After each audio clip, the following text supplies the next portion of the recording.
Please be seated. The continuation of the ninth sitting of the second session of the Fourth House of Assembly, now in session. I call upon the Premier and Minister of Finance and Leader of Government Business.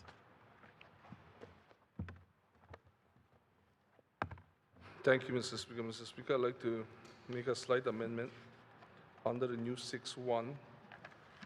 Mr. Speaker, where Roman numeral 5 now becomes Roman numeral 7, and where Roman numeral 7 now becomes Roman numeral 5, and Roman numeral 8 now becomes Roman numeral 6. And the old Roman numeral 6 becomes Roman numeral 8. Let me go back through it, Mr. Speaker. From the new 6.1, which was amended before, we're seeing now that Roman numeral 5 becomes Roman numeral 7. Roman numeral 7 becomes Roman numeral 5. Roman numeral 8 becomes Roman numeral 6. Roman numeral 6 becomes Roman numeral 8. Mr. Speaker, so in essence, Mr. Speaker, that will now move up the Immigration and Passport Amendment Act, and the Advanced Passenger Information Act was already moved up. So those two will be the two next bill following by the gaming in terms of names. That is what those will be, Mr. Speaker, and then that will be followed by the liquor license and asset seizure forfeiture. So just in terms of keeping the House updated. Thank you, Mr. Speaker, and I so move. To second the motion.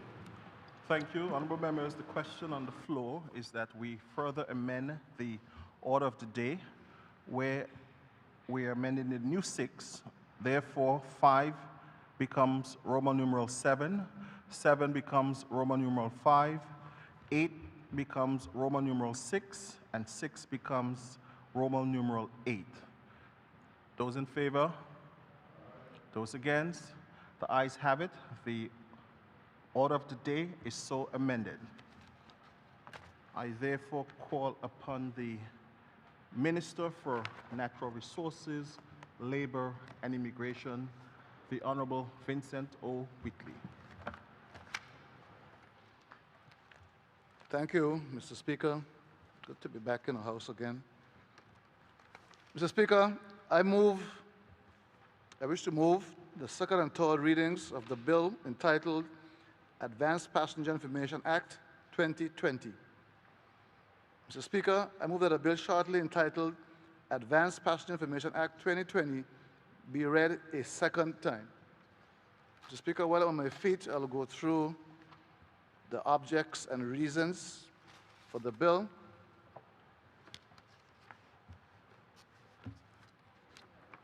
Mr. Speaker, the bill seeks to provide for advanced passenger information relating to crew members and passengers of an aircraft or vessel, and to make provision for the sharing of that information with other states. This bill is one that is recommended by CARICOM in order to ensure that throughout the region we have uniform legislation which provides for the type of information that the captains and masters of aircraft and vessels are required to provide in relation to the crew members and passengers expected to enter or leave the territory, the time within which the information is to be provided, and a sharing of information which should facilitate advanced passenger screening and enhance border security. Clause 1 sets out a short title and commencement. Clause 2 defines certain key terms used, including advanced passenger information, API hit, distinction between aircraft and vessel, impacts, IMPACS, JRCC. Clause 3 would require the captain or master of every aircraft or vessel to provide advanced passenger information. Clause 4 would provide for the time frame that apply in relation to the information to be submitted to the competent authority. Clause 5 would provide for the competent authority to verify API data.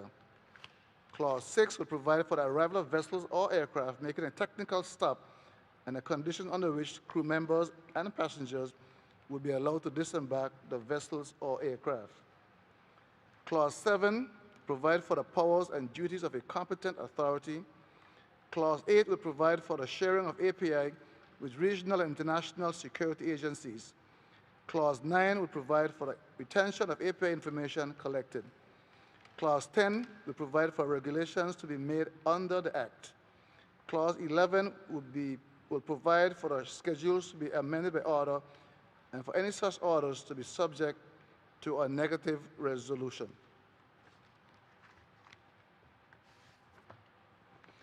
Mr. Speaker, the bill before us entitled the Immigration and Passport Amendment and the Passport Information Act 2020 signifies a leap forward in technological advancement for the Immigration Department and Border Security in the Virgin Islands.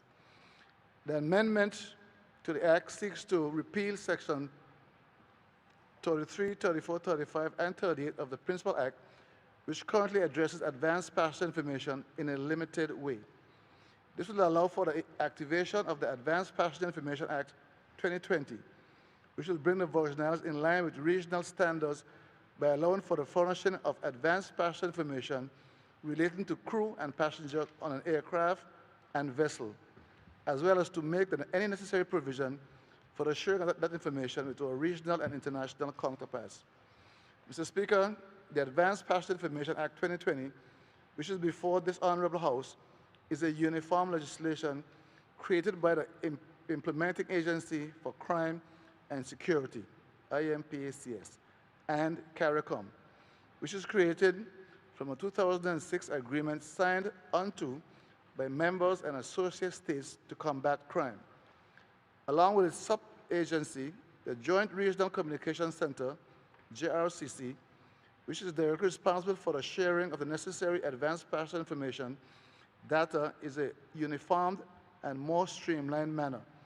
The API Act, which is also adopted by Immigration Department and agencies responsible for border security across the region, will bring the Virgin Islands in line with regional standards. With the adoption of the Advanced Passenger Information Act and the introduction of the Advanced Passenger Information Systems, APIS, the Immigration Department will be better equipped to collect and furnish the necessary crew and passenger information with the IMPACS, who can then share this information with regional and international agencies, such as Interpol, to aid in the combating of organized crime and further national, regional, and international security. Mr. Speaker, this information sharing will also be on the receiving end, as the Immigration Department will be able to gather intel available within the API system to further enhance local intel. In addition to the benefit of information sharing, the Immigration Department will be able to access information prior to crew and passenger arrival in the Virgin Islands. This will allow for the department to be better prepared to address any threat that may be inbound, as well as to assist in expedited processing of passengers who are in good standing. Moreover, the ability to share local passenger information in a timely manner will allow for the strengthening of already established relationships. Mr. Speaker, every aircraft or vessel arriving or departing the Virgin Islands will be required to submit API data. Schedule 2 of the Advanced Passenger Information Act 2020 speaks to the time frame in which a captain or master is to submit the relevant data. These are: 1, in the case of a commercial or private aircraft, no later than 48 minutes prior to departure. 2, in the case of a vessel arriving from outside the regional space, no later than 24 hours prior to arrival. Mr. Speaker, Part 3, in the case of a vessel arriving from within a region space, no later than 1 hour prior to the arrival of the vessel. 4, in the event of any changes to the flight or vessel, including data related to passengers, an updated API file is required prior to departure. Mr. Speaker, I look forward to the debate on this piece of legislation in the Honorable House and the passing of the bill so that we can put the necessary systems in place to adequately secure our borders. Thank you, Mr. Speaker.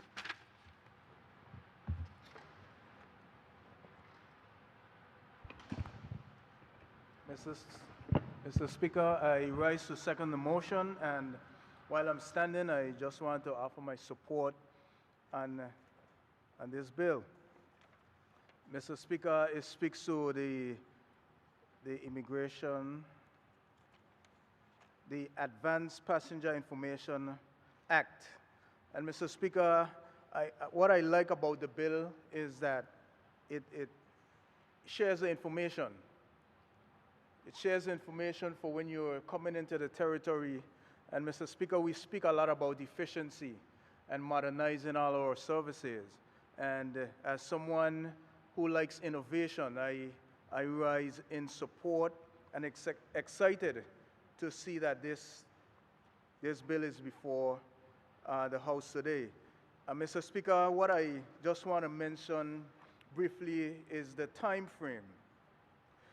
Schedule 2 speaks about the time frame where it says, in case of commercial aircraft, no later than 40 minutes prior to departure from the last port of call. In case of private aircraft, no later than 40 minutes prior to the departure from the last port of call. In case of a vessel arriving from outside the regional space, no later than 24 hours.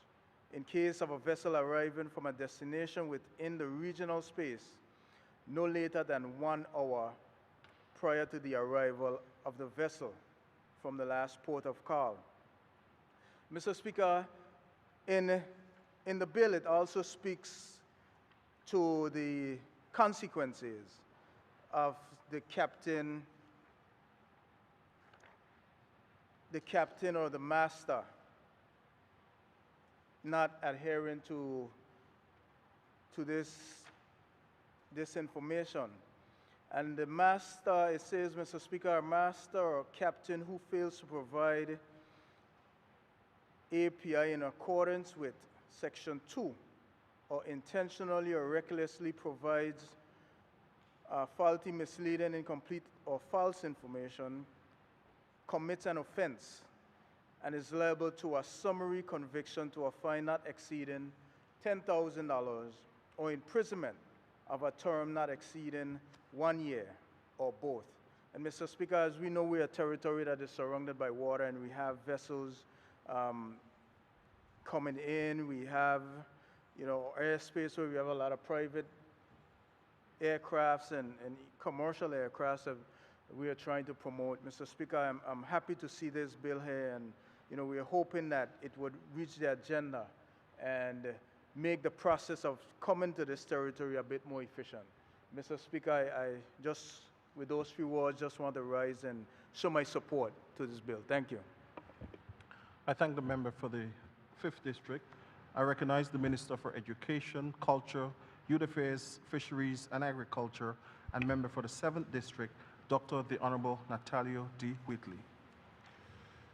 I thank you, Mr. Speaker, for the opportunity to debate this particular bill before us. Mr. Speaker, Advanced Passenger Information System.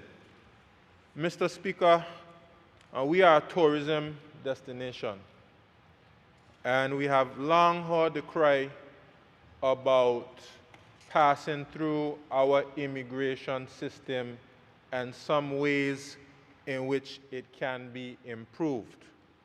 So the Minister of Natural Resources, Labor and Immigration has helped us tremendously by bringing this amendment to the House of Assembly, because it will allow for the immigration officials now to scrutinize individuals' information in advance of coming to the territory.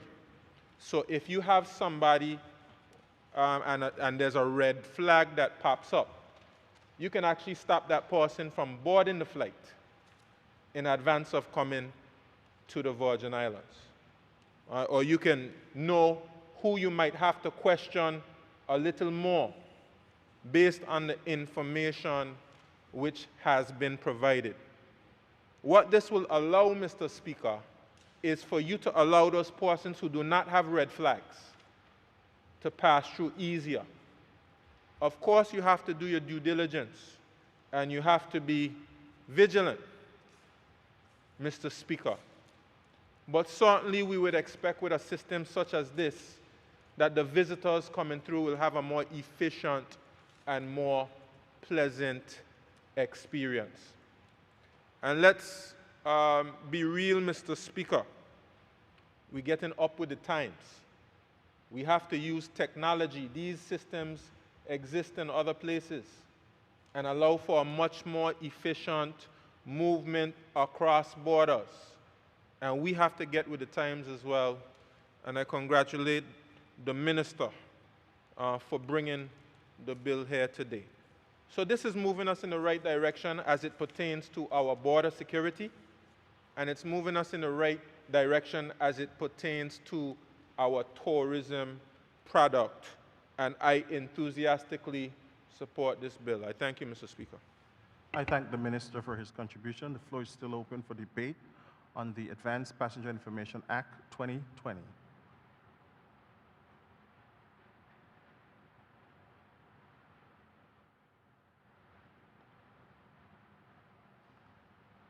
Haven't seen any other member wishing to make a contribution. I call upon the sponsor of the bill to wrap. Thank you, Mr. Speaker. I thank the members for the support of this bill. Mr. Speaker, as we seek to modernize labor and immigration, we have to move in this technological way here. And I really want to thank those members who worked very, very hard on this here, person like the Chief Immigration Officer, acting, the PS, also Ms. Nadia Deming, and Elvira from the Premier's office. They've worked many, many, many hours to bring this act, to get this act into the House. Mr. Speaker, what the member said is quite true. It will make persons visiting the BVI either by boat or by plane. They visit a lot faster. Furthermore, it will let us know, like the minister said earlier, will let us know who is coming to the territory long before they even leave their destination. So if they need medical help or police help, either which way when they arrive here, we can be better prepared to receive these persons. So I thank you, Mr. Speaker.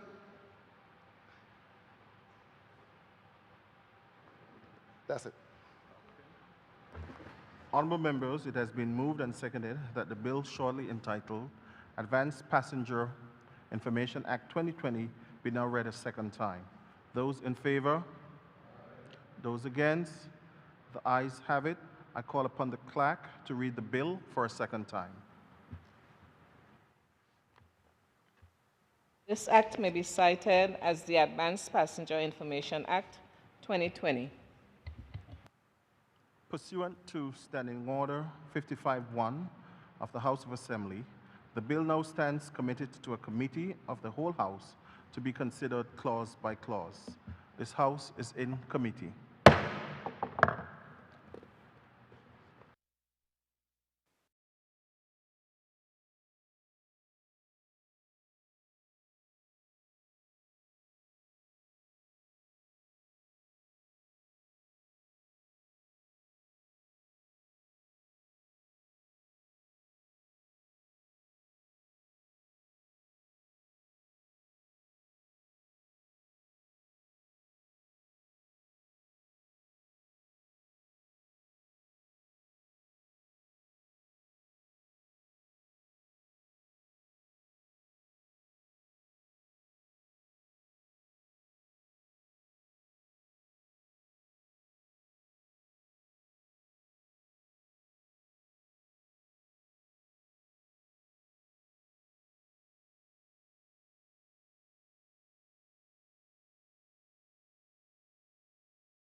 Resumes its sitting.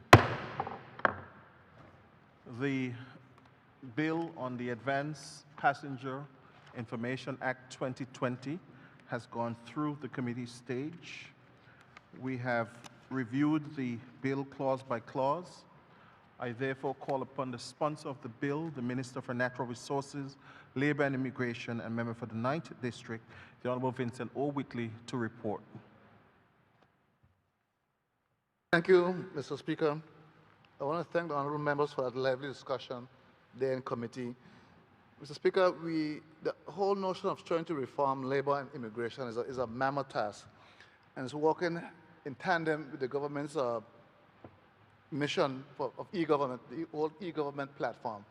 Our role is to make doing business in the BVI easier, include travel to the BVI. We have to be prepared for the post-COVID period when our borders are open and travel is allowed again. This here is one of those things that will make travel easier and safer. Now, this software was developed, the software you're going to use was developed before COVID, but the members did bring to my attention some concerns. I think we have to go back and do a bit of tweaking to be able to capture COVID-related information. Now, the coming on stream of a vaccine would be a game changer, but that too we'd want to know. But if there's a vaccine available to travelers, and someone is traveling to the BVI, we would want to know whether or not they've had that vaccine before they come to the BVI. So this system here, the Advanced Passenger Information Act, will give us the ability to get that information once we tweak the system a little bit. It's a very important piece of legislation to pass as we modernize the whole service, labor, and immigration, which is going to work with the border system. Because we have to be able to know who's coming to the territory, when they're here, what they're doing here, and when they leave. This is part of that whole regime that we're doing. We're also moving, Mr. Speaker, to make sure that we know, for the most part, for example, when it comes to work permits, how many work permits are in the country and what areas these permits cover, so we can better plan for people for education-wise and so forth. This is part of a much bigger cadre of bills we're going to bring to the House to make things tighter in this country, in terms of making it more efficient and making sure our people are properly empowered. So, Mr. Speaker, I beg to report that a bill entitled Advanced Passenger Information Act 2020 has passed through committee with amendments. Mr. Speaker, sir, I move that a bill entitled Advanced Passenger Information Act 2020 be read a third time and passed as amended. Thank you, Mr. Speaker. Thank you. It has been moved and seconded that the bill entitled Advanced Passenger Information Act 2020 be now read a third time and pass as amended. Those in favor? Aye. Those against? The ayes have it. The motion is passed as amended. I call upon the clerk to read the bill for a third time. This act may be cited as the Advanced Passenger Information Act 2020. The bill has been read a third time and passed with amendments.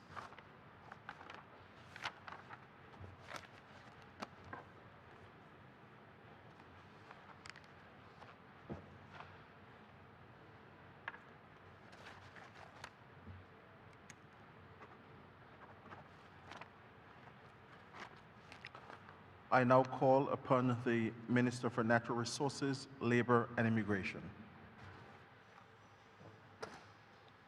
Thank you, Mr. Speaker. I wish to move the second and third reading of the bill entitled Immigration and Passport Amendment Act 2020.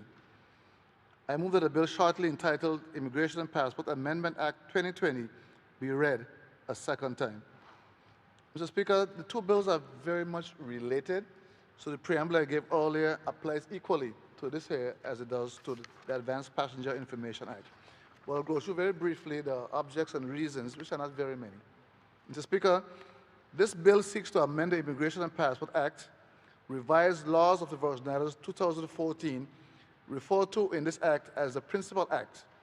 The amendments are consequential upon the passage of the Advanced Passenger Information Act 2020, which when passed into law will provide for matters related to the furnishing, of advanced passenger information relating to crew members and passengers of an aircraft or vessel, and to make provision for the sharing of that information with other states. It is therefore necessary to amend the Principal Act by revoking the provisions which address the same subject matter. Clause 1 sets out the short title of the bill. Clause 2 and 3 will repeal the sections of the Principal Act which relates specifically to the submission of advanced passenger information and now forms part of the Advanced Passenger Information Act 2020. Thank you, Mr. Speaker. Mr. Speaker, I rise in support of the motion and I reserve comments. Full support. Or is it second? Yeah. Or is it second the act and reserve my comment? Okay. Honorable members, the floor is now open on the Immigration and Passport Amendment Act 2020.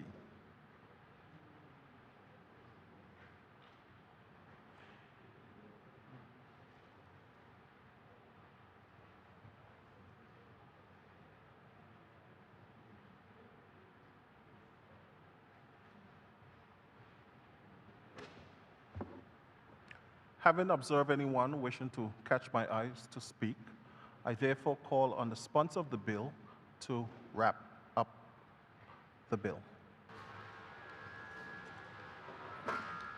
Thank you, Mr. Speaker. Like I said, the two bills are very closely related. So what I said a while ago equally applies now. It's about border control, so to speak. The first one is Advanced Passenger Information System, and this one here repeals Section 33, 34, and 35. So, Mr. Speaker, like I said, we are in the process of reforming labor and immigration. We know the Immigration Act is very, very old, and there are plans to go through and do a whole rehash of both the Labor and Immigration Acts. But until we get to that stage, we just have to do some amendments here and there, but we will be doing a holistic review going forward. So, Mr. Speaker, again, I thank the members for the support of this here, and with that, I'll take my seat.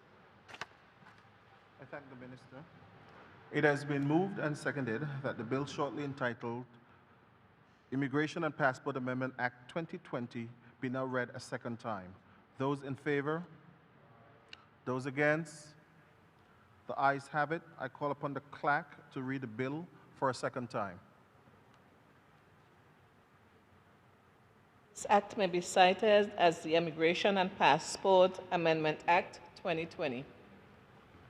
Honorable members, pursuant to Standing Order 55-1, the House of Assembly now stands committed to a committee of the whole House to consider the bill clause by clause. This House is now in committee.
Honorable members, we have deliberated on the Immigration and Passport Amendment Act 2020, and we have gone through the short bill clause by clause.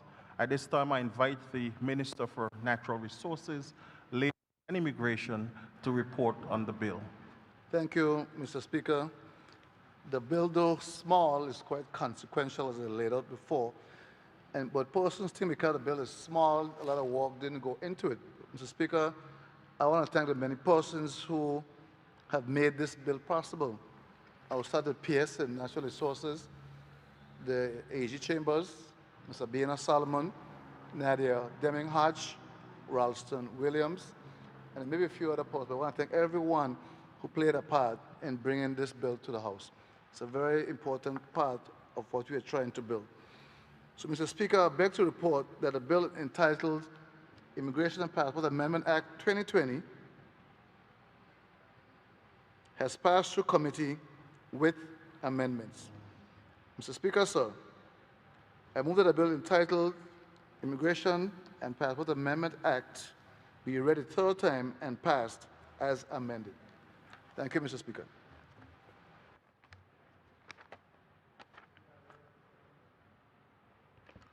Thank you, honorable members. It has been moved and seconded that the bill entitled Immigration and Passport Amendment Act 2020 be now read a third time and pass as amended. Those in favor? Those against? The motion is passed. I call upon the clerk to read the bill for a third time. This act may be cited as the Immigration and Passport Amendment Act 2020. The bill has been read a third time and passed with amendments.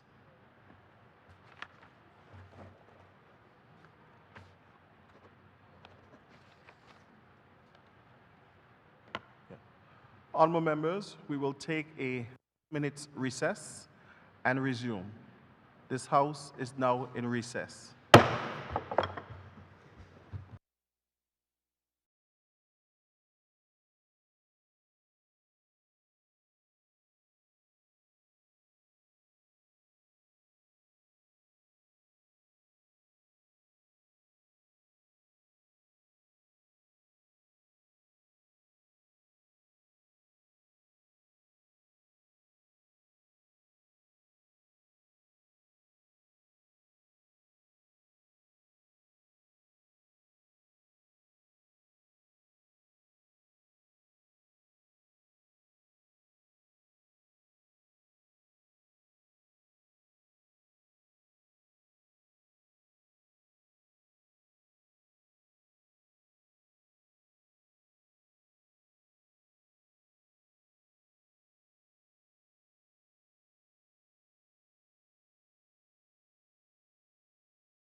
Please be seated. This Honorable House now resumes its session.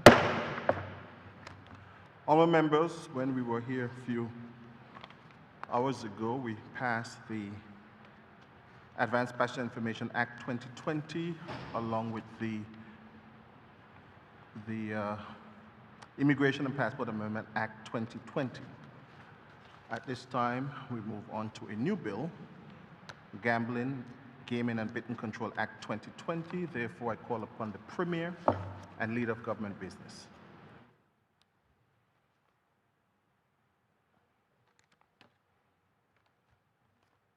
Thank you so much, Mr. Speaker.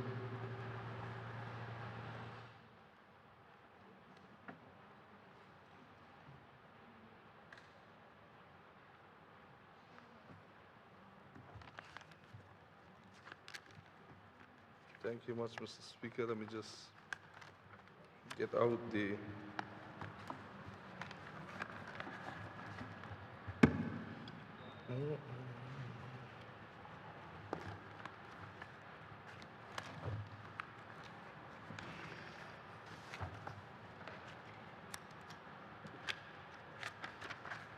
Mr. Speaker, this is another historic bill that we bring into the House, and Mr. Speaker, I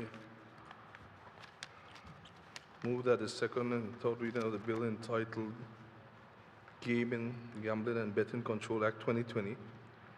Mr. Speaker, I move that the bill shortly entitled Gambling, Gaming and Betting Control Act 2020 be read a second time. And Mr. Speaker, while I'm on my feet, I will also give the objects and reasons, Mr. Speaker, so that we can be totally au fait with the mission ahead with this bill, Mr. Speaker. And Mr. Speaker, before I do that, I want to thank all those who are involved in this, in making this bill be just where it is. Mr. Speaker, many experts, including the hard-working staff and the AG office, the Premier's office, and many others, Mr. Speaker, as this also has been spoken about for, Mr. Speaker, many years, well over 20 years for sure. So, Mr. Speaker, it's indeed a pleasure to be here to speak about these areas, Mr. Speaker. Mr. Speaker, as a territory, we have always been pressed to look at the question of how do we finance our needs. Periodically, government have made decisions to put effort into particular areas and to go in certain directions for economic development, and those avenues have served us well. Ours was once predominantly an agriculture and fisheries economy, but then our leaders saw the potential of tourism and they devoted effort to that. This is how today so many of our Virgin Islands people have hotels, guest houses, Airbnbs, and other kinds of rental accommodations. Our people have been able to start businesses in hospitality, tours, marine charters, restaurants and food service, auto rentals, taxi service, and so much more. Then we were introduced to the concept of financial services as an opportunity to diversify our income stream and create jobs. And this has provided lucrative returns to help our territory and our people. Now, these two economic bases, tourism and financial services, have been serving our territory well in terms of job creation, economic activity, and government revenue. But recent events have prompted us that we must not remain complacent. Financial services, as you are aware, has been experiencing challenges due to developments driven by moves from the international arena. This has been causing a serious drop-off in the BVI's financial services revenues. Catastrophic events have also been disrupting our tourism industry. Hurricanes Irma and Maria shut down BVI tourism and severely damaged our private and public infrastructure in 2017. The territory's recovery was progressing at a favorable pace, and our arrivals were increasing at a healthy level by the end of 2019. And COVID-19 has come and upset the apple cart. Global tourism is on a shutdown. BVI tourism has been forced to shut down to save lives. Our people have needs. Many of the pre-COVID-19 needs are still there.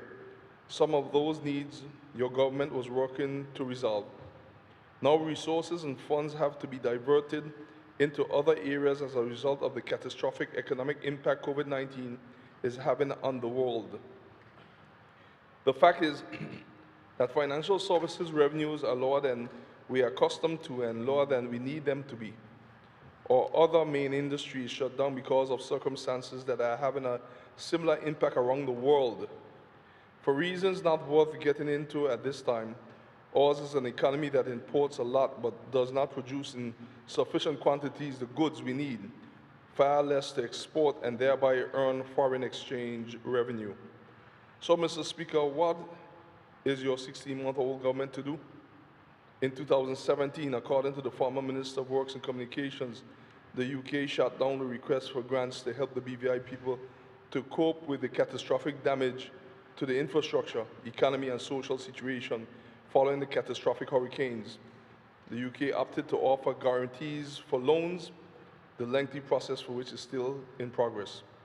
Here we are seeing again, in another catastrophic event, the UK is saying no to grants. The UK says it cannot afford to give us grants because its own finances are stressed.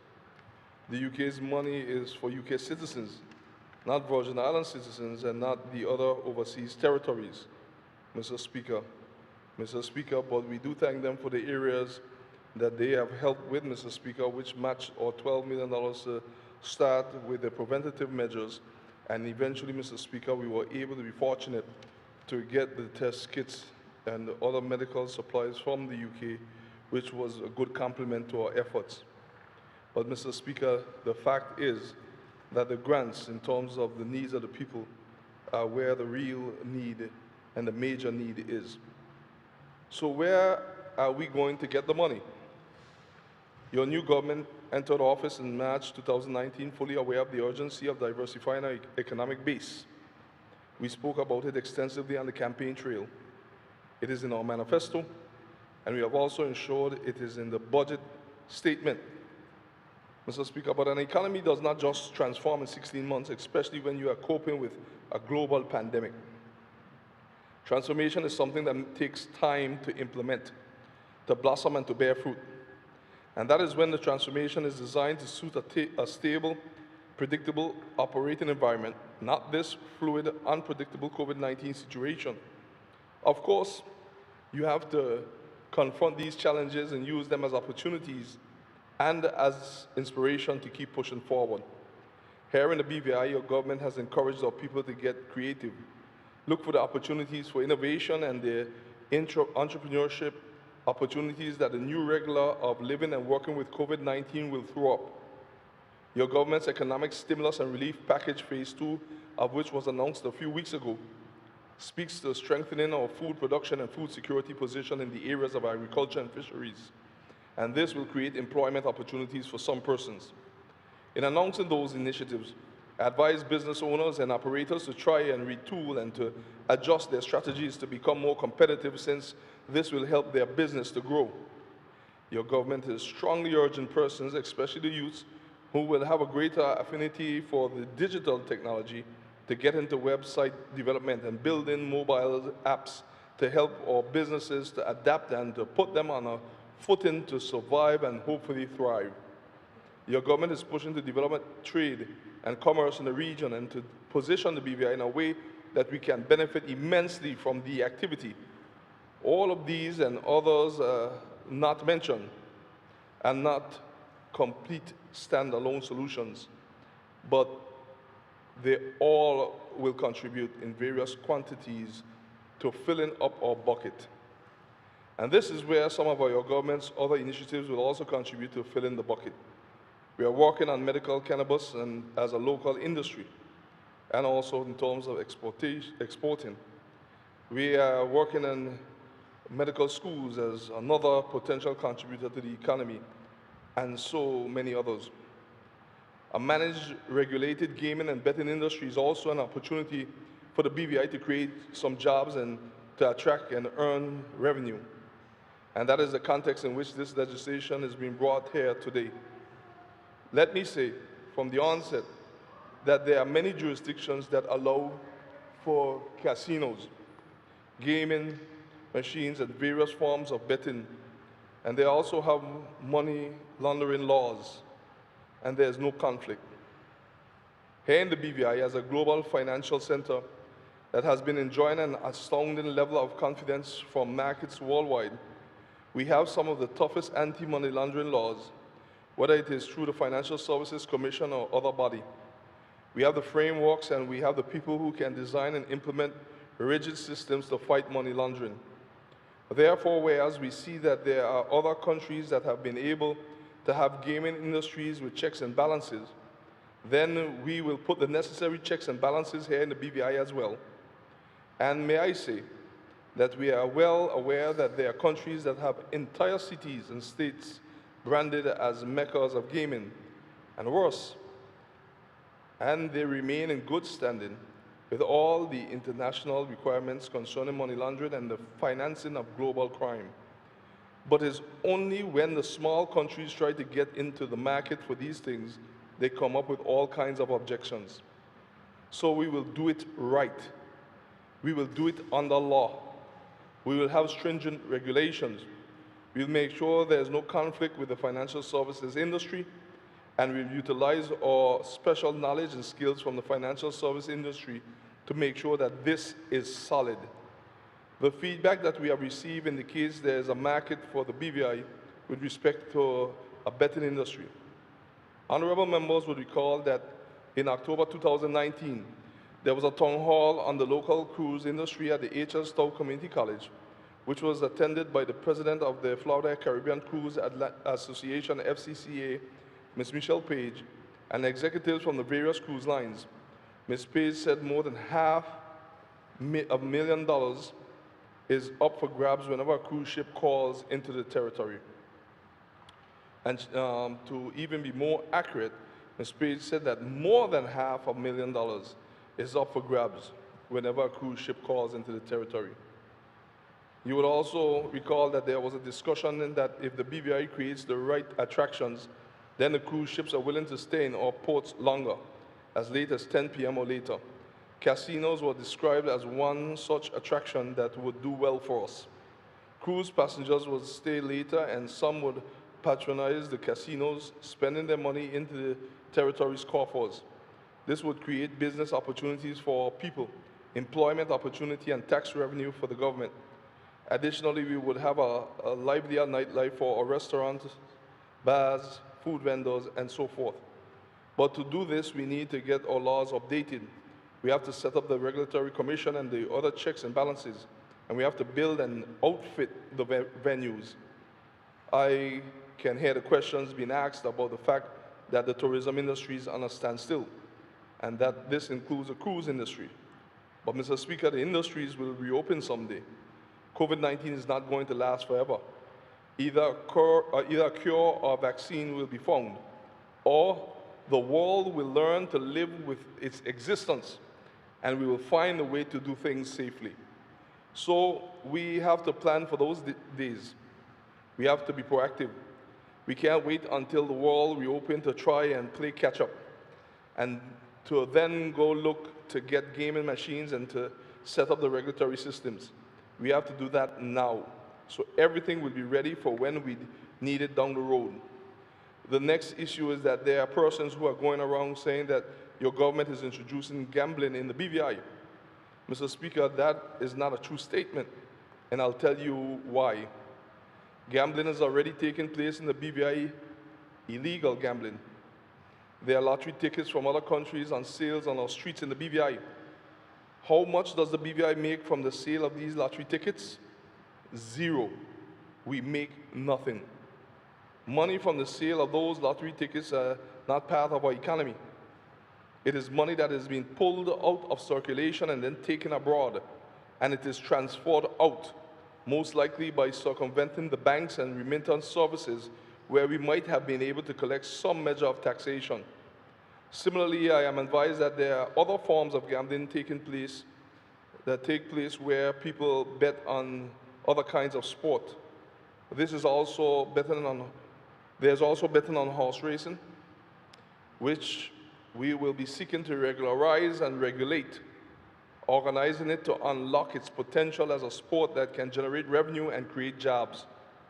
So in terms of saying that your new government is going to be introducing gambling and whatever social issues are said to be associated with this industry, I say the ship has already sailed on us introducing anything. It is here already. And by introducing controls and regulation, we may be able to put in some safeguards and responsibility into how it is done.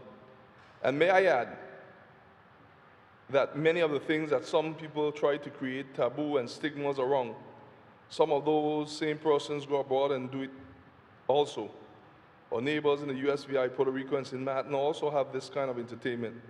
And our people frequent those territories and they patronize the casinos in the spirit of good, clean fun and recreation. So what is the problem? Mr. Speaker, in January of last year, 2019, there was a big debate over certain kinds of activities taking place at some nightclubs. I'm not saying that what was reported is morally or spiritually right, or that I condone it. But a lot was said about how the police were shutting down establishments on the sister islands, but not doing anything about similar establishments on Tortola. There were all kinds of explanations, scientific and otherwise, about how the alleged services were providing a social benefit. Some said it was necessary to comfort the expatriate males who were away from their families and to keep them away from our Virgin Islands women. While I don't condone this, Mr. Speaker, those were the kinds of things that were being said on the ground and in the media and on social media. But has anyone from the police to the Trade Department or the social activists done anything to ensure that those activities and those venues are stopped? I'm saying, Mr. Speaker, that we have to be real with reality. Some arguments are hypothetical, speculative, and sensational, and they make good news headlines. But what you are not hearing is how we need as a territory to continue to advance our good governance structure and put in place regulatory frameworks that will allow us to move in this direction in terms of the gaming and what is being introduced now.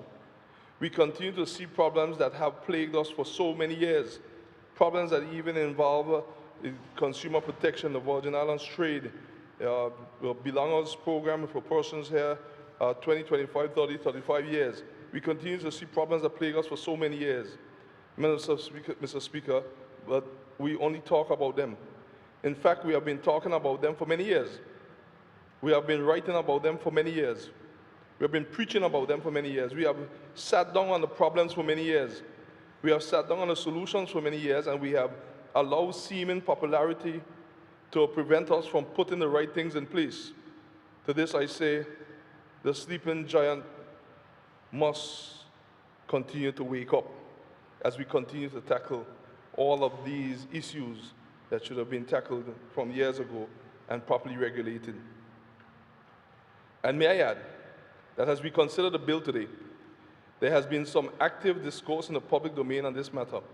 A number of prominent religious leaders have spoken and written, and we appreciate and welcome all the comments and advice, and that we respect them all, and they're all needed, especially in our democratic society. Your government has listened to the feedback from all sides. Some voices are in favor, some are against, and some have not indicated a preference one way or the other. But at the end of the day, as your government and as elected representatives of this House, we have to weigh the perspectives, make tough decisions, and then stand the consequences of those decisions. May I say that ours is a society that is deeply rooted in Christianity and the church. I myself am a Methodist. I have respect for all of our churches, our religious and religious leaders, and I mean no disrespect to anyone. All the feedback, comments, and advice from everyone, especially our religious leaders, was received in good spirit. And I again thank everyone for sharing their thoughts.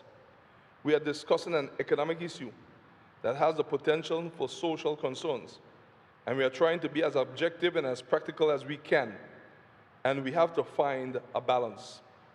I can tell you that I am not a fan of gambling. In the same way, I'm not a fan of consuming alcohol. I'm criticized by some people as the premier because I'm not seen frequenting the bars and having drinks on Friday afternoons. And may I also say, I'm not judging anyone or casting any kind of scorn. It is just that drinking alcohol and gambling is not my thing, and so I don't do it. I know our churches do not encourage consumption of alcohol either, but we have it in the BVI. Most of our locally owned businesses cannot exist without it being legal to consume alcohol in the territory and to be able to sell it. We have restaurants and bars that tourists and visitors come to partake of. What we have is management and regulation for the alcohol, and that is all we're going to do with the gaming and betting. There's a body of laws that put limits on how alcohol is sold and consumed and what consequences there are for a breach of those laws, and including who have the authority to sell the alcohol or even distribute it. And Mr. Speaker, this same model is all we're going to do with the gaming and betting for the territory. Mr. Speaker, of course, some persons may argue about whether the laws are enforced, but there are authorities whose jobs is to enforce the law. It does not mean the law or the lawmaker is at fault. It will be the enforcing authority or agency that is not doing its job. But at the same time, we have to make sure that they do their job. But in that vein, when the right kind of laws, gaming can also be done in a responsible and controlled way, everyone ends up the winner. Mr. Speaker, your government, through this legislation, intends to introduce a BVI lottery to take the place of the illegal foreign lottery that is sold on certain streets in the territory. We have been working with a team of consultants who have helped other jurisdictions, including others in the Caribbean, to implement their own online gaming systems and facilitate these kinds of lottery games like the Powerball. In simple terms, there will be some overhead to put the hardware in, which consists of point of sale units and back-end server system. Persons throughout the territory who wish to have a point of sale machine on their premises to sell game chances will be able to apply to get them once they meet the criteria. Remember, this will be like a business investment, so they will have to show turnover, and also the machine has to be kept secure. Once that system is in place, it becomes easy to add on games because that part is basically just programming. The system can be monitored in real time. It can tell you how wagers are performing, how sales agents are performing, what the projected tax revenue for the government would be in real time. With our own BVI lottery system running, and we are going to ask for stiffer enforcement against any illegal gambling. We are going to ask for enforcement against the sale of the foreign lottery and gaming in unregistered establishments. Persons who want to have gaming in their establishment will be able to apply for the requisite license.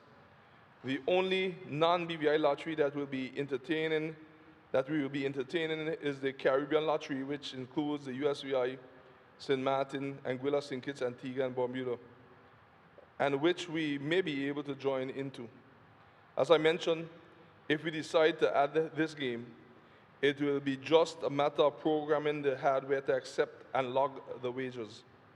Mr. Speaker, the funds generated by betting can sum to substantial amounts, and it is not uncommon to see in other jurisdictions that the betting control boards would utilize portions of its retained funds to assist social causes, and these can go up into the high millions.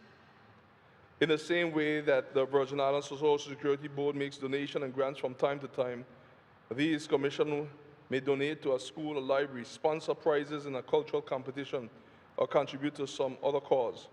Sometimes the donation comes from the marketing budget or a corporate social responsibility program budget. so that in time, when our BVI Lotto fund is able to grow, these same funds can be used to help in supporting and providing social support when needed, or it can be used to aid with development, infrastructural development, and many other areas in terms of building schools and helping our senior citizens home and other programs like a first-time land and homeowners for our residents, especially our young residents who are looking for hope and hoping that government would bring hope through programs that will make these things more affordable for them. And Mr. Speaker, that's just some of many areas. It includes also the infrastructure like sewage projects, Mr. Speaker, that are long overdue, in terms of many other areas that continue, Mr. Speaker, to just be talk and no action. But with these funds, Mr. Speaker, we can turn those talk into action. And this is in addition to the regular function of creating jobs, business opportunities, and generating revenues. I've always said that if you want to ensure that funds go where you intend them to go, then you need to build it into the framework from inception. If this House of Assembly wants, we can set some minimum targets for how we want the excess of the profits from gaming to be directed. For instance, we can say that after all administrative and operating expenses are cleared, a certain portion of the funds, for example, 60%, is retained by the Commission for Investment and Cash Flow, and the remaining 40% can be distributed in the following way, as just as an example, because it will be up to the House of Assembly to determine. 20% to public infrastructure projects, for example, 10% to social causes, through organizations like the Family Support Network and other churches, and 10% to the Reserve Fund. These are just examples of how the funding can be disbursed and legislated to be disbursed. These can be set as minimum amounts with the Commission's board having the direction to increase these amounts if necessary. The donations to social organizations and churches will help to fund the response and prevention strategy for social causes such as combating depression and domestic violence and so on. This money can be used for youth programs to keep our young Virgin Islanders on the right path. We can fine-tune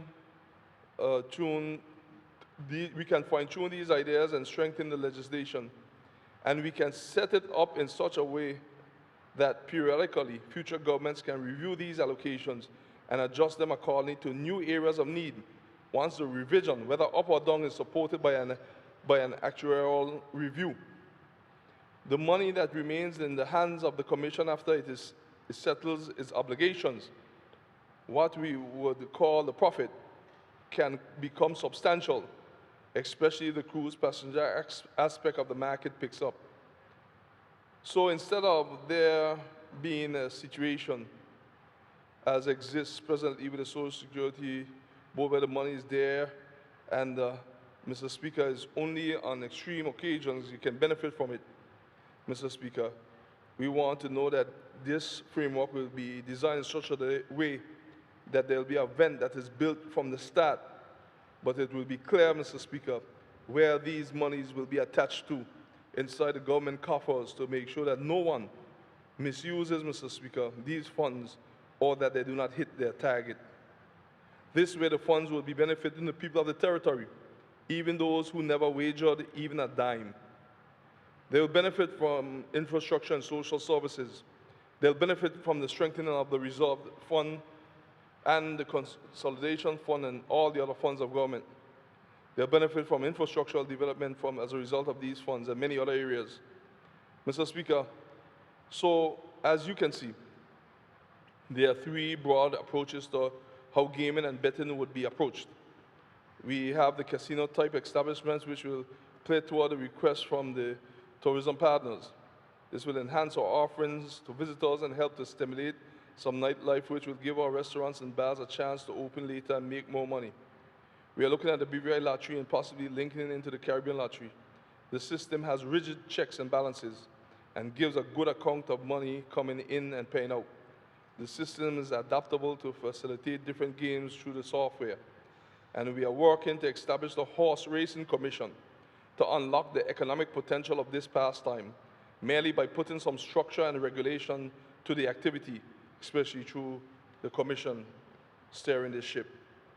We will be utilizing our knowledge and experience from the financial services industry to ensure that there's no threat, absolutely no threat, to our financial services sector, but also to ensure that what is going in and coming out is clean money. We are using this time where our tourism industry is on a standstill to retool and upgrade our offerings and to develop the attractions that the cruise partners are asking for. Mr. Speaker, this is just another piece of the puzzle. But Mr. Speaker, as the old people said, or golden seniors as I call them, always say, piece by piece, a bird builds his nest. There's no magic potion and no overnight miracle that will bring us to the place we need to be as a territory in terms of our development and economic diversification. But as I said, step by step, one foot in front of the next, we will get there. No one measure is going to solve all our problems. But when you take them as part of a bigger plan, they each will contribute towards filling up the bucket. Mr. Speaker, the BVI has no choice. We have to shake off our complacency. Times have changed. Things are more difficult. We cannot ask the UK to give us grants. Mr. Speaker, the way it shows in terms of some of the conditions in the protocol for effective financial management, Mr. Speaker, has some challenges in the area of where we want to borrow that we continue, Mr. Speaker, to negotiate. So, Mr. Speaker, we have to get up and change our formula. Mr. Speaker, we have to diversify the economy and, Mr. Speaker, create new areas where there will be a place for every single Virgin Islander and that live in these Virgin Islands, or those who are coming back home. There'll be a place for each of them, Mr. Speaker, in terms of our economy and where they can fit in. Mr. Speaker, we have to create new industries and tap into new revenue streams. Otherwise, we are going to perish. And Mr. Speaker, this is just one of many initiatives we continue to bring forward. And as you will see, Mr. Speaker, we are also making sure, in terms of our businesses, and even these, that our consumer protection that we passed just last week would ensure that the people of the Virgin Islands, Mr. Speaker, get a fair deal, not just with purchasing of goods, but even in these areas. A BVI better than gaming industry, as I've described above, can help the territory, and it will help the territory once we continue to do what we're going to do today, properly regulate it, and make sure that we do it in the best interest of the people of the territory. Mr. Speaker, I know that this is a very controversial topic in some quarters, but at the same time, Mr. Speaker, as I said in the early part of these objects and reasons, is that I'm not a proponent of neither the gambling nor in terms of the alcohol, Mr. Speaker.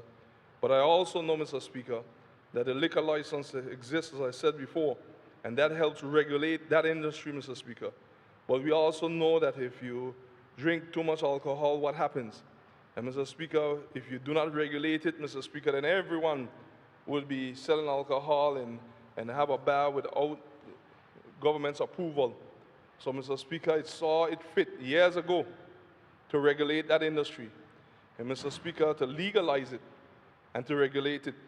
And, Mr. Speaker, as controversial as this one may be, this follows in the same vein. It is time, Mr. Speaker, to regulate our gaming and betting industry, legalize it, regulate it, and create and regulate our horse racing commission as a result coming out of this bill and other commissions that we will see along those lines, Mr. Speaker. There's a place for everyone. Some persons, Mr. Speaker, will make a living through the horse racing as a result of this legislation. Some persons will make a living now through the lottery section of this. Some persons will be hired as accountants, Mr. Speaker. Some persons will be hired as managers, Mr. Speaker. The government will be able to get millions of dollars of new revenues in a new area, Mr. Speaker, that was left untouched for over 20 years, Mr. Speaker, or more in terms of conversations. But now, Mr. Speaker, we have opportunity, Mr. Speaker, to create a new legacy for the people of the Virgin Islands through this initiative, through many other initiatives that will be coming, Mr. Speaker, in terms of the medicinal marijuana, cannabis industry, Mr. Speaker. Mr. Speaker, we cannot be left wanting, knowing that the future is coming, and it will come with or without our permission, and it will come with or without us.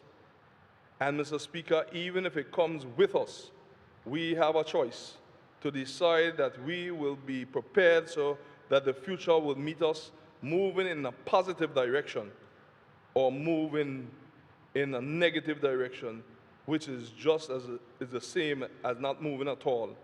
Mr. Speaker, let us take our chances with moving in a positive direction, in a legal way, regulated, and, Mr. Speaker, helping now to create new revenues in the millions for the government of the Virgin Islands so that it can take care of those areas, Mr. Speaker, that the people need taken care of, and also to be able to make up for areas where revenue may be lost based on international pressures, among other areas.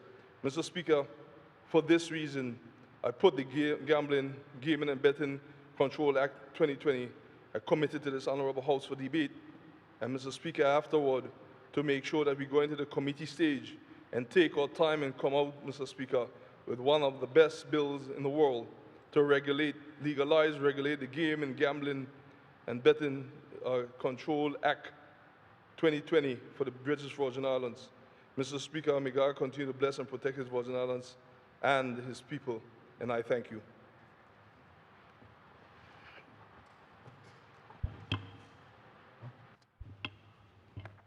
Yes, Mr. Speaker, I stand to second this motion, and indeed there are no banana trees to be hidden here, so I reserve my comments, but will sure have those.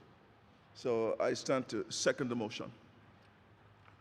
Thank you, Deputy Premier and Premier. The bill has been moved and seconded. The floor is now open for debate on the Gambling, Gaming and Betting Control Act 2020.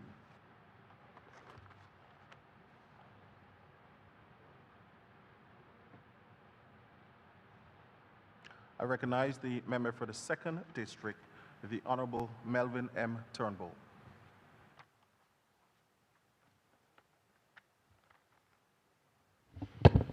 Thank you, Mr. Speaker. Mr. Speaker, I rise to make my contribution to the debate of the Gambling, Gaming, and Betting Control Act of 2020.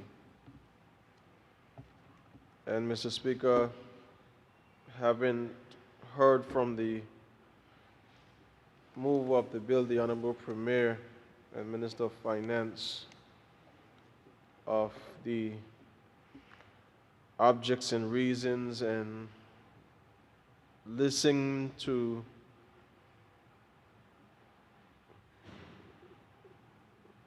some of the things that is hoped to be accomplished from this legislation, it is something, Mr. Speaker, that has been discussed, it has been toyed with, it has been thought about for quite a long time. And Mr. Speaker, if I could recall the initial discussions that were had, it was specifically, and I must say that the Premier did mention that specific one as it relates to the cruise lines. And I happen to have been in either one or three of those meetings with the persons from the cruise industry, hearing if the if they were allowed to have their casinos open, they would be willing to stay longer in port. But that was specifically, Mr. Speaker, for the cruise ships at the time. And it was also a way, while looking at generating revenue, for those persons on those ships that usually just sail around the harbor in BVI waters or waiting to go to the next port, because they have to leave port, because based on their operations, they cannot open the casinos in the BVI waters or at port in the BVI. And it was proposed that it would also give a potential or open an untapped part of the BVI for persons coming off the ship who didn't want to participate in the gambling and the casinos on the ship, but they would come off and we would move towards the development of a nightlife. And I saw a few sketches of what was proposed, where we create a local village similar to what is down in Barbados and some of the other neighboring Caribbean territories, where you just have the opportunity for those passengers and guests to partake in the BVI culture, whether it's through food, whether it's through craft, music, or whatever the case may be. So, Mr. Speaker, I am aware that these discussions have been had. Mr. Speaker, I have gone through this legislation and I have also made a few notes within the legislation. I have no difficulty whatsoever in knowing that it is indeed that the government and the Premier has brought this legislation, and them having a majority, more than likely it would pass through this honorable House, because at the end of the day, this is indeed a House of Assembly that's governed by the majority. But, Mr. Speaker, I could not just sit by and not say or share my thoughts as it relates to what has been put on the table. Mr. Speaker, we have a opportunity, we have a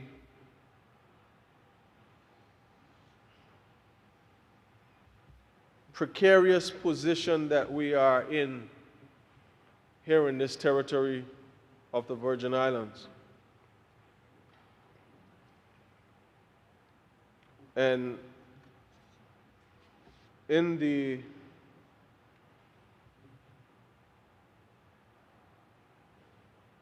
(2017),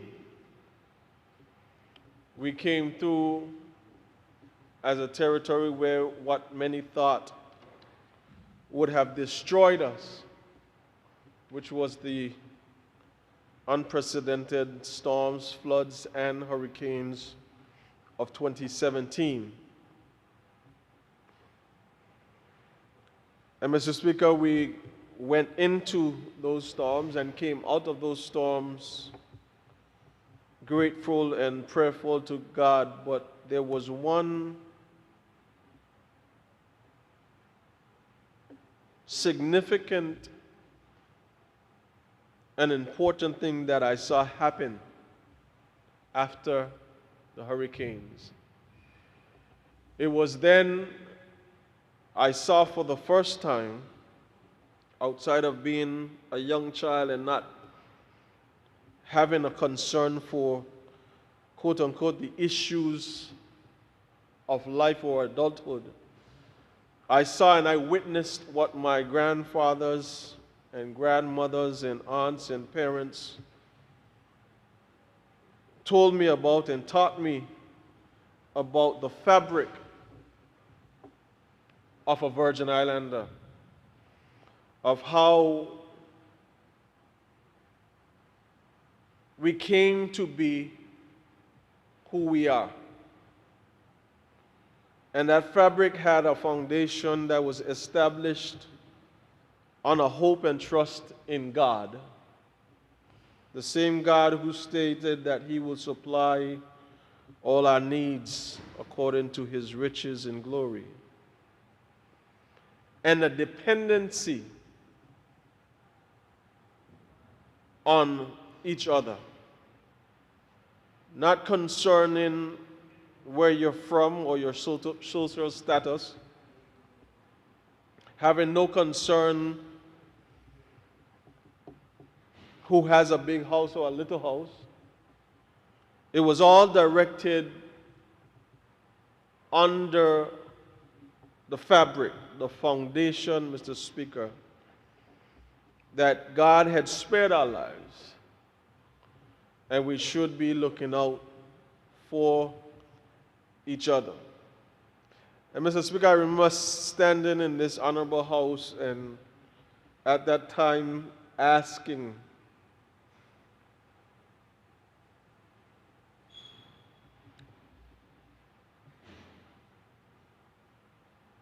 if this is where we are and we have this opportunity to rebuild a country that was built over the last 50 to 60 or 70 years, the foundation and the shoulders of the giants that we stand on or stood on, what would our reputation be? What would it look like when we start to rebuild this territory? Will we go back to the paths that we were on before Irma and Maria and the floods? Or will we continue to build on that heritage, on that belief, on that love and compassion that we had for one another? Mr. Speaker, it wasn't too much longer after the hurricanes has passed, maybe a month or two, that we as a people again started to become complacent and careless and going back to the ways and the things and the ideals of the past that we were on before.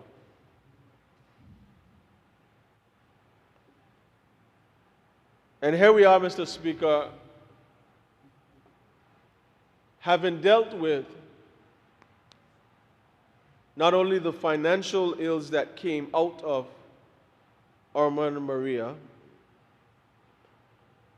we dealt with every facet of a country's economic, social, and educational infrastructure. We had situations where persons were passing away because of stress. Because even though they had their life and we came out of those storms,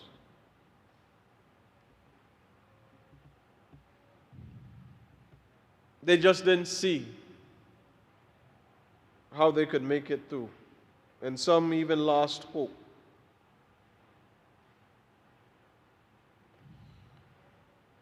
And Mr. Speaker, when it comes to the social ills, there were issues and situations recorded where our children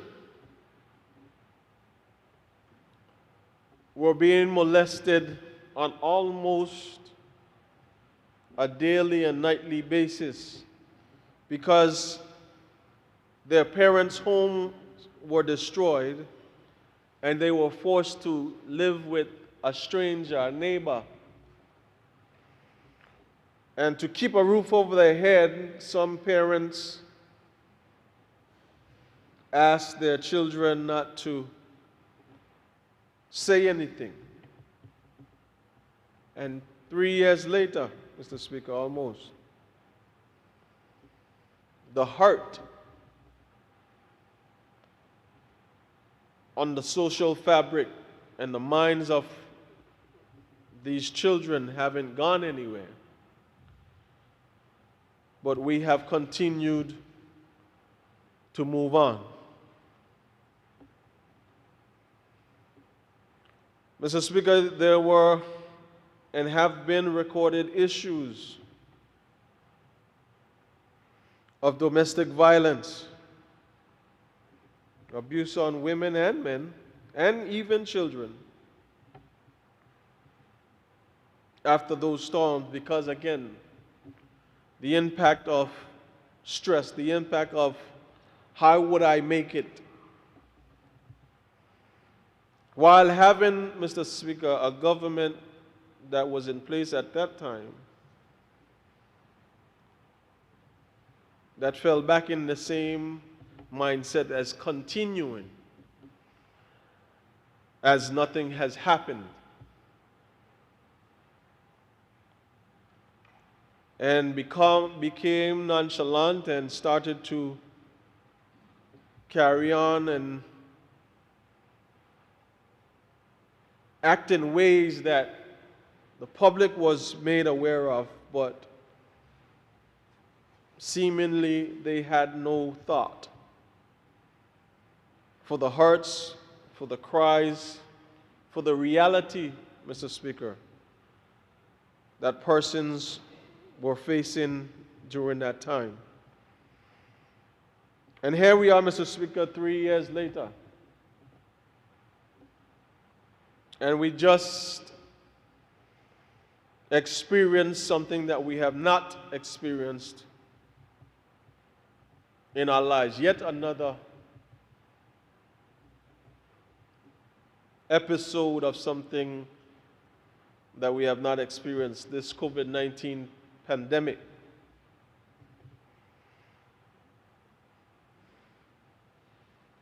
Which has claimed millions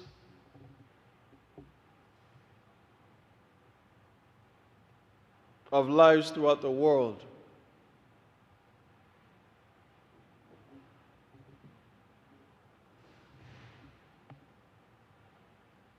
And here in the territory, we have again experienced the mercies and grace of God because we've been calling on Him and asking Him to hear our prayers.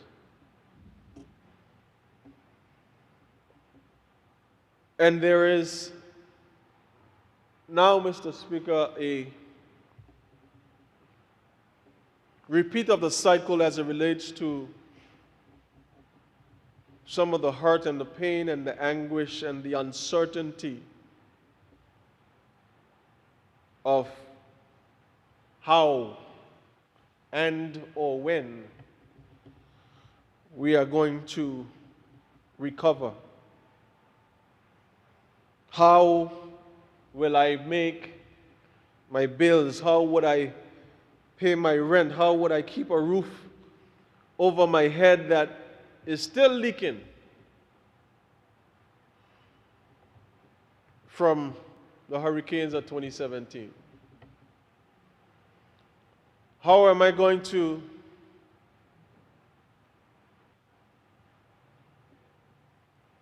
pay this rent when I haven't worked for 4 months?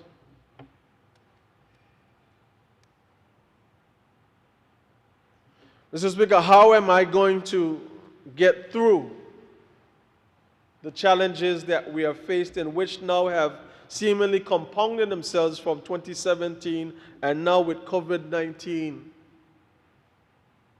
and looking in the face of what is deemed to be a very active hurricane season of 2020?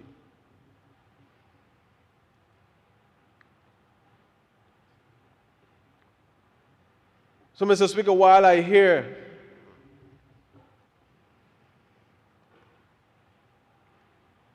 and fully understand and could appreciate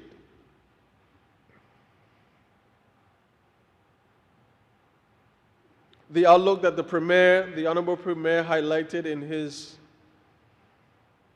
objects and reasons for bringing this bill, the things that it is proposing to do, Mr. Speaker. He listed that the financing, it will be to finance the needs of the territory, which are, again, tourism, financial services, everything seemingly down. So there is need for something.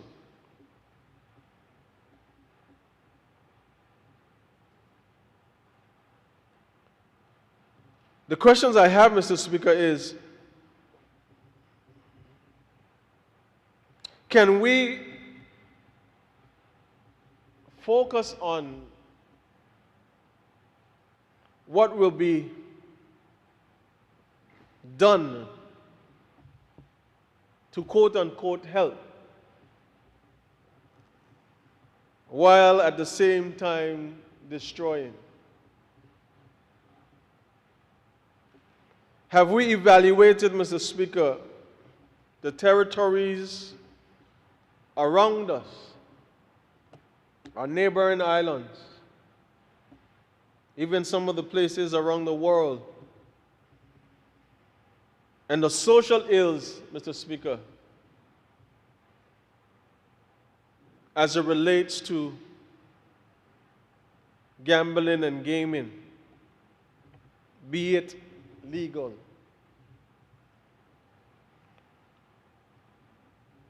Mr. Speaker, can we afford to help and hurt at the same time? Because while I can see the money, I also, with the same eyes, see the destruction of families.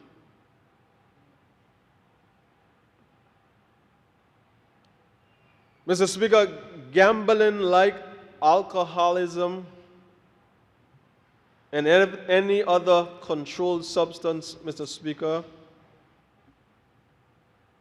is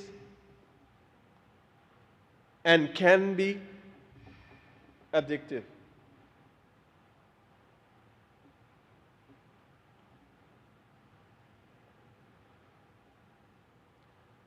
And when that addiction comes in, given the desperation and the lack of discipline and the hope, Mr. Speaker, to get some kind of money, whether it's from this $300,000 or any one of the stimulus plans,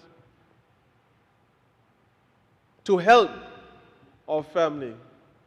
There is this thought, Mr. Speaker, and we got to be careful with this,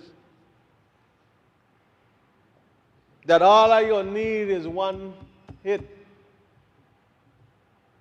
I just need to hit it one time, and things going to be all right. Because I'm looking at everything, Mr. Speaker, that's against me.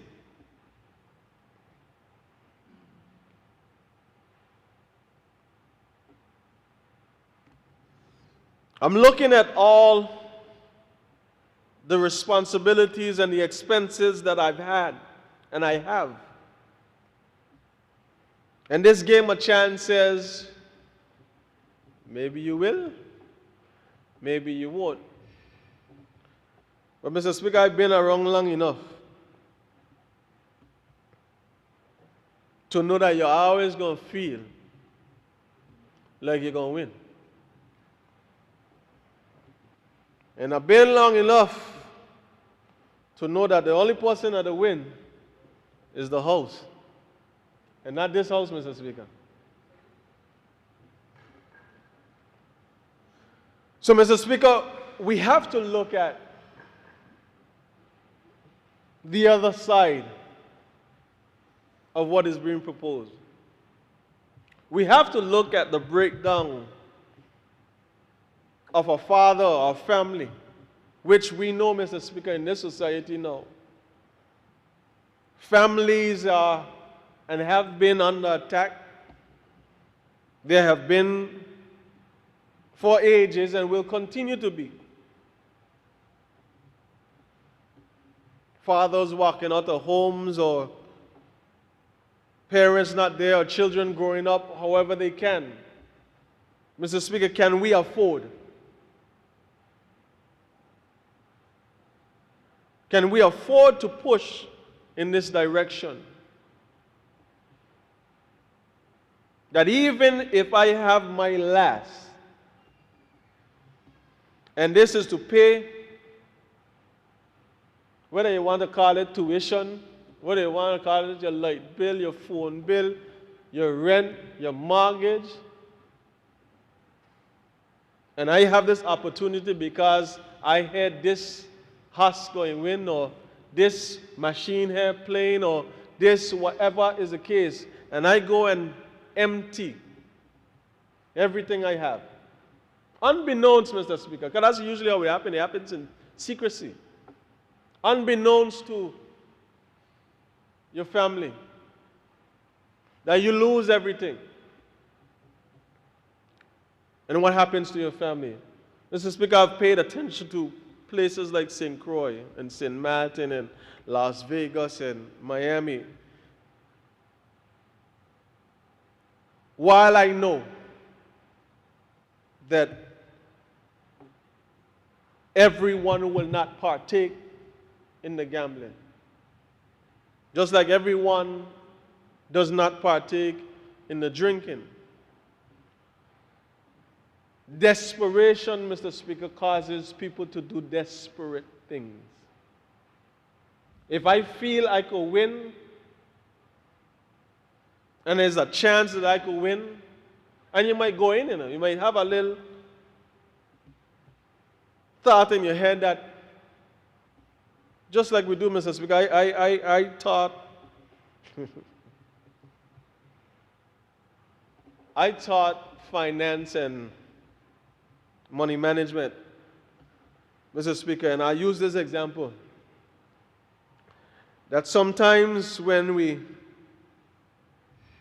don't have goals and we don't have discipline, and I tell people, you have your checking account and your savings accounts. Most people don't have a checking account, but they have a savings account, but they really don't have a savings account, Mr. Speaker, because the account is not used for what it is set up for. So I use this example, Mr. Speaker, that they have a goal to save for their child or children college education. And this is what we do as a people, Mr. Speaker. We will go to the ATM, put in the card, we're going to talk to the machine. I just taken out a little $200 there. I'm going to pull you back. I'm going to pull you back next week. Next week, I'm going to pull you back. Next week come, Mr. Speaker, you're back again talking to the same machine. Taking out another 200 and another 200. Now you have to, Mr. Speaker, this is as simple as a savings account. Now compare it to someone who doesn't have that control and discipline, whose back is against the wall, who has all these challenges and looking for a way out, which is Sometimes the easy way out as they see it in their mind. I have the same tuition. I have the house rent. I only pay a little 20. 20 turn into a 40, 40 turn into all. Then what, Mr. Speaker? Yes, monies are being generated. That's true. There's no doubt about that. Monies are being generated. There are a magnitude of things that can be accomplished from the monies generated through gaming and gambling. But can it be done at the expense of breaking and destroying homes and families? Can it be done at the expense, Mr. Speaker? Because when you say gaming and gambling and you're legalizing it here in this territory, Mr. Speaker, yes, the loan shark them coming out too.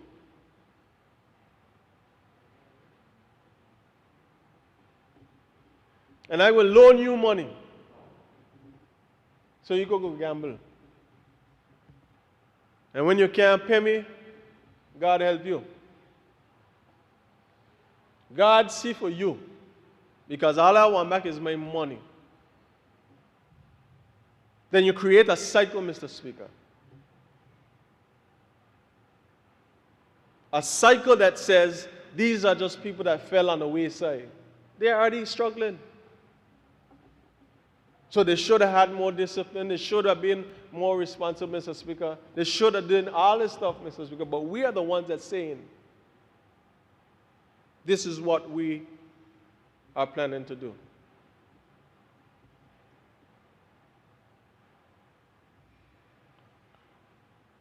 Mr. Speaker,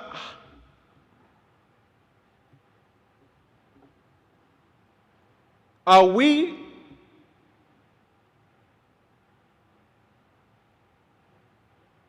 able to cope with the fact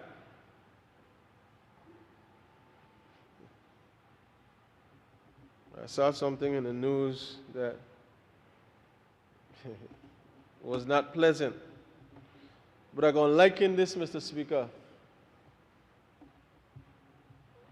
From that side,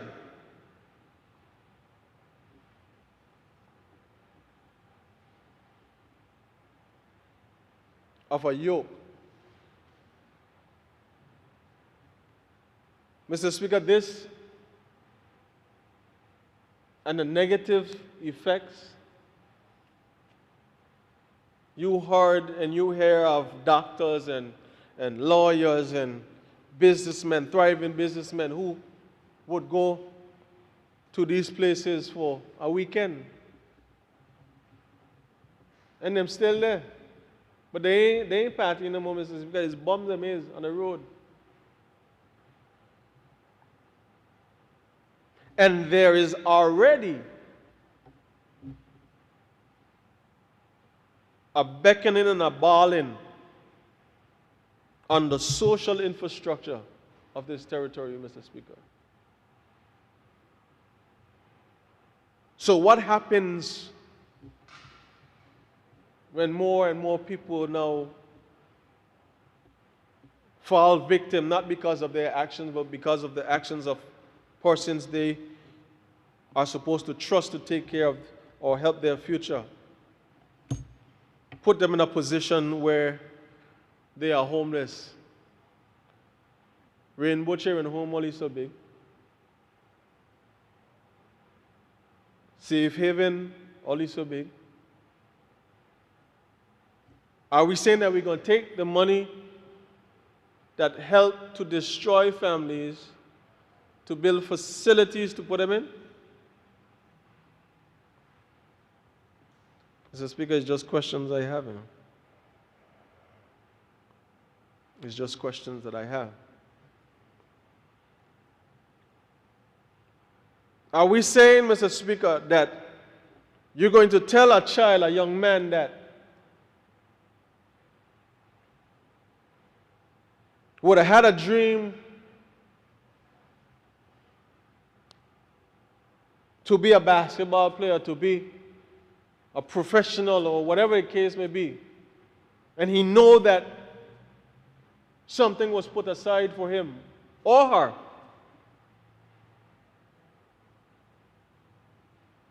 that when everything falls apart,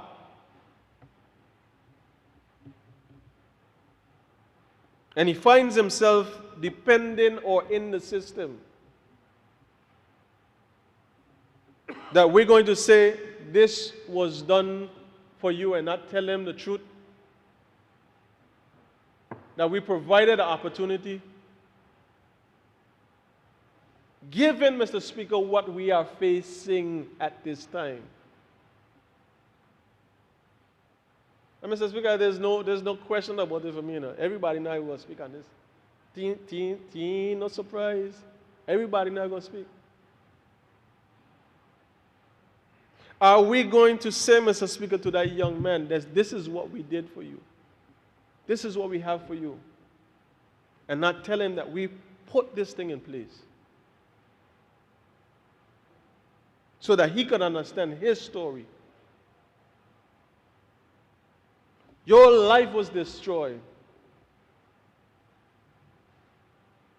or put against the grain because we facing not having recovered from the storms of 2017, facing COVID-19 with some of the countries, Mr. Speaker, whom have recorded no cases, and now they are spiraling back up, while we are bringing in persons to our territory, facing the hurricane season, facing the uncertainties. And Mr. Speaker, we know what we did this morning. We're trying to finalize how these grants are going to be paid. Given all the difficulties and all the odds, we're saying, Mr. Speaker, that we are going to see this as an opportunity to raise revenue and not consider the destruction or the destructive nature or impact that it would have on society.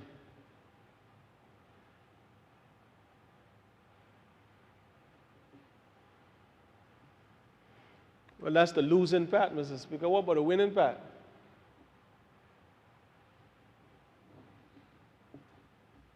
I might hit today. I'm here with my family. I got a little bit more money now, so the thing walking, Mr. Speaker. But I'm going to create a lifestyle for myself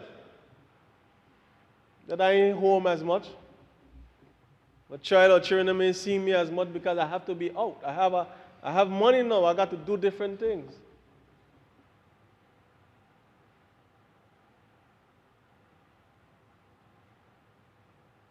So are you really winning, Mr. Speaker? Yes, the House wins. At what cost? Mr. Speaker, the House will win at what cost? You can't tell me you're helping me and hurting me at the same time. It can't work. You can't give me something and be taking it away at the same time. Oh, people say you get cat boiled.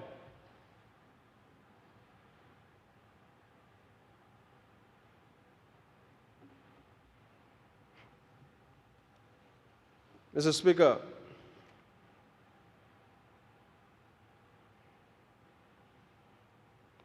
we're talking about jobs. And yes, there's that potential. Yeah.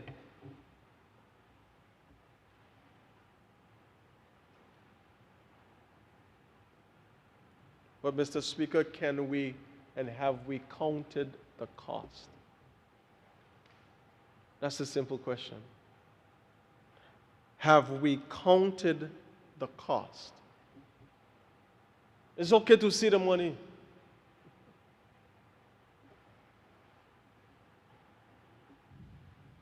But the ways and means to getting the money, and Mr. Speaker, let me just say, not because it's happening already, gives us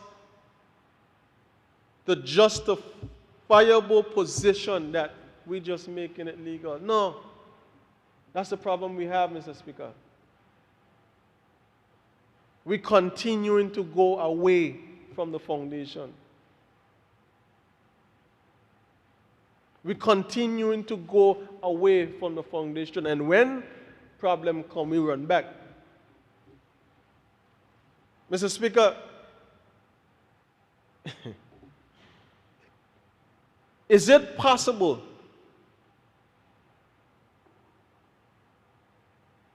that we have looked at something that I spoke about? And my friend, I know he will, because he did it before. I'm waiting on him still. The Deputy Speaker. Have we looked at all the ways to earn revenue? Because the cruise ship does its part. The people come off and they spend money at the businesses and whatever we can create and giving our young people a platform. But opening up the lottery and the horse racing, and Mr. Speaker, I must say that beyond the three things that the Premier highlighted, there's a lot more arenas for gaming in this legislation that is laid before this Honorable House.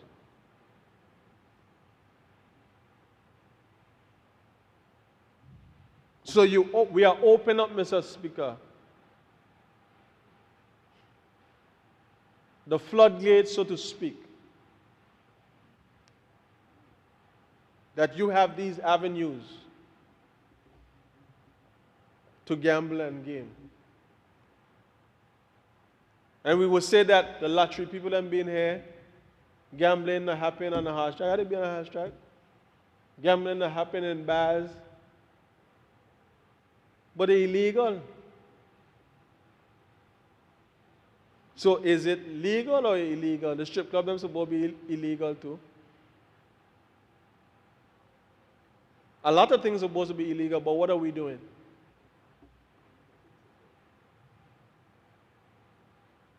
So everything, Mr. Speaker, that is happening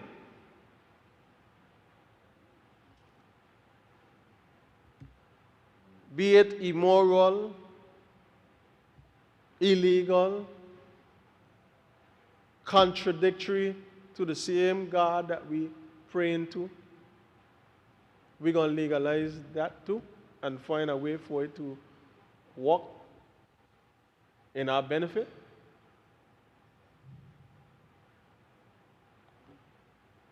Mr. Speaker,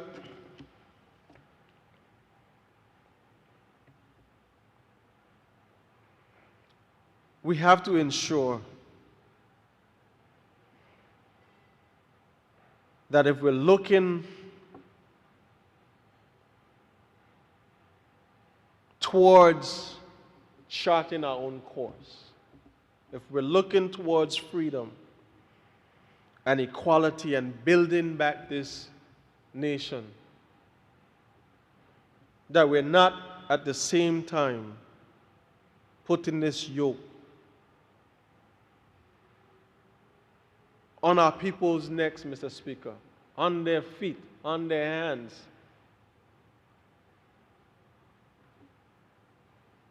By introducing these practices. Mr. Speaker, we are quick to lean on the experts and the advice of those who call themselves experts for different means and different situations that we're in. We call on the health experts for COVID-19. We call on financial experts for this. We call on this, Mr. Speaker, but we seemingly not wanting to call on the expert of experts.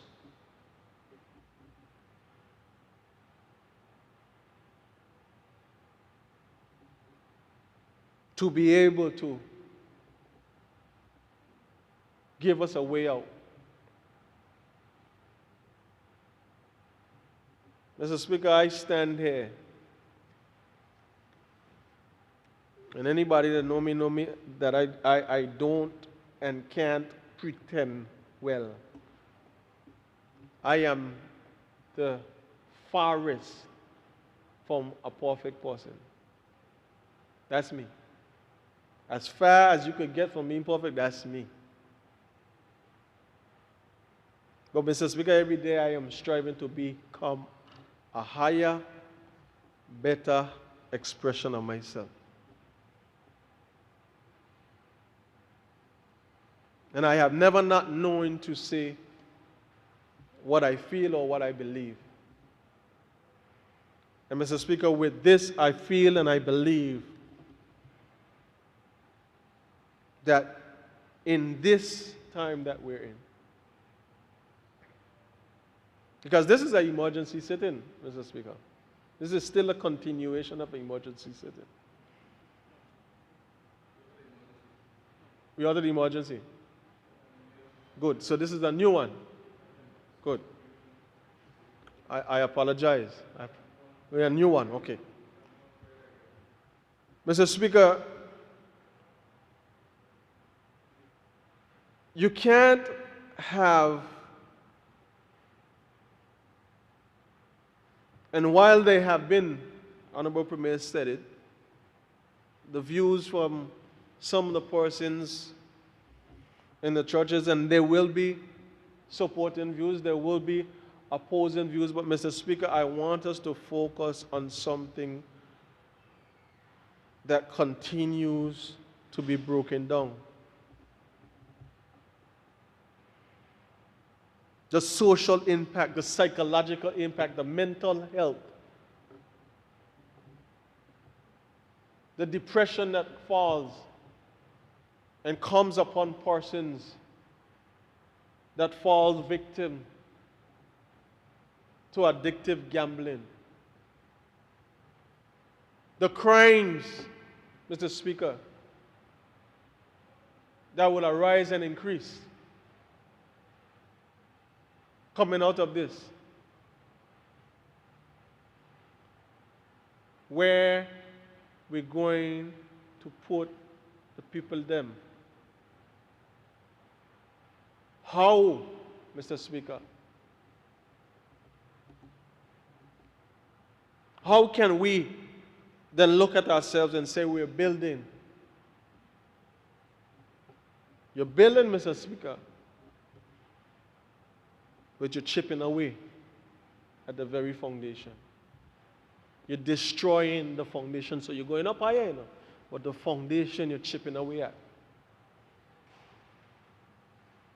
Because there comes a time, Mr. Speaker, that people are going to depend. You want to talk about nightlife? This will become a nightlife. They're going to depend on the possibility of them winning when the odds are already set against them. And there are already odds set against them, Mr. Speaker, with everything that they're facing in this life. And I reiterate it, Mr. Speaker. This ain't nothing that nobody is facing or dealing with.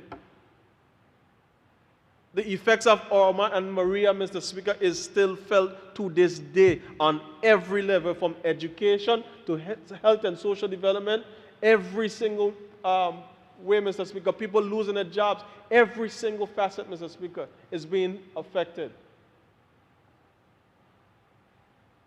That's 2017 I'm talking about.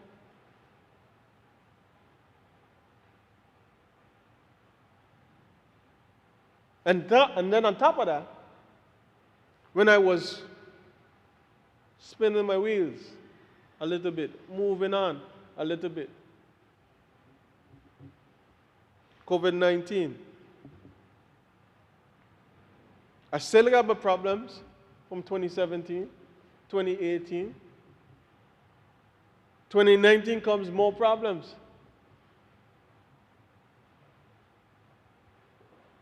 And while this is deemed, Mr. Speaker, and it will be purported and highlighted of all the things that money will be able to do for us in this territory,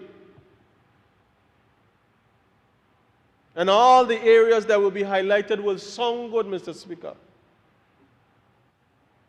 And all the money will sound good because we like to talk about this money. $1 million here and $1 million there. It sounds like Lil Wayne, Mr. Speaker, a million there and $1 million everywhere. But how, Mr. Speaker, can I focus on $1 million when my little hundred and thousands going to go into the same contributed, and I'm going to have to depend now on the system that is already vastly overreaching in its expenditure. The government I'm talking about now, Mr. Speaker. The government system. The expenditures are already through the roof. It should be deemed a failing business if it was a business.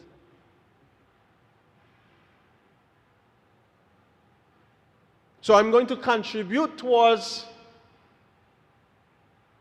the establishment or development of millions. But when I go to the system, I ain't going to get half of what I need because I got to help somebody else.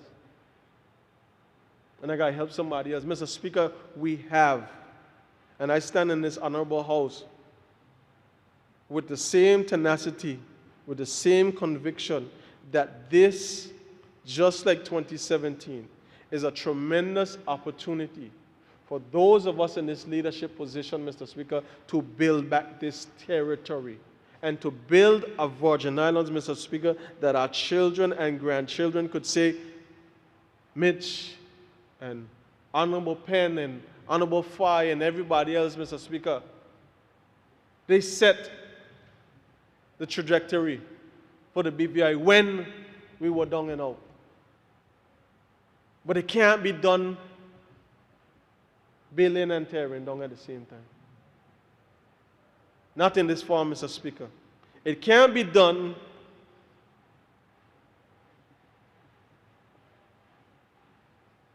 when we say that we are a Christian society and one that depends on God, and then put him aside to move our own agenda. Mr. Speaker, I'm asking us these questions. I'm asking the question, Mr. Speaker, can we afford to call ourselves helping, given everything that we're facing in these uncertain times? Can we afford to call ourselves helping, Mr. Speaker, while we will be hurting, destroying families, destroying futures, incarcerating, Mr. Speaker, our own people, and using their same money? This is not the United States of America, Mr. Speaker. This is not a territory that has millions and hundreds of thousands of people. We have 30,000, Mr. Speaker, with the $300,000 that the Premier announced. I guarantee that each member of this House Assembly, we are going to see and or hear from the 30,000 people in this community, in this country, looking for help because they have genuine needs. And what we're going to help them with, Mr. Speaker, still is not going to be able to put them in a position that they're able to recover fully. And now we are introducing something else, Mr. Speaker, that while it may sound good and seem good, and you're selling me all the fluff, has the potential to further damage and destroy what we have the opportunity to build. Mr. Speaker,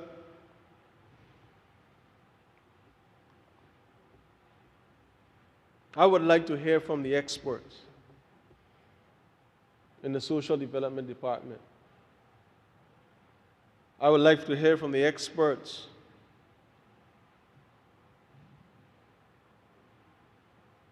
in the financial department. I would like to hear from the experts, Mr. Speaker.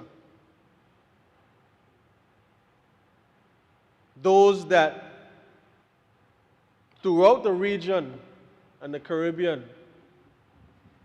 and even if we want to, we always like to look to the United States, even we want to look to that and them. Look at what the pros and cons are and the effects, Mr. Speaker. When they were planning to legalize and bring in gaming and gambling, the outcomes that they were expected to have. And I also look at, Mr. Speaker, after it was established, what happened? Because yes, Mr. Speaker, the Premier says we go on vacation and we go here and there and we partake, but we visiting. So we don't see the people in that on the street. But if you go certain places in America, you'll see it easily. Because they're moved away. They're moved on the side. And all you're seeing is the flashing lights. Everything that glitter, Mr. Speaker, ain't gold. How would we recover, Mr. Speaker, from that? How?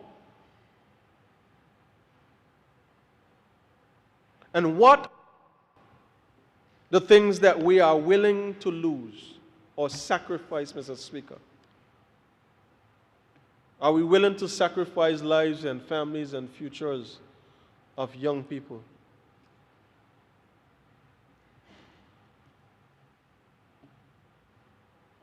On chance? When there's one thing that is sure, Mr. Speaker, and one thing that I am sure of, that the same God who brought us from where we were to now, the same God that protected us and brought us out of Alma and Maria, the same God that kept us thus far through COVID-19, is the same God, Mr. Speaker, that says, continue to seek me first. And the things that are righteous, and the things that you desire, I will add them unto you. Mr. Speaker, I end by saying, I do not support this bill, Mr. Speaker, because I don't believe that the BVI and the people in the situation that we are in this territory, Mr. Speaker, can take any more hurt, any more destruction, any more devastation from something that is proposed to help. You cannot help and hurt at the same time, Mr. Speaker. I thank you. I thank the member for the 2nd District for his contribution. Honourable members, the floor is still open as we debate the Gaming, Gambling and Betting Control Act 2020.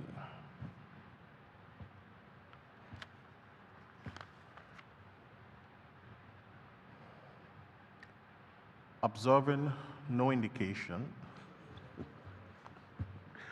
I recognize the Leader of the Opposition and the member for the 8th District, the Honorable Marlon A. Penn.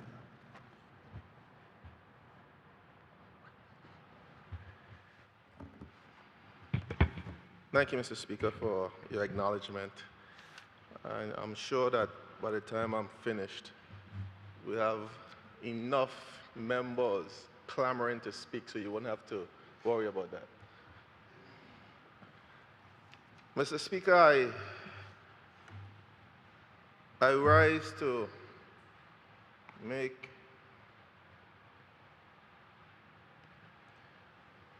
my contribution to Gaming I want to make sure I get the correct name, Mr. Speaker. Gambling, I use my electronic copy, so bear with me.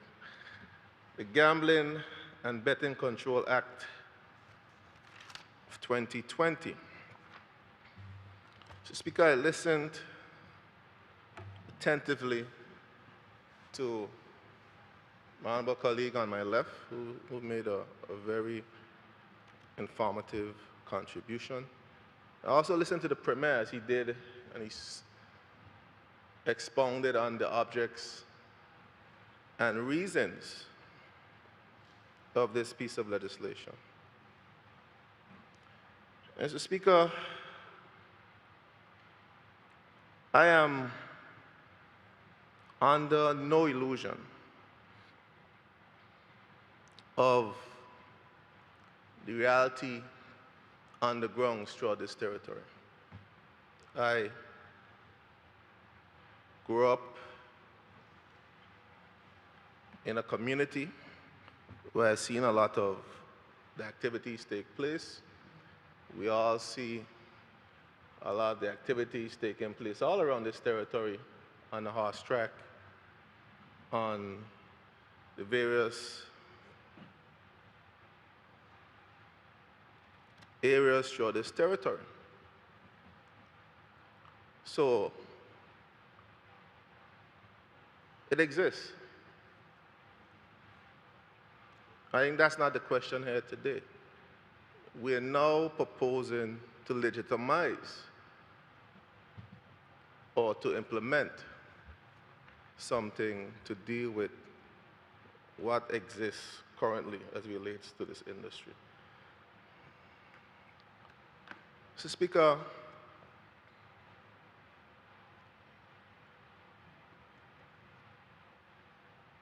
it is neither whether I support or I am against this piece of legislation. The facts have to be expounded on in this debate.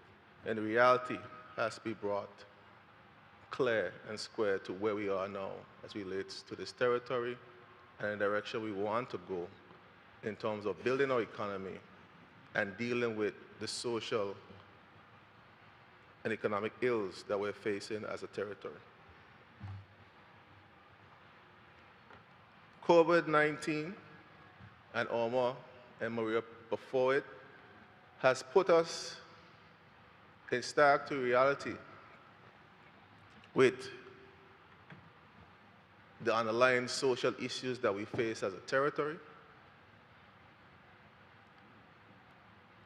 and economic issues and challenges that could be easily wiped away if we're not careful, if we don't manage our situation carefully. So, Speaker, the issue of gambling and this legislation, as I go through the legislation, as I went through the legislation,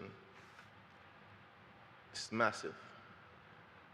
It doesn't just speak to casinos, casino gambling. It doesn't just speak to pari-mutuel betting. It runs the full gamut in terms of the type of gaming activity that we intend to have in this territory. Speaker, a decision of this magnitude requires input and proper analysis, not just from us as legislators, because the reality is that we have not had, I don't know if the government side has had the discussions, and I could speak for the member for the second, have not had any conversation with the experts surrounding this piece of legislation. The industries that we operate in, and operate on in this territory, the industries that drive our economic activity, industries, specifically financial services industry,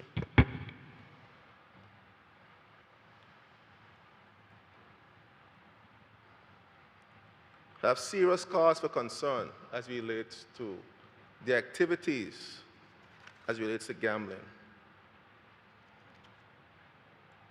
and legitimizing gambling without the proper and well-structured framework to regulate,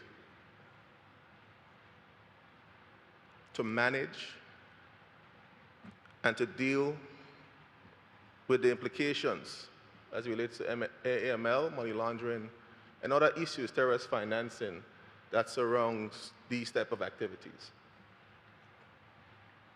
We are currently going through, which should have happened in 2017, but we all know what happened then, what we call a mutual evaluation through the CFATF, Caribbean Financial Action Task Force. We had our last evaluation in 2008, which I had an opportunity to be a part of because at the time I was at the FSC. And we had to look at through the systems, and all the activities within the industry. And one of the concerns, and one of the key areas of concern has always been the issue of gambling and the implications through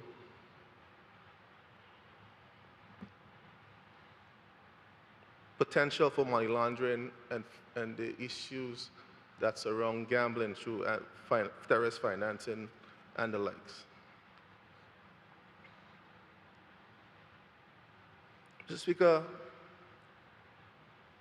an issue as important as this and its implication, you heard the Premier talk about the potential loss and fallout that we're having in financial services. We've yet to get the numbers. I know June is when we normally get our first half numbers, second half numbers as it relates to revenues. I know I have a question coming up later in this meeting. I'm hoping to get the answer in terms of where we are in terms of projected revenues. But if we don't get this right, Mr. Speaker, this has a potential to shatter and even create more damage for that industry. As a legislator and someone responsible for making laws in this territory, I would like to be afforded the opportunity to hear from the persons and individuals from that industry to understand their concerns as it relates to the draft bill. We want to afford that opportunity. I don't see any of the professionals here to have that in-depth discussion in terms of what the implications are in terms of the current structure of the bill. We never had the opportunity to have that discourse as relates, whether in an informal setting or otherwise, to understand how this industry will work. And we will do this territory, we'll do this, the people of this territory a disservice for the 13 of us, and I apologize because I don't know if the 9 members on the government side have gotten that opportunity to have that detailed discussion with the experts at the Financial Services Commission or the drafters of the bill, or have seen any kind of documentation that speaks to why we choose to go in this direction and the vastness of the legislation. You're talking about over 90 clauses, Mr. Speaker. It's a big, hefty piece of legislation that covers a lot of areas. And we are doing the people of this area a disservice to make a decision tonight without the benefit of a proper process to ventilate this piece of legislation. So, Mr. Speaker, this legislation has gone through tremendous discussion. I know the last administration, there was a discussion to look at it from the point of view of pari-mutuel betting. You see,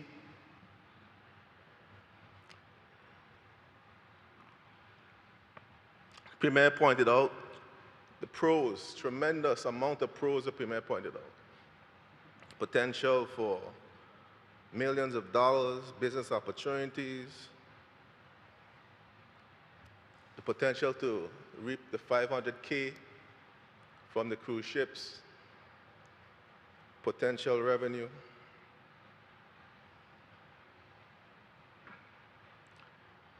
All good in theory, in isolation. Have we looked at, or have we done economic assessment impact to see if a population of our size can sustain the casinos, one, the lottery system, and what are the potential revenues that can be derived from implementing this system? I haven't seen any analysis that was done that could aid in making a decision. I haven't seen any documentation to speak to that aspect of it. And I looked at our neighbors, specific to countries that are close in close proximity to us, who are engaging in similar businesses, similar activity as relates to the betting industry. For instance, just right there over in the US Virgin Islands, they have a lottery system. They have the Powerball that they play, I think is a US base, and they have their own Virgin Islands lottery. And I was reading some, and I wanted to go pre-Hurricane Irma and Maria, because you know Virgin Islands, the US Virgin Islands were impacted by Hurricane Irma and Maria. And pre-Irma,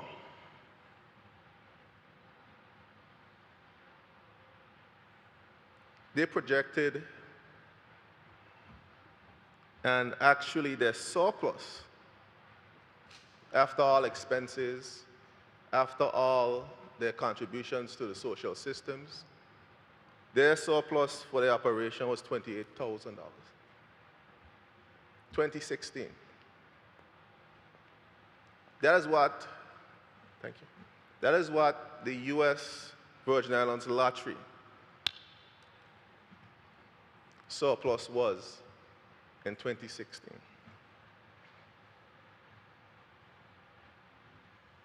And that's a territory with a population of over 100,000 persons. In comparison to the Virgin Islands, the BVI, the British Virgin Islands, well, the Virgin Islands, or population buffers between 30 and 35,000 persons. $28,000. Have we done the assessment to see if it makes economic sense to implement these systems in the territory? And then you heard my colleague speak ad nauseum, which I agree with the points that he made in terms of the social impact to the territory.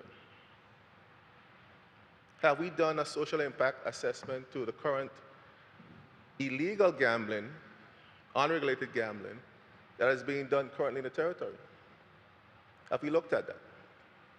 Is this piece of legislation informed by a social impact assessment?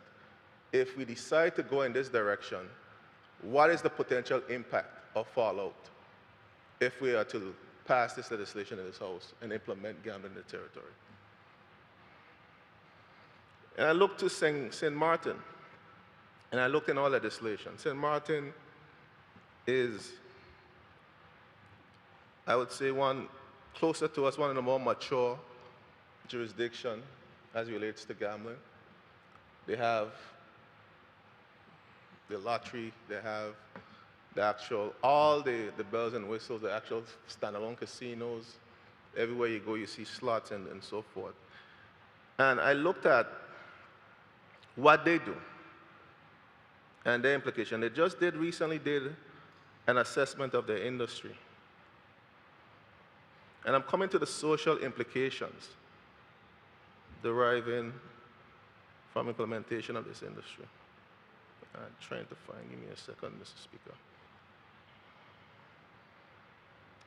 one of the conditions that, like I said, Speaker, you have a lot of person indicating to speak now, and I'm happy to see that they've contributed. And then we'll let the Premier wrap up. One of the conditions. I'm sorry, Deputy Premier. You want a point of information, or I'll yield to you, sir. Or you want to speak? Oh, you want to speak? You're indicating to speak. Okay. Continue, Leader Brown. Okay.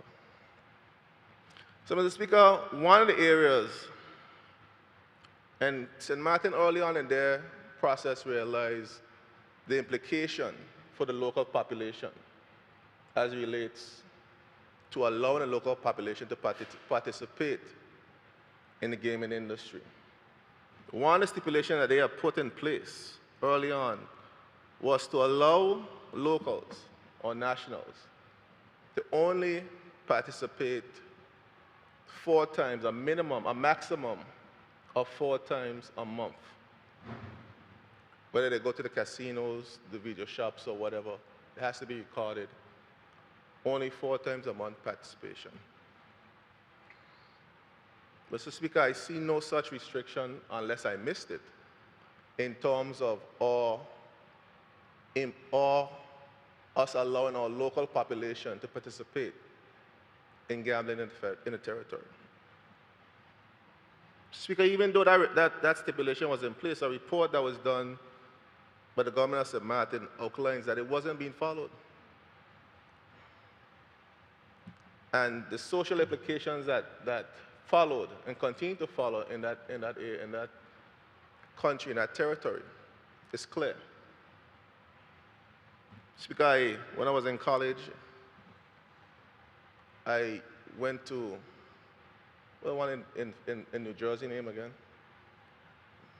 Atlantic City. Atlantic City. Trump City, yeah. I was around in the early 2000s. Speaker, was vibrant, booming, vibrant city. Just recently, about 5 years ago, I went back there with some friends from college. We had the homecoming. And you see the decay.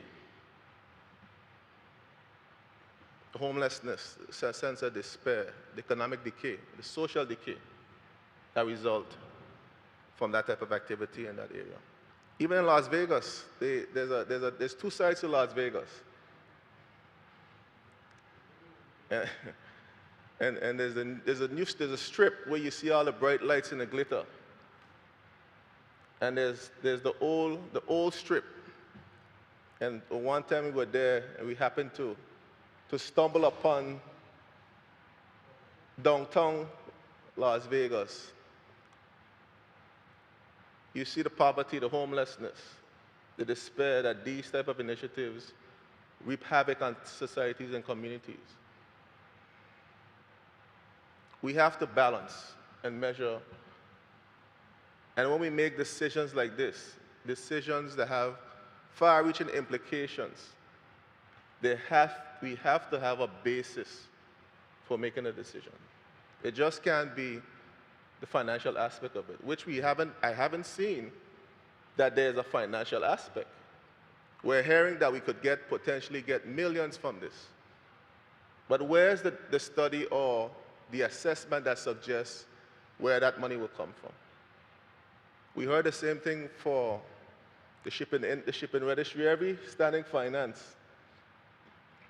We heard about the untold millions or potential millions to be earned from shipping registry. And every year they come back gasping for air to barely manage the operation expenditure. So the decision like this, Mr. Speaker, have to be made with some type of basis in mind. We as legislators cannot just arbitrarily make those decisions for the 30,000 plus population. We need to have, whether I'm for it or not, we need to have proper discussions as it relates to public discourse on this matter. If I was aware of something, we had the public meetings on this, public consultation, I am not aware if we had any public consultation on this. If we did, I apologize.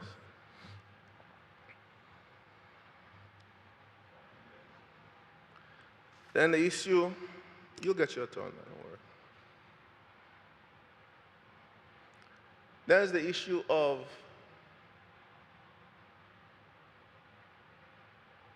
banking of the proceeds from gambling. Same concern that we're going to have as relates to medical marijuana. I heard the Premier say that it's coming, legislation is coming. We have already have the glaring issue, the concern that we have, the issue of de-risking, where corresponding bankers are packing up, leaving the Caribbean, most of the Caribbean regions have lost their corresponding banking relationships. Activity like gambling, issue of medical marijuana where it's illegal on the federal level in the US. Banks would not take the risk to bank proceeds from these type of activities. Even the US Virgin Islands, the banks currently do not bank the proceeds. And you need a very special, you need a special regulatory clearance to be able to get proceeds banked from these type of activities. Yeah.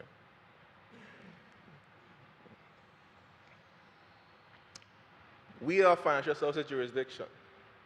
We have to be mindful of the implications of some of these so-called revenue generators have on our main industry. I just mentioned the profits from the US Virgin Islands lottery in 2016, $28,000. That's what they made after all expenses. Are we going to sacrifice the social concerns that my colleague raised on my left? The potential fallout socially?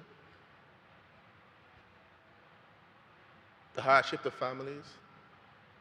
Are we going to be a penny wise and a pound foolish? To deal with, implement this, and not have the proper guidance, assistance. As I said, if it's done, I am not aware it was done, because we had no meeting discussing this with the financial services experts. The implication for that industry, especially on the heels of our upcoming mutual evaluation, which if we get a bad evaluation, could mean blacklist, could mean a lot of implications for us down the road. Do we need to regulate what's happening on the ground? Yes, we need to. We need to figure out what we are going to do with what is happening currently, what obtains currently. Does that mean a wholesale approach to what I'm seeing here in this current legislation? I don't think that's a decision just for the 13 of us to make.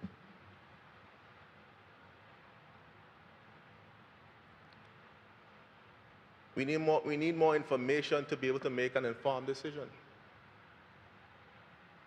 This process has not afforded us that. We intend to, and we said we want to be out of here by 9 o'clock. 10. We have 5 other members to speak. 6 in the Premier to wrap up. Well, you have essentially you have 8 other members to speak and the Premier to wrap up. So we're going to rush through the speech of legislation to pass it. Ultimately, the Premier has the numbers and ability to pass it. We're not going to have the benefit of the exports from financial services industry. We're not going to have the benefit of calling the experts from social services to see what our social impact assessment was done and what does that say in relation to what is happening currently with the unregulated gaming in the territory, or what the implementation of this new regulated regime will have on both our population from a social point of view and our industries like financial services who typically squawk at these type of activities if they're not regulated in the right way. The Premier is right, there are jurisdictions that have gambling, and there's a regulatory regime that manages it. But we cannot afford to get this wrong. We have to get this piece of legislation right if we're going to get it right the first time, because ultimately the Premier is going to make that decision. He and his 9 members are going to make that decision. But we cannot afford to have a mistake, to make a mistake with this piece of legislation without ensuring that we have the proper consultation.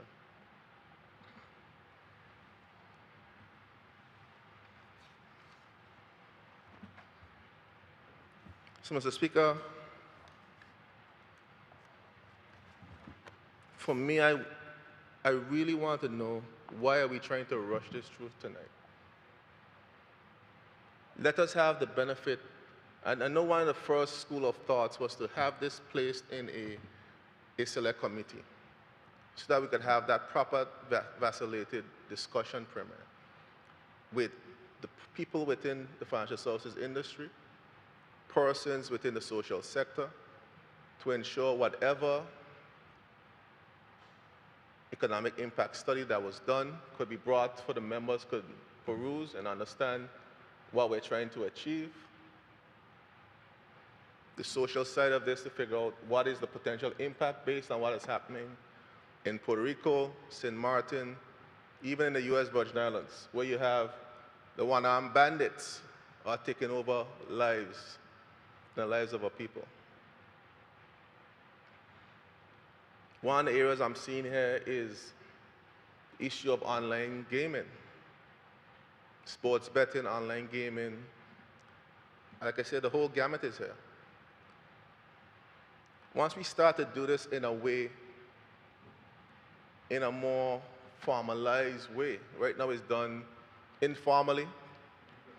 Well, informally, legally, all the same.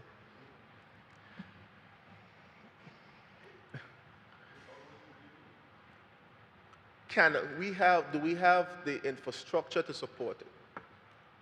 We're talking about economic substance and what is required for economic substance to move our bread and butter aspect of our economy forward. The complaint is that the telecoms and ICT infrastructure cannot facilitate that. And there's a shift in the industry, and in my brief research on the industry, there's a shift. COVID-19 has created a shift in the industry. People are not traveling. Las Vegas is a ghost town. Atlantic City was already dead before this, and this is the death nail in Atlantic City. Companies are shifting from the brick and mortar model to more online models. How do we regulate this? How do we regulate the online system? We could barely get e-government up and running. We're talking about regulating an entire online gambling industry.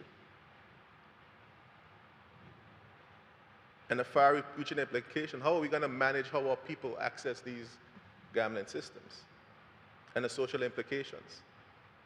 These are our questions. And it's unfortunate that we didn't have the benefit of sitting down in front of the experts prior to coming to the House to pass this piece of legislation, to vacillate, to exhaust all of those questions, exhaust all the concerns that we have and members of the public have. Because they've come to us, they've expressed their concerns.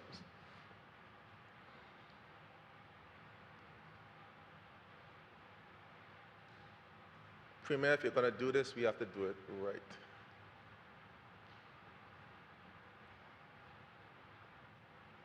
I'm not an ostrich. I can't stick my head in the sand. I'm too big for that.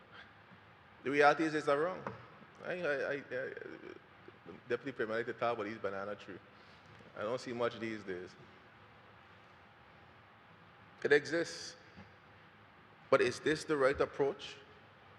Absent the social economic impact assessment, absent what we already know in terms of our social issues in our territory. We just spent $2 million to feed persons throughout this territory. And a lot of them, yeah, we're locked down, but a lot of people needed that money too, needed the food. We just approved $62 million economic stimulus. Because what? Because we just want to give people money? Because they have enough money, they were locked down, they got money, man. They got a lot of money in the bank, so they don't need the money. But we just want to give them $62 million anyway. The reality is that people are hurting. There's some serious social issues in this territory. Is this the time to compound those issues? Is this the time to, when persons are not traveling, and the little couple dollars that we're giving them in terms of stimulus to put them to gamble it in a casino, on the video machines?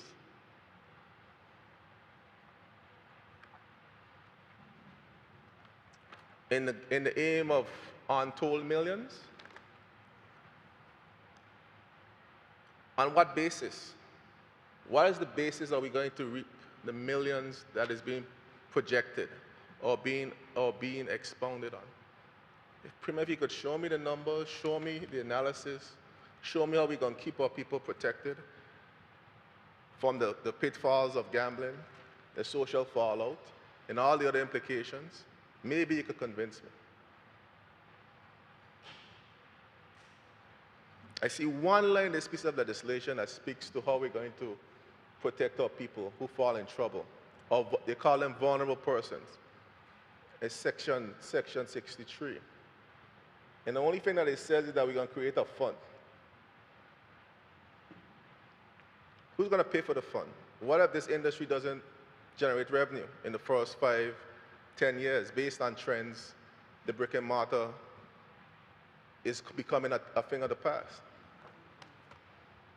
Or people are going to still gamble. They're going to still do the online gambling.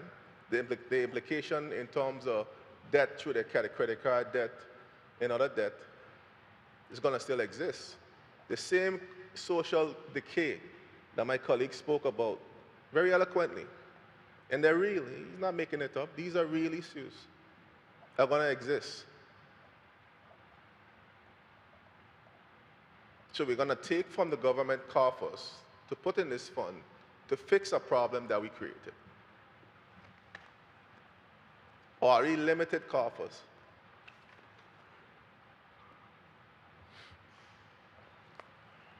I don't know, Premier. Let's talk this thing through. We had the right approach. Put it in a select committee. Let us get all the information as necessary to understand why we're going in this direction. What are you seeing that maybe us on this side don't see? How are you going to keep our people protected, safe, to ensure that you don't have the fallout that we see happening in a lot of the different territories that have implemented gambling?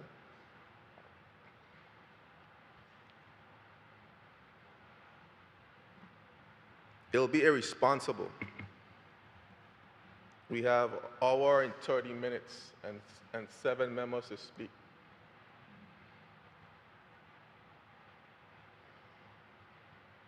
To rush through the speech of legislation without enough information to make a proper decision on behalf of the people of this country. The people of this territory deserve the opportunity to weigh in on this. Just like we did with the consumer protection legislation, just like we did when we were naturalizing or regularizing our citizenship.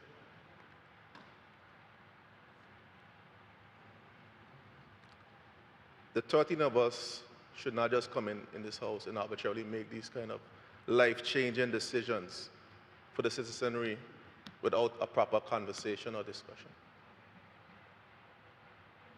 It's irresponsible of us.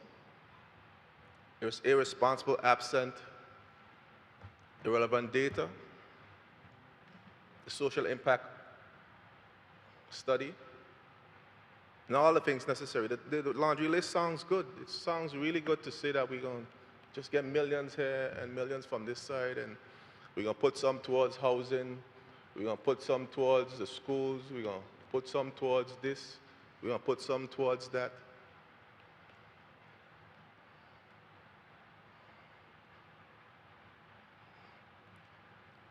You heard the same argument with the arbitration center?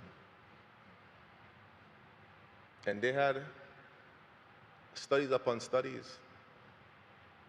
And we're doing this on a hope that it works. That's the way that we legislate now. Let's try something, see if it stick. Yeah, some people are going to get addicted, some people are going to follow the wayside. Yeah, some people aren't doing it already, so might as well we just do it. We need to understand what the current implications are already for gambling in the territory. We need to understand that. We need to figure out how to address it. And it can't be implementing a wholesale legislative framework without economic impact study, without the social impact assessment, without anything that speaks to how it's going to implement our financial services industry, and how and what is the revenue projection for this industry. I've seen neither, and it would be irresponsible of me as a legislator to vote on something like this without proper information, without being able to make an informed decision on behalf of the people that I represent. So I urge you, Premier, to allow us to see what you have. Apparently, you might have this information. You might have the data. You might have done all the assessment and studies that you think is important to bring this legislation forward.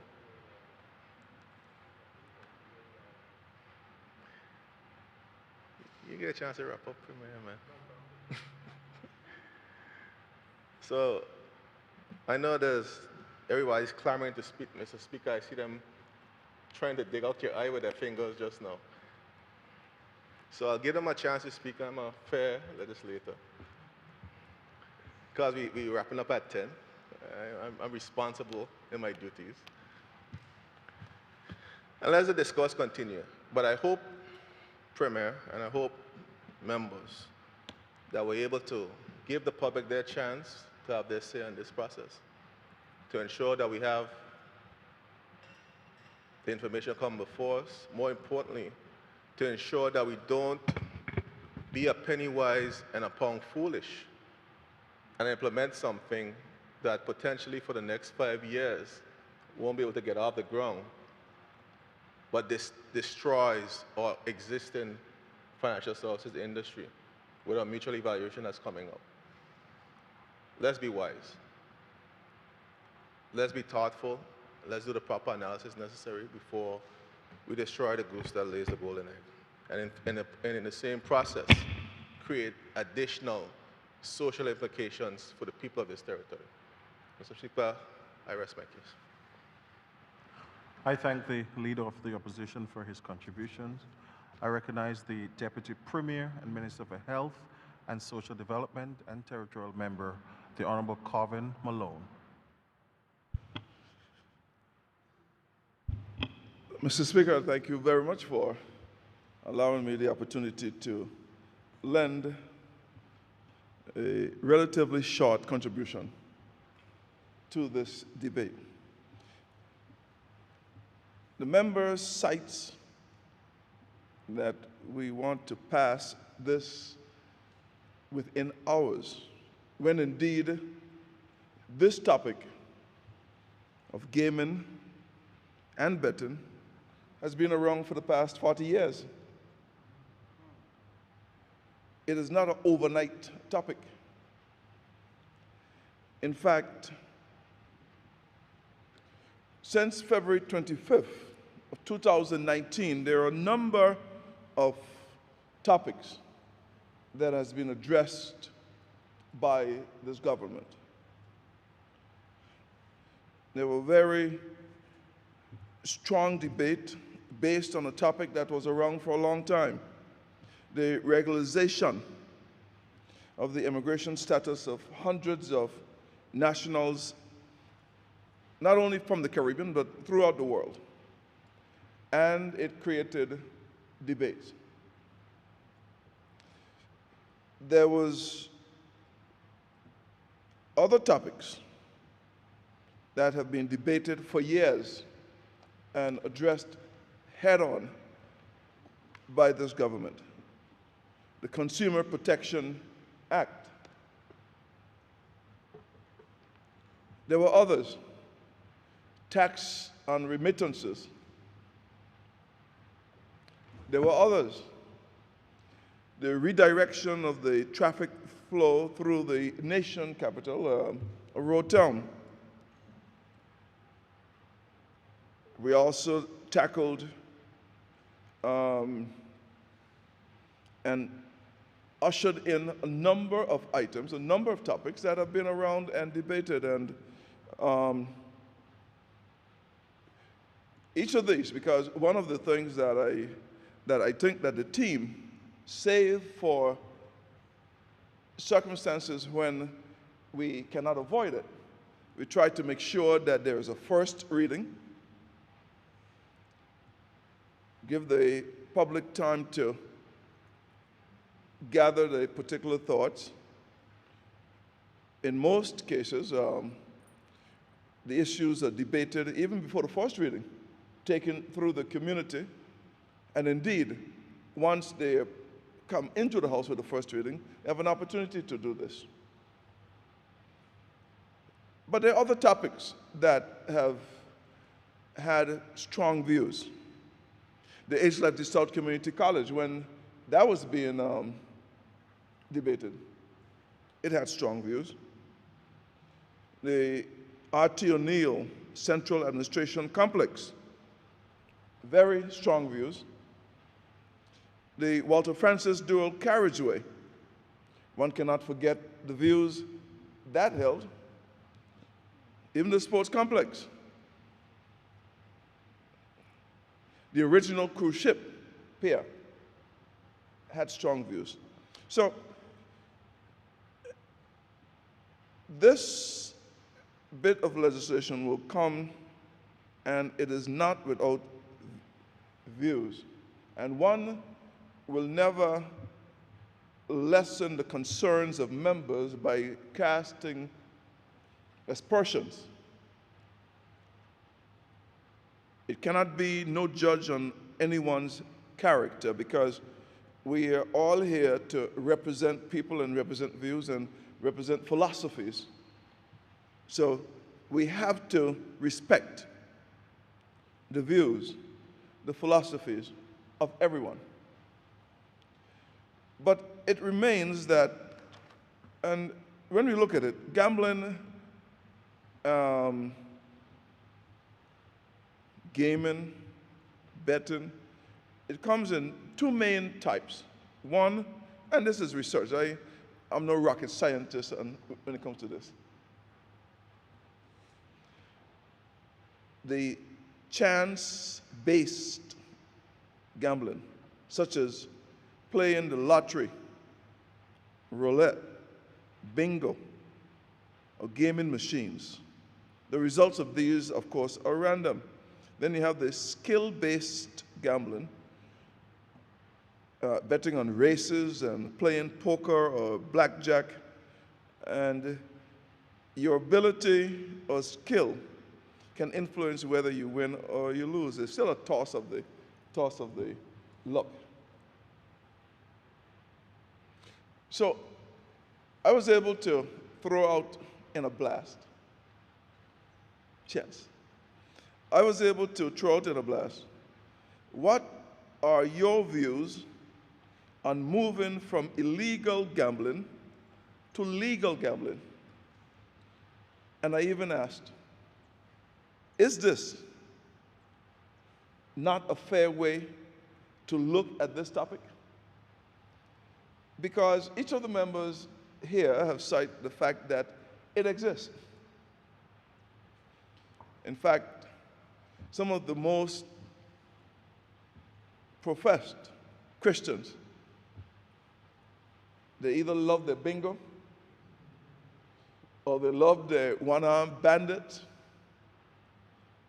They love their horse racing, and they will say, well, you know, it was only a quarter, only $1 I bet. You know, I'm no gambler. I only bet a little bit. So you look as if we are in the business of measuring sins, you see? Little sin and big sin. Because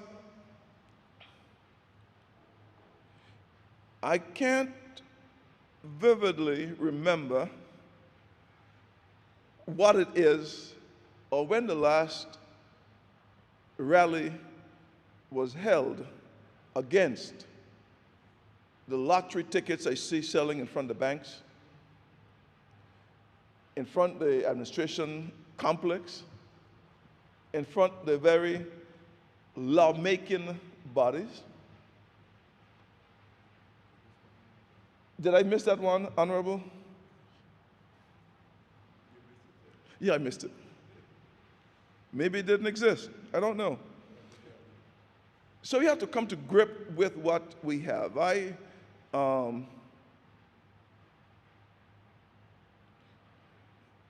mom wouldn't have loved me to say this, but I couldn't go to the U.S. and not bring back some scratch for her, you know? She loved her scratch.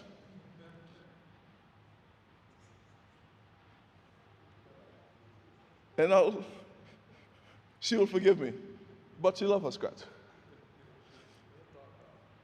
I can't talk all. Okay. But a lot of people who do it and so forth. So there are, of the responses I received tonight from the many persons that answered back, there were 2 or 3 who basically cited it was going to lead to a moral decay if you legalize it. But I think they meant if you don't ban it totally. And I'm not sure exactly how that is done. But most of the comments was it would help to regulate what is happening already. It would basically look in terms of disbanding all of some of the evils that you have going on as a result of the illegal practice that we have. And section 70, subsection 1, 70, subsection 2, 76, subsection 1, deals with the various restrictions, because the big debate in a lot of places, the U.S. especially, and other places, have on other activities. And when you criminalize certain things, then you make it more dangerous. I've never been to a cockfight here in the BVI, but cockfight goes on.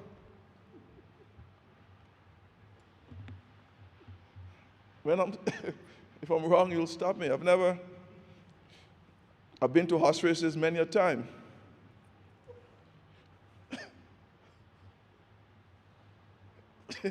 I didn't win anything on horse races. I really don't go. But when I go to Louisiana, Evangeline Down, you know, Evangeline Down, I had a few hits there. People leave from here and go to Puerto Rico to do nothing else other than to do the one armband is to leave from here to go to St. Martin, leave from here to go to St. Thomas, leave from here and go to Las Vegas. It might be other things that they do. But at the end of the day, is it introducing, because I always ask this question on a number of things, is it introducing a new act? Is the argument going to be that as opposed to legalizing it, we should get forces together to stamp it out? So are we prepared to stamp it out so that we can be consistent with our argument? Are we prepared to lead the charge to disband it? Anyone caught in any act of gambling will be creating a criminal affair and, well, I'm the minister responsible for prisons, so I don't think we have enough prisons to deal with all of this. But are we prepared to stamp it out totally? Or are we prepared to give it lip service in terms of whether or not it sounds good that you don't, quote unquote, move it from illegal to legal, in that we're not prepared? In fact, Wikipedia is a funny dictionary, you know, because it allows people to go in and change the meanings of a whole lot of stuff. But even Oxford, if you keep repeating the same word and meaning to a word, it adds it to the dictionary.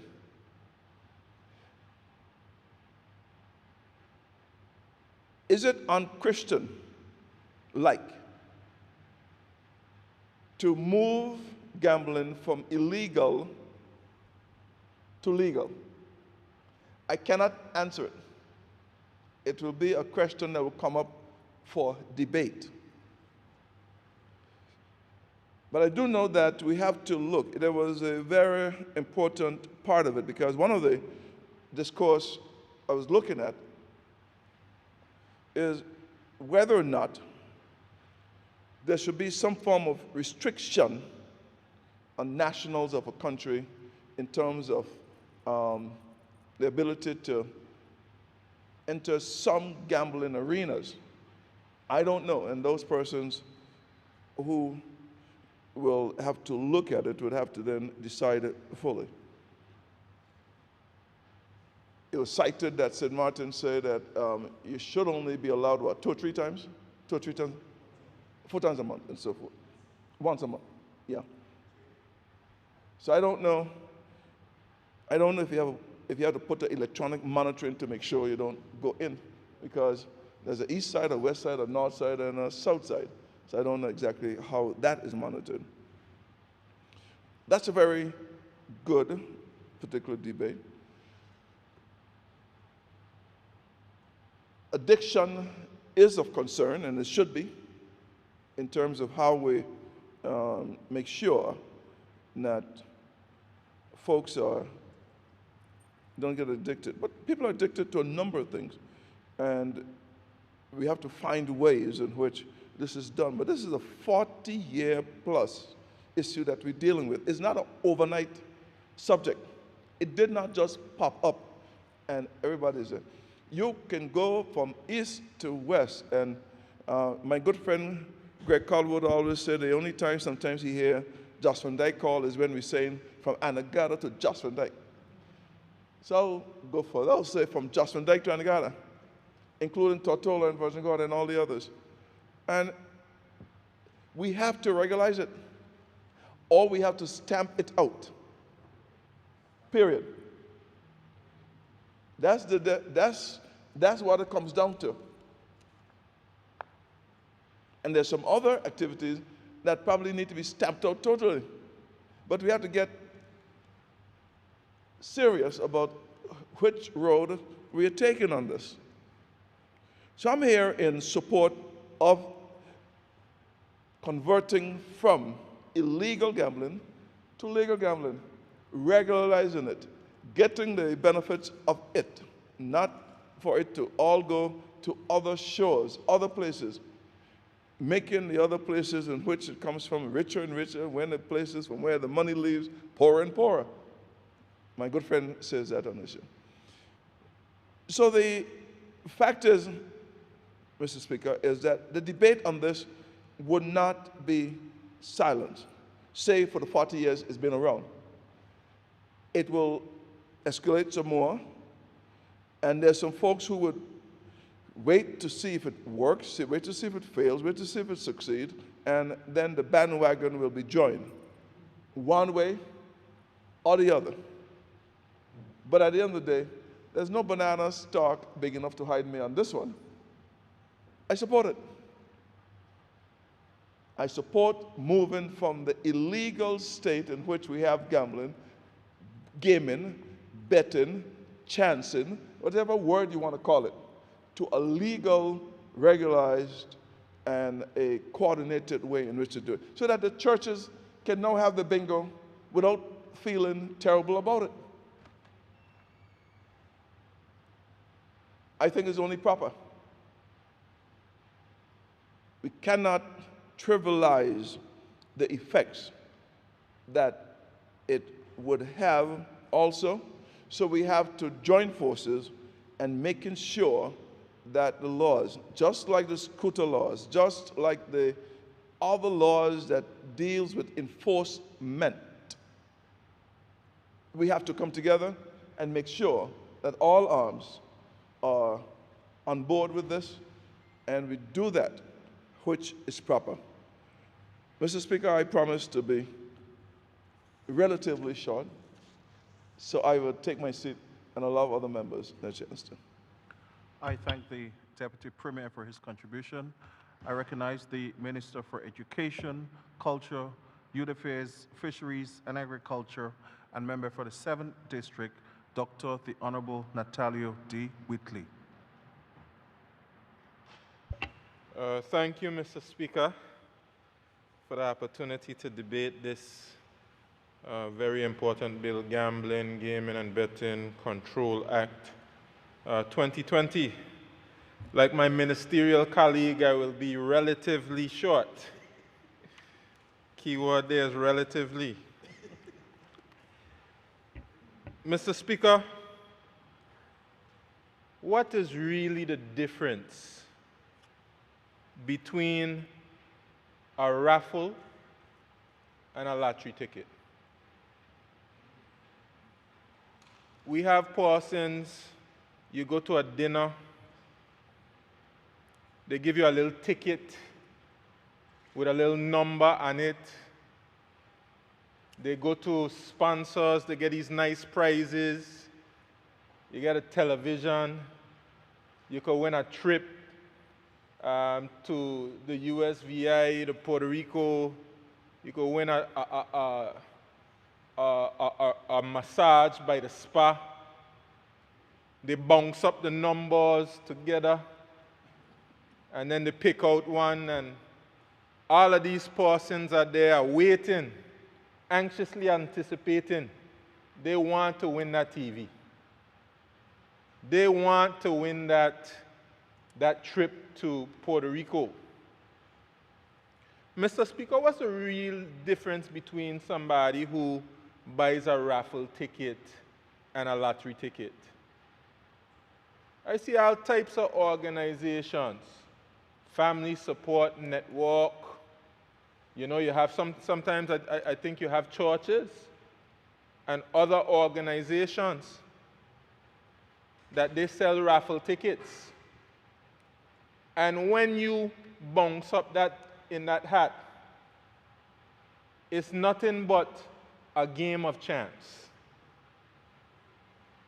You hoping that you're the one. It's no scientific method that's going to determine the winner. It's not based on skill or anything like that. You're just hopeful that you win, and then you give the prize, and it's over with.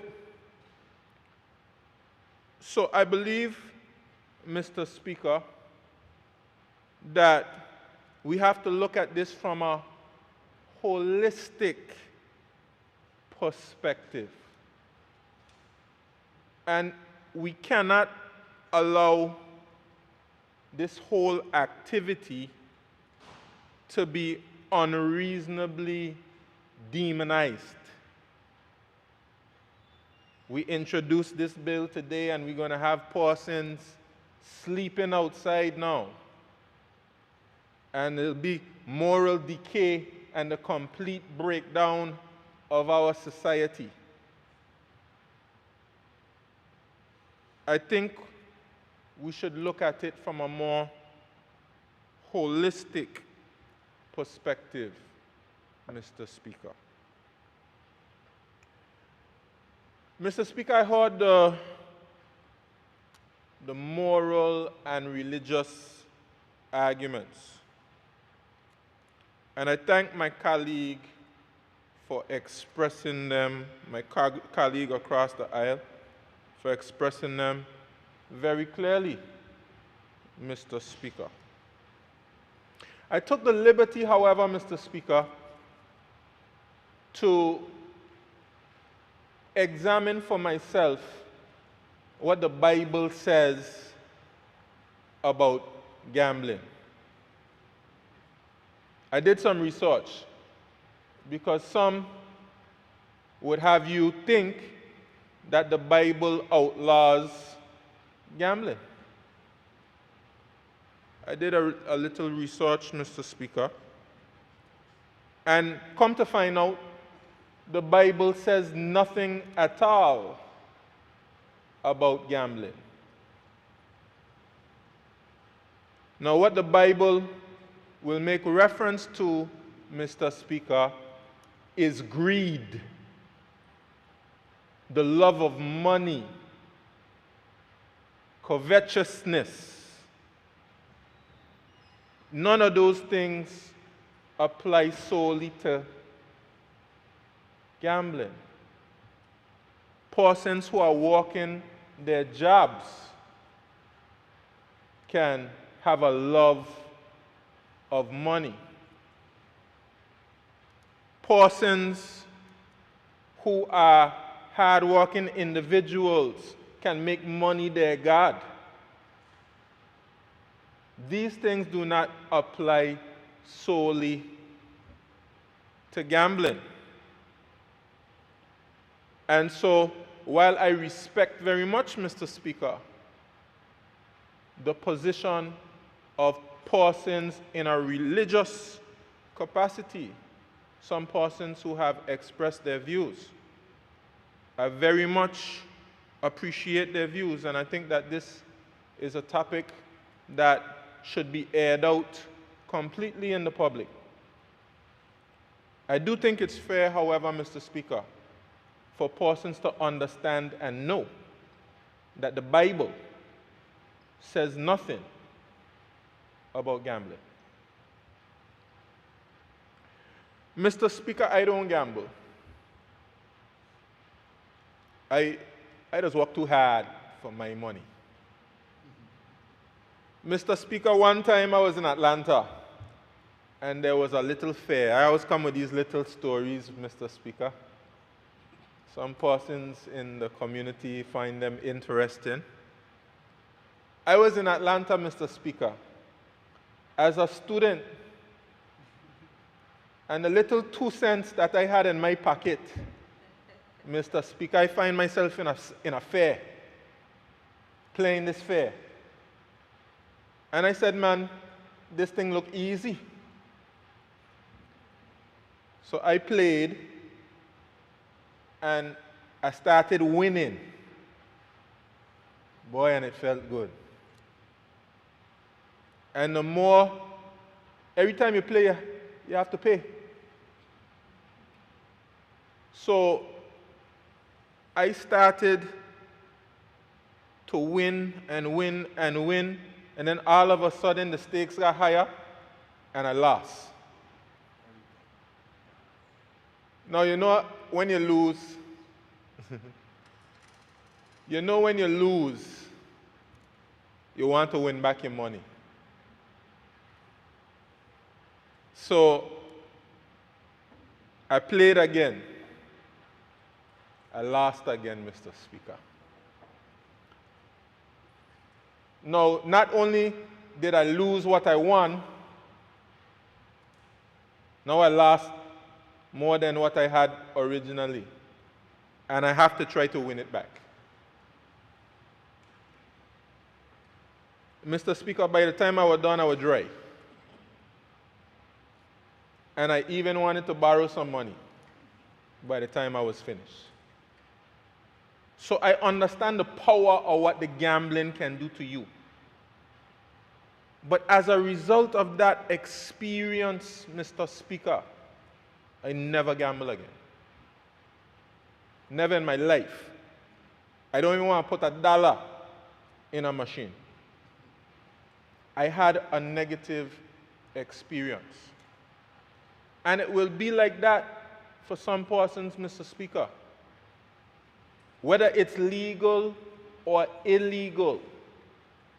There are a category of persons who they will experience it and they won't like it. Same thing with alcohol. Some persons have a negative experience with alcohol and they know, let me keep away from that. This is human existence. What we must do, Mr. Speaker, because whether it's legal or illegal, people will do it. We have to educate persons. And this is why, Mr. Speaker, I'm so grateful that there is this, what we call it in the bill, Mr. Speaker. We have this commission. It's not a commission, it's a commission. It has this commission, Mr. Speaker, that will put money into different areas that will help persons. The only thing I would say, Mr. Speaker, is I don't see education listed. I see social, I see arts, I see helping persons with gambling addiction. I would love to see education right along with those other ones, Mr. Speaker. I see sports there, and I'm overjoyed because sports needs a dedicated source of income. But, Mr. Speaker, just to say, let's educate persons, which is a part of this program, about the dangers of gambling addiction. And just like the Deputy Premier said, Mr. Speaker, persons get addicted to all types of things. Persons get addicted to food. Persons get addicted to sex. Persons get addicted to all manner of things. You're going to ban food? You're going to ban sex? None of us would be here, Mr. Speaker. You can't ban it. Yes. Everything in moderation, Mr. Speaker. Anything you don't do in moderation is dangerous. You have to moderate yourself. Anything can be dangerous, Mr. Speaker. They say even too much water could kill you. I found it difficult to understand, but if you consume too much water, it's dangerous. So, Mr. Speaker, it's not necessarily to completely ban something, but to make sure we have mechanisms in place to keep it under control and educate persons, Mr. Speaker. Mr. Speaker, we can't deny the fact, the Deputy Premier outlined this in a beautiful way. We can't deny the fact that this thing is happening. And we cannot continue to turn a blind eye to it, Mr. Speaker. We speak about the financial services. What's the impact on financial services of having this unregulated activity taking place? Is it not better to regulate it, properly account for it, ensure it's being done in the right way, than just turning a blind eye to it with this self-righteous attitude? It's happening all around us, Mr. Speaker. I'm not sure what type of studies my colleagues want to see, but maybe if you just take a trip around, Palmtown included, Mr. Speaker, up there long look by me, Fatags Bay, you don't got to go far to see what's happening Mr. Speaker. We've been conducting studies for years. We know what's going on out there in the community, Mr. Speaker. I believe the best thing to do, Mr. Speaker, is to regulate it. Because guess what, Mr. Speaker? That unregulated betting is dangerous. When you have persons making bets among individuals and you win a bet, let's say you win $400 or $500, and the other individual refuses to pay that money, there's been many instances of violence. When you have this illegal activity, Mr. Speaker, can you have somebody who is now addicted to gambling being able to come to the right avenues to get help for their problem? Because this thing is illegal. And what legal authority would you go to and admit that you've been participating in an illegal activity, Mr. Speaker? So let's regulate it so that we can protect the very same persons who are now participating in the activity, that we can ensure that we eliminate the possibilities of violence as a result of some of the betting that's now taking place in the society, Mr. Speaker. And in addition to that, Mr. Speaker, we can create jobs. We can create business opportunities. We can create government revenue.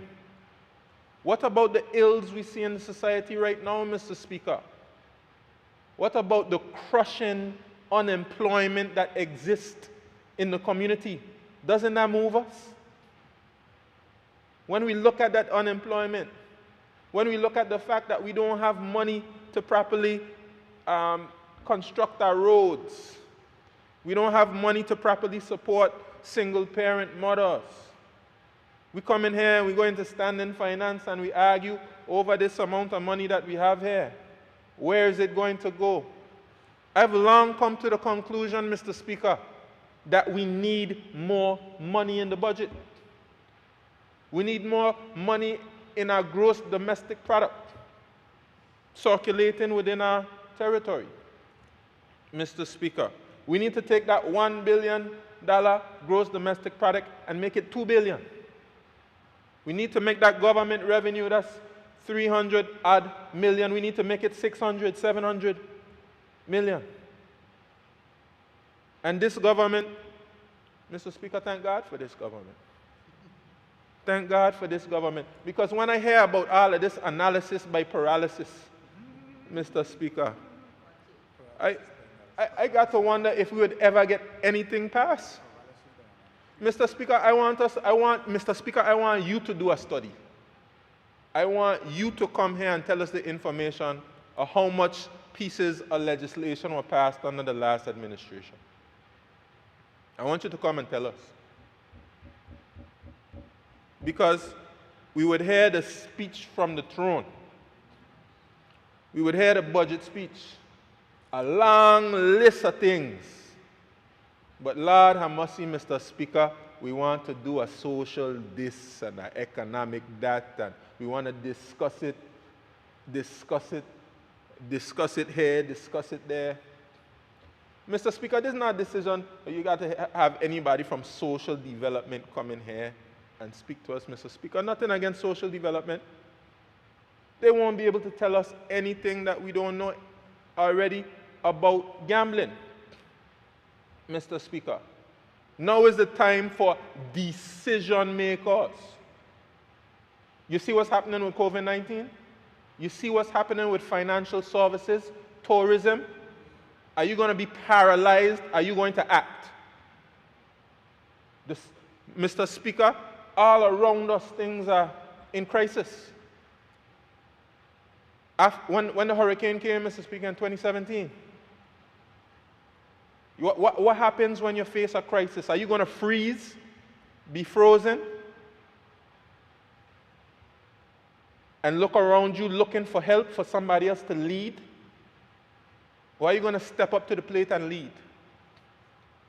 There's the opportunity for revenue, Mr. Speaker. We have opportunities all around us that we are afraid to capitalize on. Something might go wrong, Mr. Speaker, so we refuse to act. If we act, something might go wrong. But guess what, Mr. Speaker? If you act, something can go right. And even if something might go wrong, you can correct it, Mr. Speaker. I love when the Premier says, let's not let the perfect be the enemy of the good. And we have to fix as we go sometimes, Mr. Speaker. But if we don't act, I guarantee you, the social ills that already exist in this community will get more and more. We all know the persons who are coming and calling, Mr. Speaker. They need help. They need help with their rent. They need help with their electricity bills. They need help buying food. Mr. Speaker, the government does not have the money to continue to give out to persons. We need to create new revenue streams that will create jobs and government revenue, Mr. Speaker. If we don't do that, the BVI, Mr. Speaker, will not be a place where anybody will want to live. The chaos that this place will see. We are at a crucial stage in our development, Mr. Speaker, and actually we've been approaching this stage for quite some time. And we have known for quite some time that we need new revenue streams. Because the other alternative, Mr. Speaker, we don't want to go down that road of having to cut jobs and things like that. We have to grow the economy, not impose austerity and cost-cutting measures that will ultimately hurt our people. We know some entities would like to see us cut our civil service. We're not going to go down that road, Mr. Speaker. We're going to grow this economy. And this is a way to do it, Mr. Speaker. I want to see a casino down on the east. That little harbor that we have there, member for the 8th district, leader of the opposition. I want to see that lit up with lights. I want to see a nice little casino, a 5-star hotel, a mega yacht marina. We make that marina, that harbor there, one of the best in the region, if not the best. And that will be able to add value to our tourism product. Because we have a diverse tourism product, Mr. Speaker. We have different things for different people with our 60 islands, islets, and keys. Everything, something for everybody. The BVI needs a little nightlife, Mr. Speaker. Go someplace and sit down and enjoy watching a little basketball game. And then you have your little devices or whatever else and you can play. Not me, I just want to come to enjoy the game. But somebody else might want to do something a little more, Mr. Speaker. I have to speak about an area under my portfolio, Mr. Speaker, which is horse racing. Many persons wouldn't know because it's not publicized. But the government spends well over $100,000. I'm talking about well over $100,000 a year on the horse track. And Mr. Speaker, it has not been bringing in anything to the government. And it's not sustainable. Mr. Speaker, we speak about studies. I have gone within my ministry and I have seen a study on horse racing done by that, what's that business there, right there, tobacco off? BDO. BDO did a study on horse racing. Yes, this is under the last administration. And that came up with parimutuel betting and simulcasting as the way to go to make horse racing sustainable. And we love our horse racing here. But the problem is we do not have a sustainable form of revenue for horse racing. And we have already studied it. We've studied it to death. When are we going to take action? Well, today is the day, Mr. Speaker. And I'm glad that this is happening in June.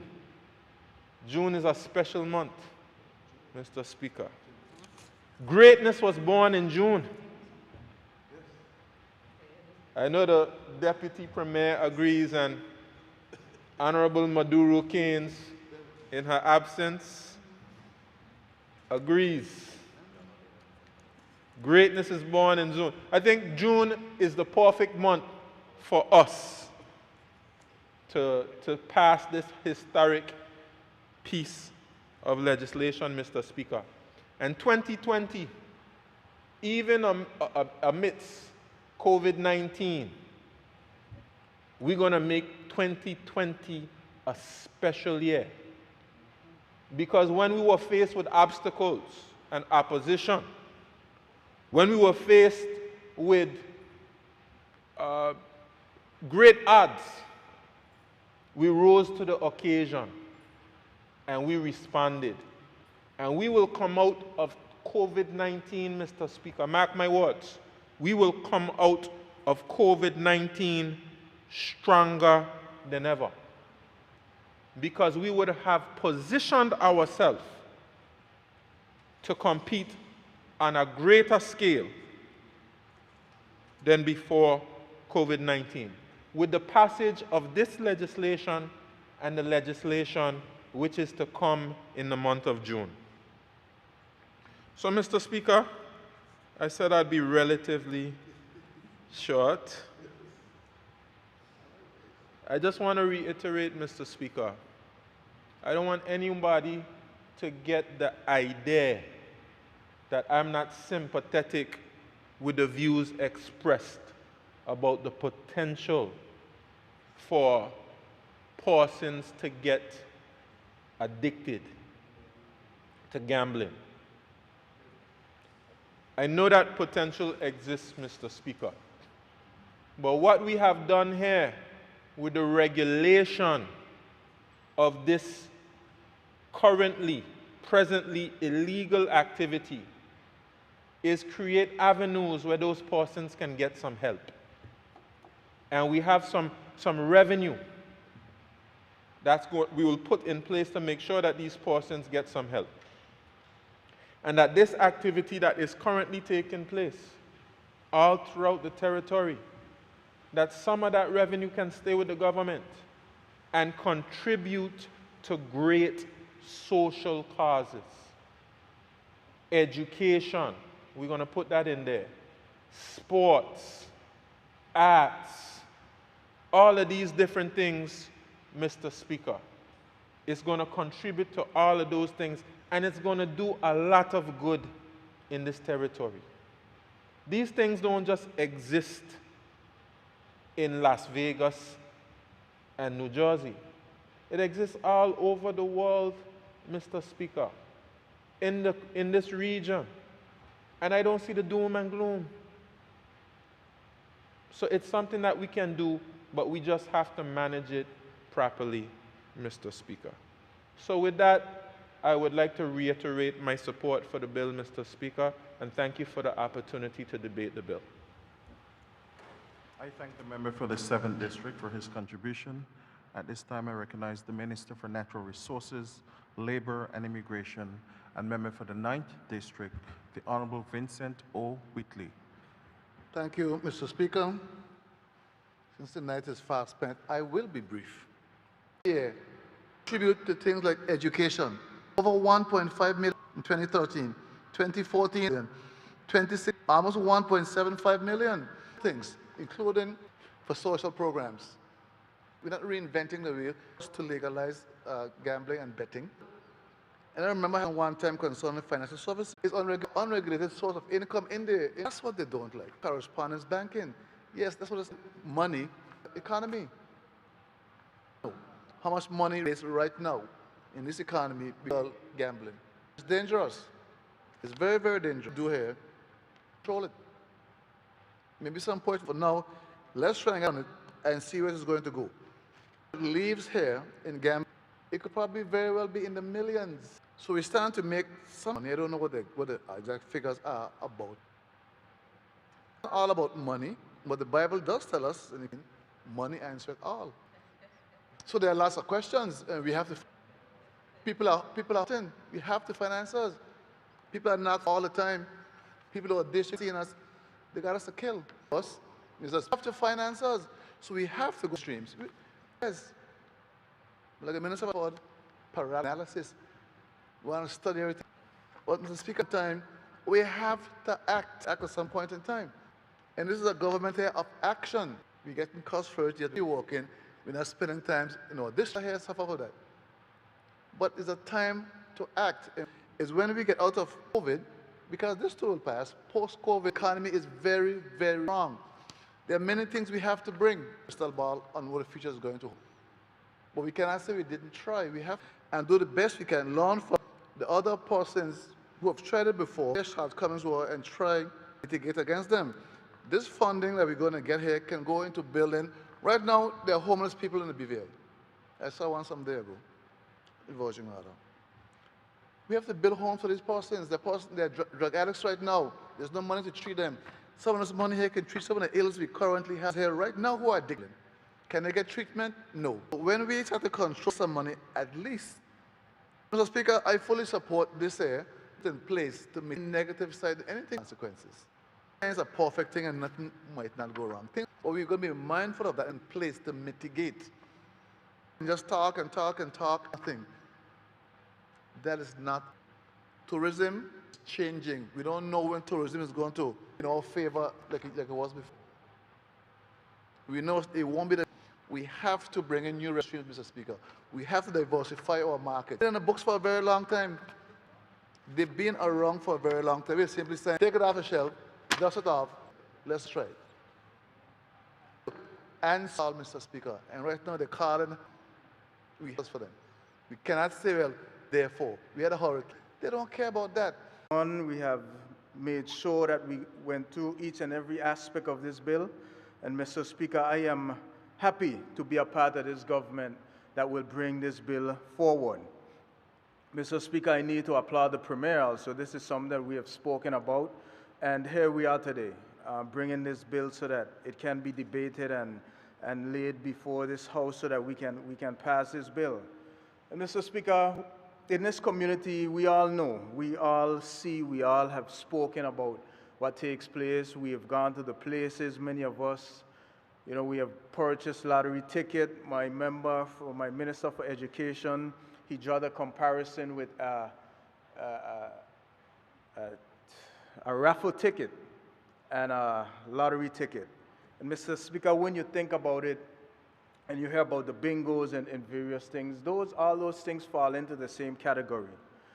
So, Mr. Speaker, what this government is doing is just legalizing a practice within our community that it goes way back. My grandfather, he's the oldest resident, and Mr. Speaker,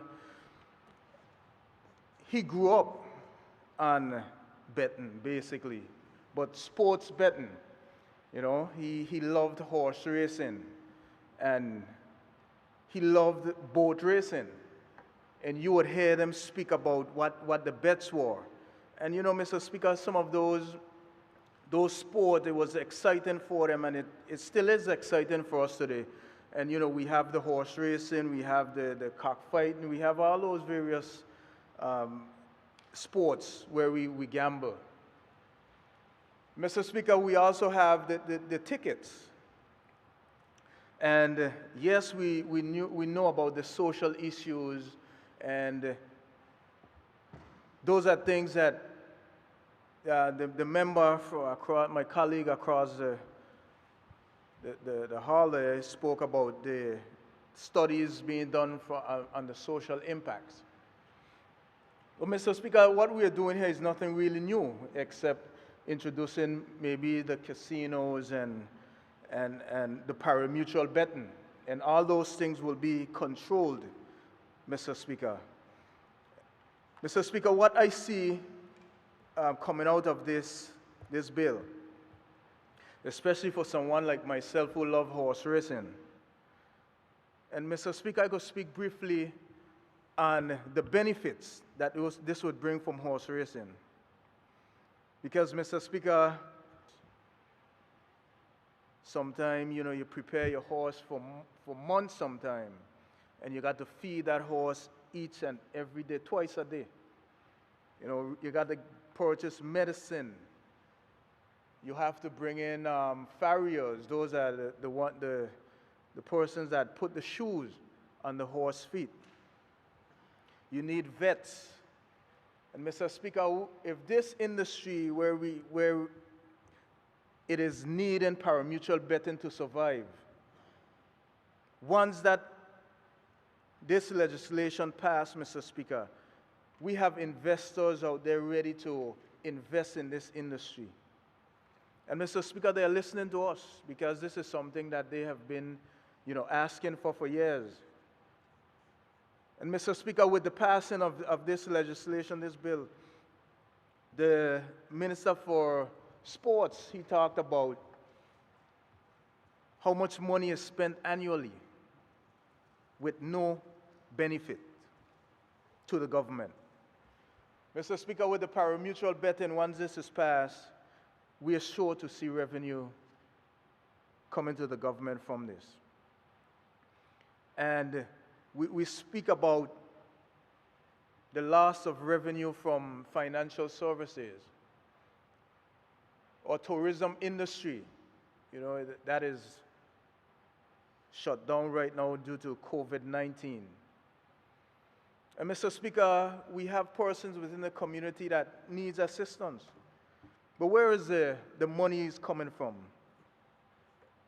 We have to find ways where we can generate revenues. And Mr. Speaker, this is no secret. This is nothing that we are sneaking in, trying to pass today. This has been spoken about, and we've spoken about it over and over, and Mr. Speaker, I think now is the time for it to come forward. And Mr. Speaker, what I like about my government and my premier, we just don't talk.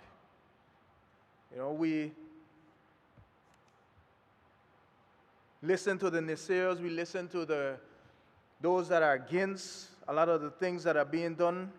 But Mr. Speaker, we know that they are all in the best benefit of this territory. And Mr. Speaker, we can't just sit by and just talk and, you know, when election time comes around again, we'll say, you know, we are in the process of doing it. So give us another chance.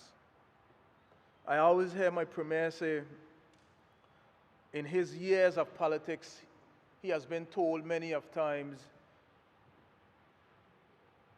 if you do that thing, I'm going to vote you out. And Mr. Speaker, many a times they really didn't do anything, but they still got voted out.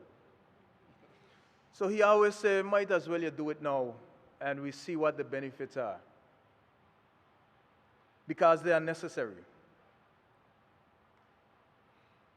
Mr. Speaker, members have spoken about what takes place in the bars and the different clubs and, you know, all those things that are illegal within this territory.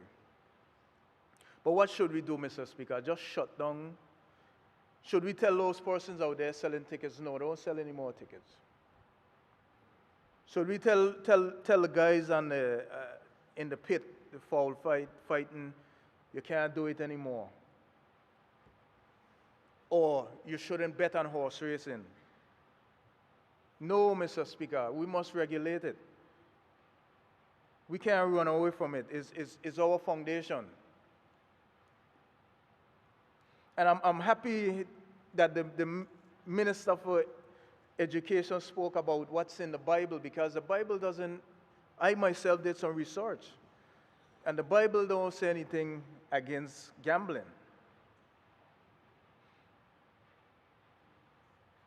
But in Romans 13:1, it speaks to obeying the rules of the land.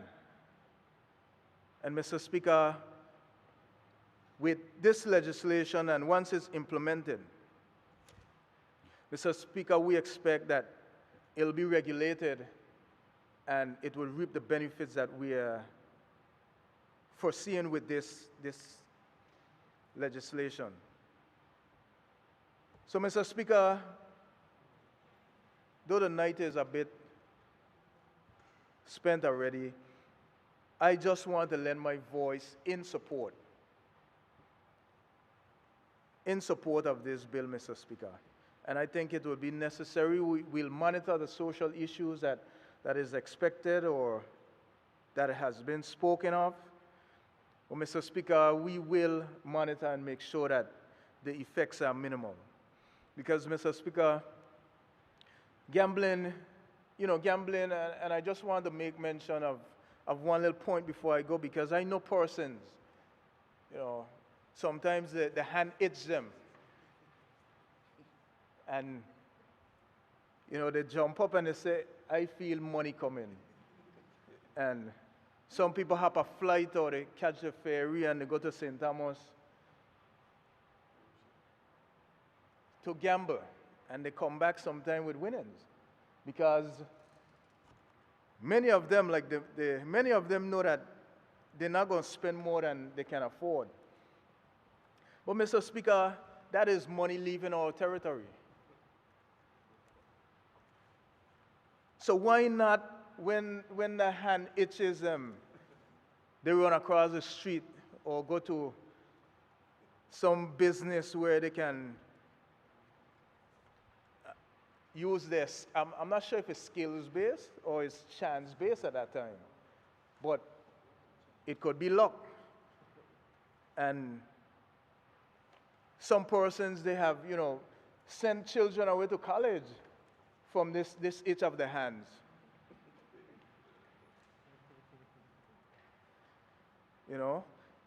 Even I reflect on horse race. I heard persons build homes. Businesses were started. And especially for horse racing that I like. When we have inter-island horse racing, taxis make money, car rentals make money, the shops make money, the retail stores, and all that money stays within the community. So, Mr. Speaker, with those words and with my support of this bill, I say let's keep on pushing on. We have work to do. We have the ideas. We have the plans, and I am proud to be a part of this government to get these bills passed in this honorable House. I say thank you, Mr. Speaker.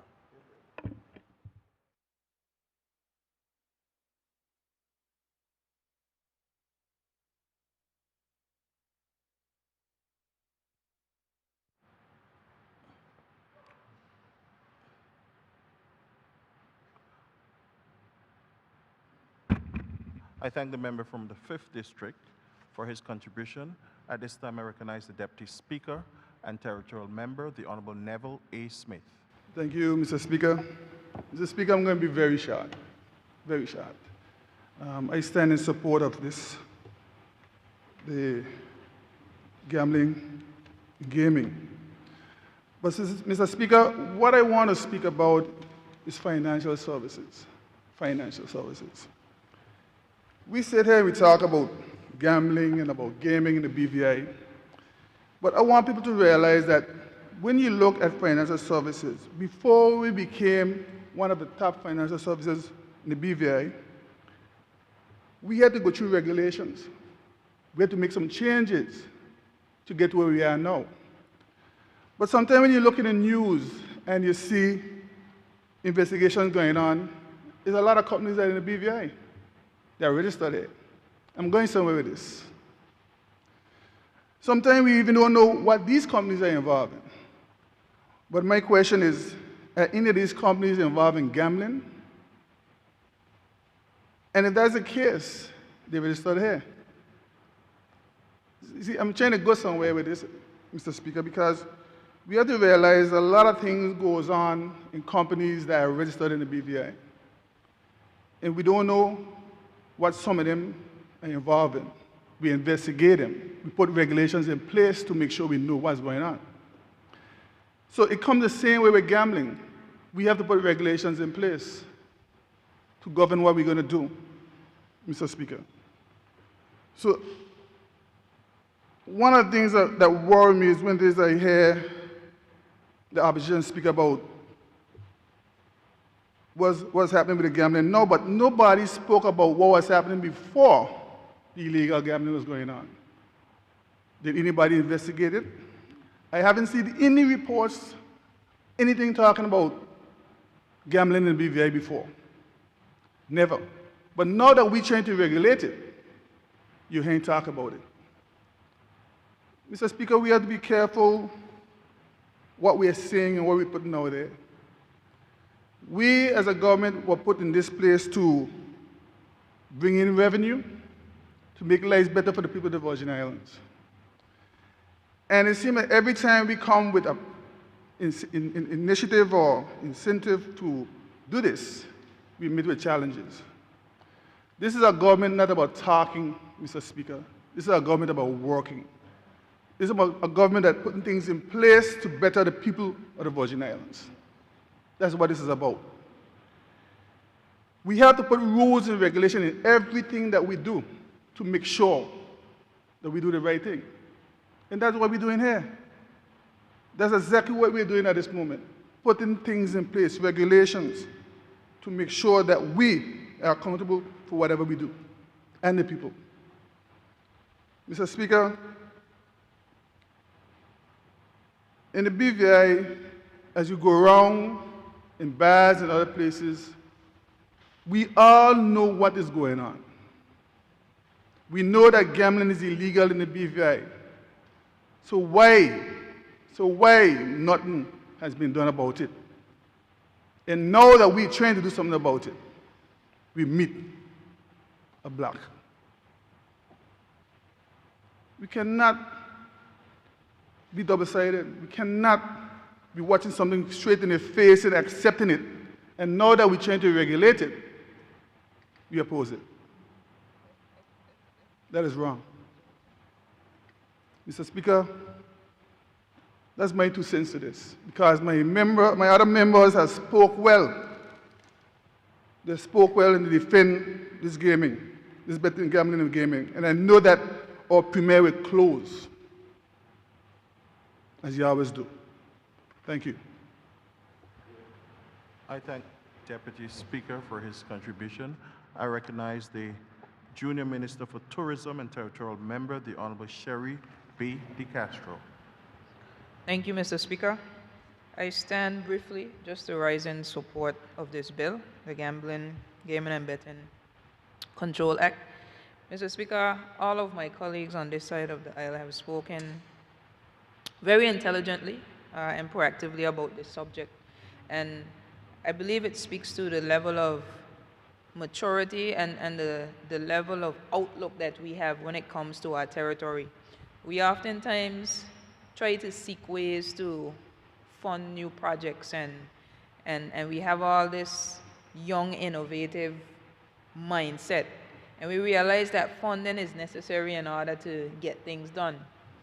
I am firmly standing in support of this because I believe that it is just another piece of the puzzle.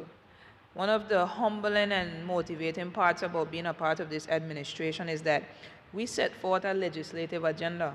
We're not just out there talking, potentially giving handouts and stuff like that. We're coming in here where it really matters in the House of Assembly and putting forward new legislation and amending legislation to ensure that the lives of the people of the Virgin Islands are better. And Mr. Speaker, this is one new way to ensure that we generate revenue. We speak about our 2 financial pillars and the need to innovate and create and ensure that we find additional forms of revenue so that we can go about doing the projects that we say. You know, and I'm just proud to be a part of an administration that acts. Leadership matters, and I'm proud to be a part of this team. This initiative, this bill, is led by the Premier, and the team fully supports it, recognizing that as much as we are tackling the controversial topics, these are things that are necessary for the advancement of this territory and its people. While gambling may not be for this cross-section, bikes might be for the next. We did the belongership. So many different things we're tackling, yes, that are controversial, but we understand that we were elected to serve all people. So everyone have different needs, everyone have different likes, they engage in different things. Gambling is a pastime and a hobby for some.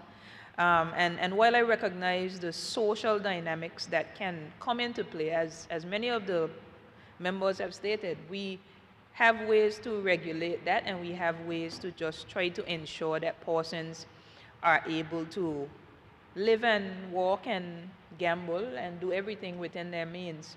So, Mr. Speaker, I pray that we would continue to understand that whatever move this government makes, it is in the best interest of the people.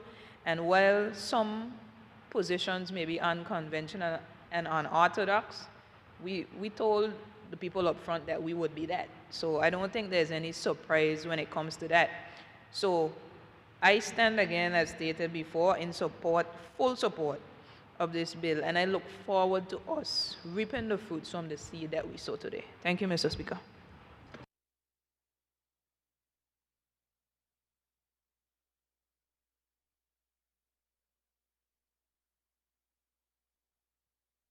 So for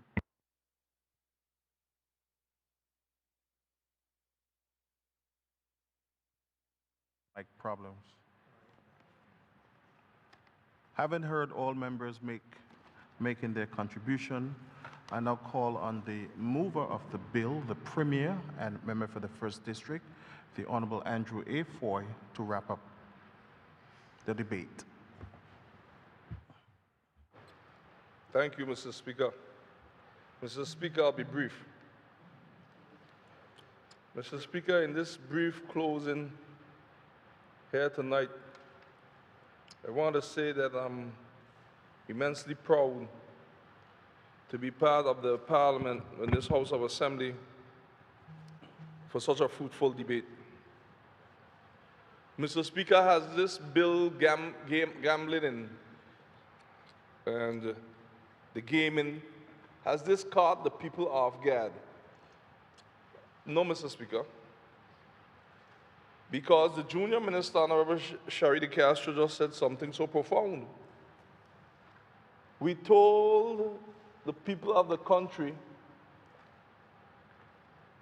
when we did the budget address in November that this is coming. As the late R.T. O'Neill used to say, play the tape. We told the people of the territory when the speech from the throne was being read that this is coming. Play the tape.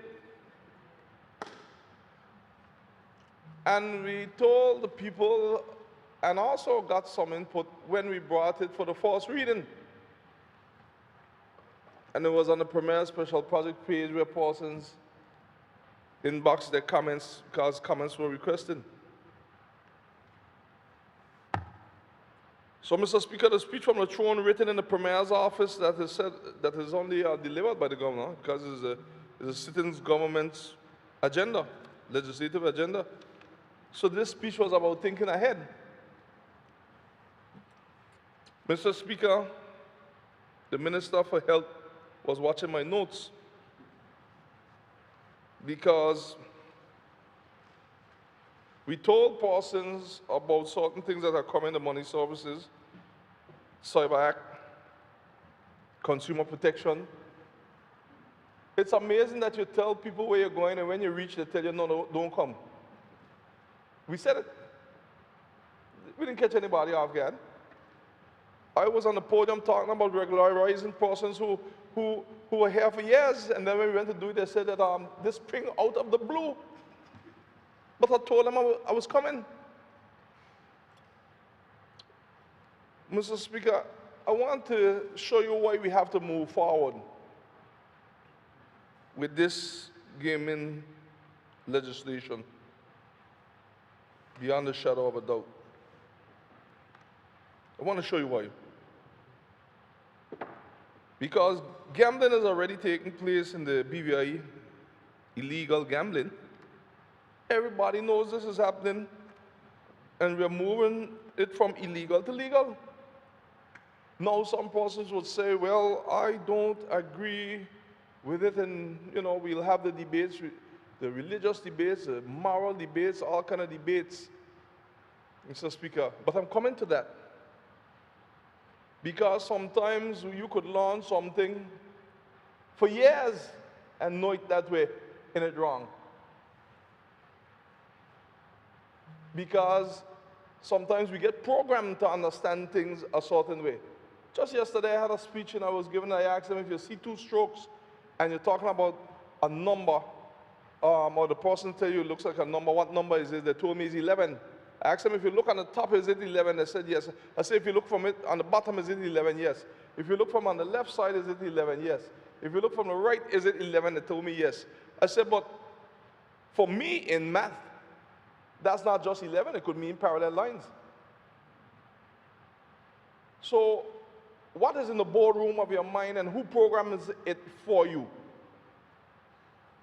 Now I hear a lot of things lately since I become premier, and whether God and me or God outside of me, I want to know who dare to make some of these people the new God of the world, to decide who God blessed and who God guided and who God speaking to. If I listen to some of these people, it sounds like God only speaking to them, and if He's going to speak to me, He has to come through them.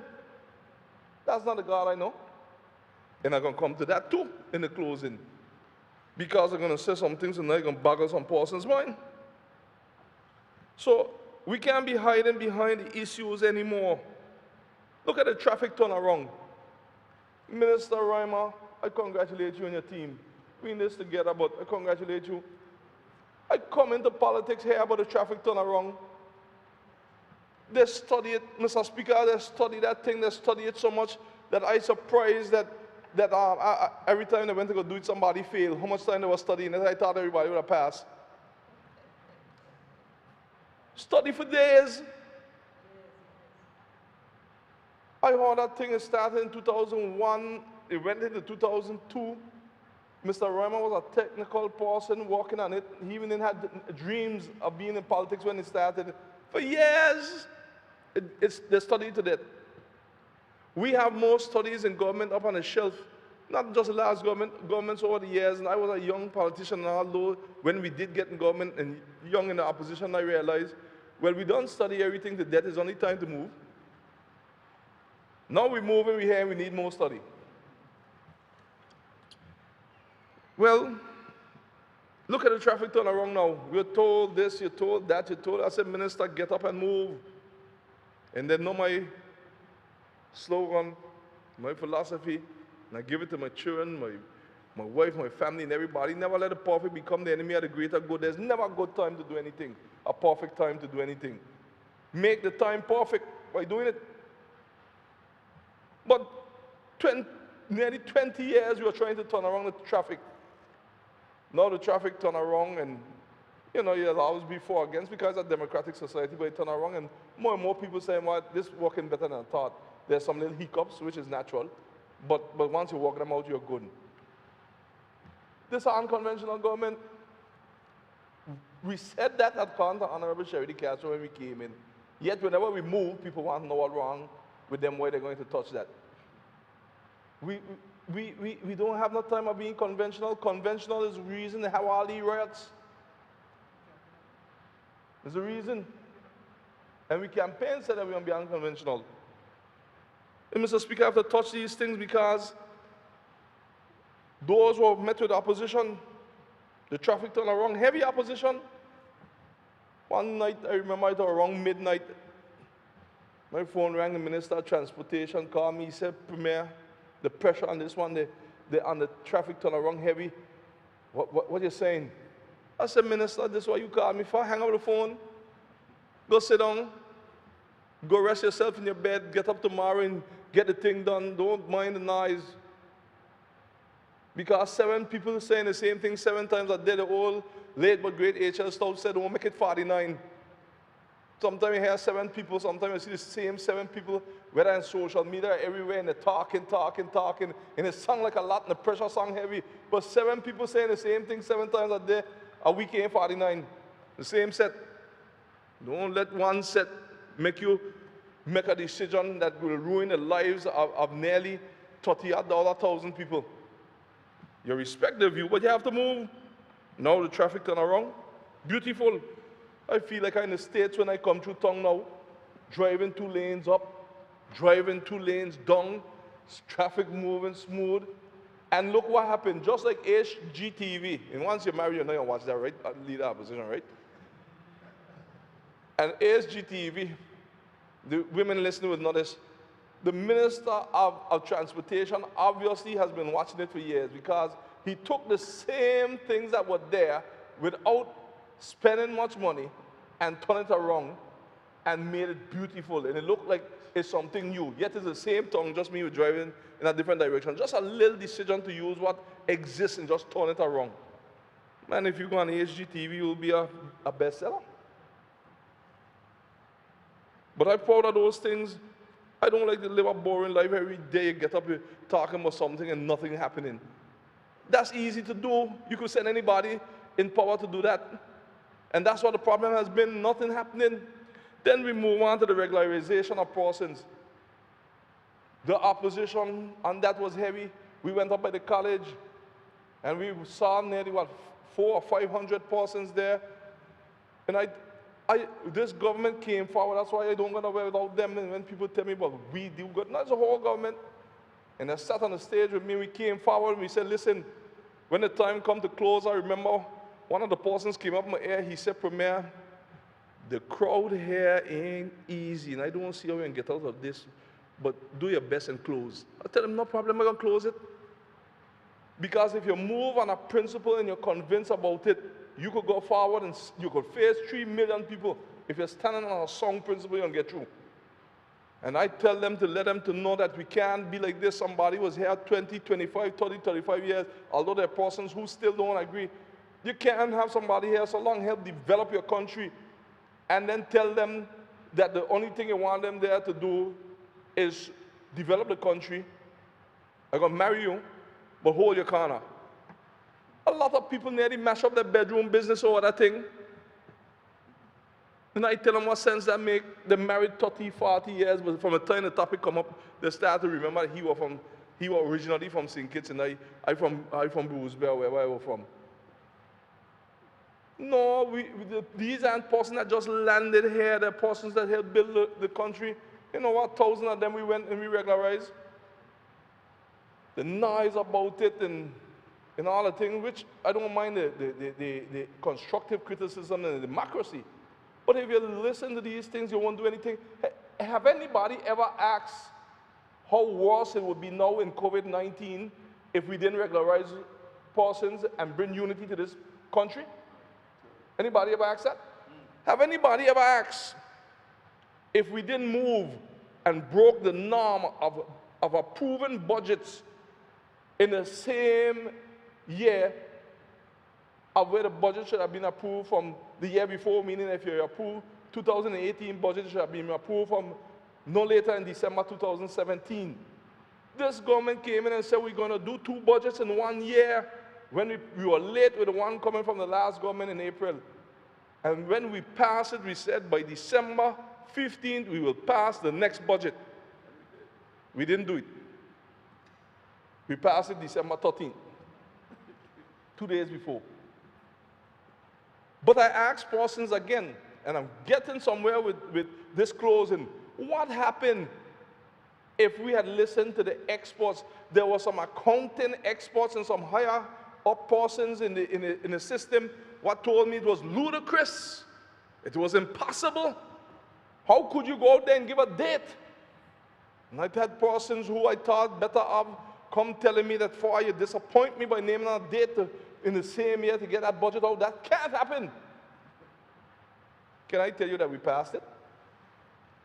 But not only that, the point I'm making is this. Could you imagine if we didn't pass this year's budget in the constitutional timing of the December 31st before that date, and we are trying to pass it this year in the middle of COVID-19?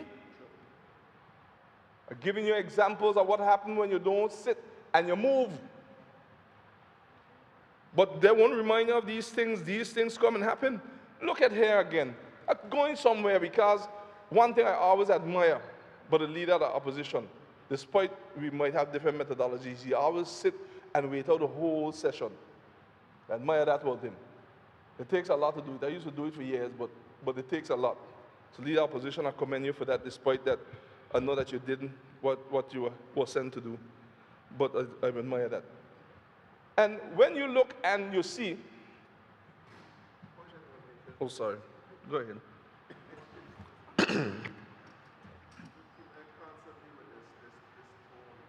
The only people send me are the people of the district, and I continue to do that, to work on their behalf.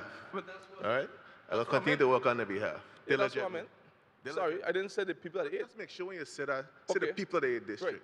But remember, you're the leader of the opposition now, so you ain't only representing the people of the 8th. It's the whole territory, but the 8th also. Good. All right, they send you. All right, good. All right, fair enough. So we thank leader of opposition for doing what he was sent to do. Right, thank you. But let's look at even the consumer protection. The consumer protection. I was so overwhelmed that I was saying 30 years, one person corrected me that says over 35 years. The leader of opposition did a lot of work on that bill, and I give him the full credit. Even now when we came in, we fine-tuned it. But he did all he could to get it moving forward. The leader of the opposition was the junior minister then. I remember this so well. I had feel for the AG that day because he came and he said the AG is not moving forward that bill. And I remember that day. And the AG sat down there and he had to take it. And the AG came back and he said what happened with the bill and where it was, and the AG defended himself. But the leader of the opposition then in the government, that's when he was in the government, poor thing didn't realize that the reason it wasn't coming forward wasn't the AG. There was some of those with him. One carried cabinet, house or worse. But here it is now where the Virgin Islands Trade Commission has been passed after 30+ years they've been discussed, and the consumer protection has been passed over 30+ years been discussed by this government. And thank you, leader of opposition, for your work. I know that it was hard. But I know when you go home, you yourself have to say, well, Lord, why them buy? Why we didn't bring this thing forward to be hanging fire with this thing every minute? They've got welcome and pass it. But look what we did too. In the middle of COVID-19, we put on an appendix onto it that allows us to look at price gouging only in the time of pandemics and disasters. But even so, look at the response the Minister of Health and his team and the whole government has done, and it's ongoing because we have to be so careful with COVID-19. So careful. And we've been pressured by a lot of people to do a lot of things during COVID-19, but we don't want to take that chance. But I won't name everything that was there for years. The last one I'll go to is to say that we have to grow the economy or we're going to suffer. But we also talk about the ministerial code. We said it's time to get a code of how we operate. The committee has been formed. They're going to work. Constitutional review is coming up. And I keep championing the cause for a governor's code.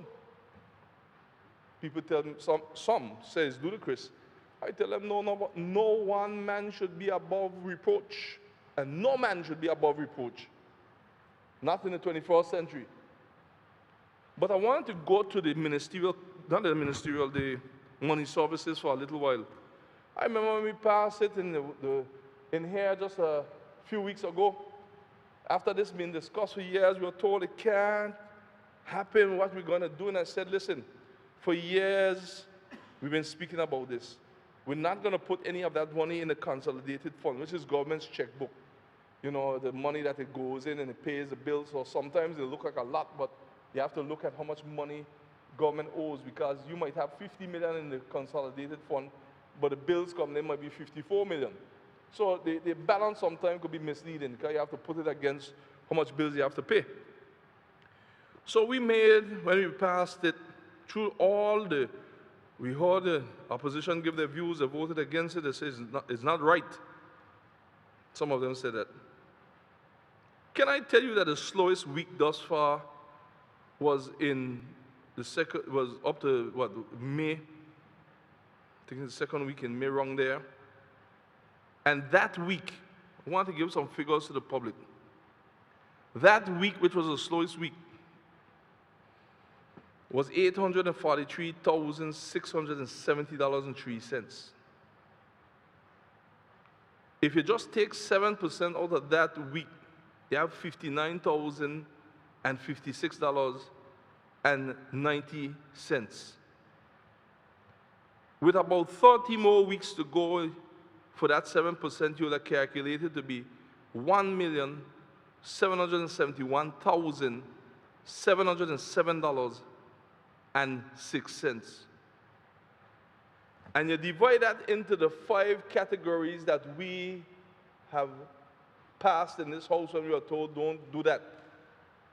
20% going into the senior citizens' home, 20% and to help the seniors, 20% going towards first-time home landholders, land and homeowners, which are young people calling out for help.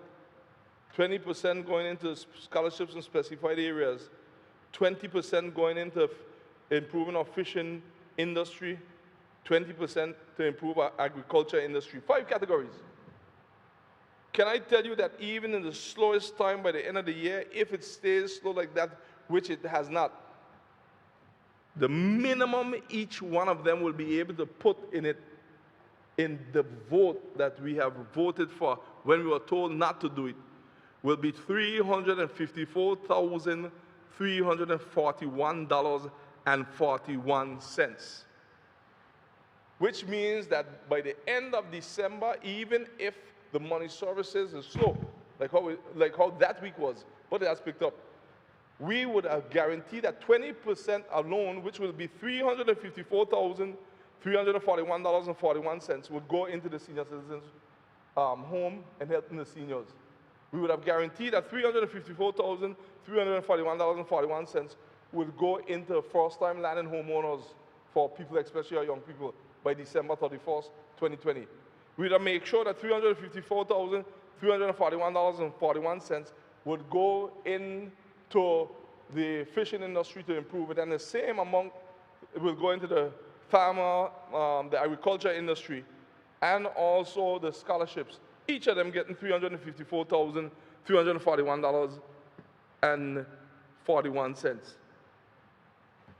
What is larger is that had we been doing that for years and made that decision, those votes would have had in at a minimum now $5 million apiece. At minimum. This tells me that you cannot keep talking, you have to lead. But Mr. Speaker, every option will always have its criticism, and that's true democracy. We have heard for years what not to do. And as a result, for years, we have done nothing but to listen. But we have sat down on the solutions for many years, and we have allowed seeming popularity to prevent us from putting the right things in place. To this I said, the sleeping giant must continue to wake up. We have tourism, financial services. We have done well with them. COVID-19 has created some issues coming out of Irma and Maria. But we have left a gap in the middle, because none is higher than the other. They all has their worth. but we have left a gap in the middle for the people of the Virgin Islands because the economy was not diversified even by the last administration. Now it's up to us to do it. So diversifying the economy is going to call for the medicinal marijuana as an industry. It's going to call for other areas of financial services. It's going to call for the gaming and betting. It's going to call for other areas, new areas for the entrepreneurship. All those things, we coming with them. So I'm announcing tonight that we coming. It's going to call for the Asset Seizure and Forfeiture Act. This is on the agenda. We told person we bring it, we here. That's the next bill. So if you get it illegal, we coming for it too. Then we have all kind of other bills here. We just passed the Immigration and Passport Amendment Act and the Advanced Passenger Information Act. We told persons that we're going to improve the system so we can know who is here, who are here, and who leaving and whatever. Now we're computerizing the whole thing under the Minister of Labor. That bill was already passed for the day. This ain't been done in isolation. But I don't want to stay long here, Mr. Speaker, so I'll ask you this here. I need to clear up one thing, though, Opposition Leader. The USVI revenues in the aftermath of both hurricanes of 2007 was not $28,000 profit. The lottery has realized on an average approximately $100,000 per drawing. This is on the low side. And I'm not aware of those figures because our research was dealing with that already. I just want to correct something that the Premier said. I didn't say after the aftermath of Hurricane Irma Maria. I said 2016, fiscal year 2016.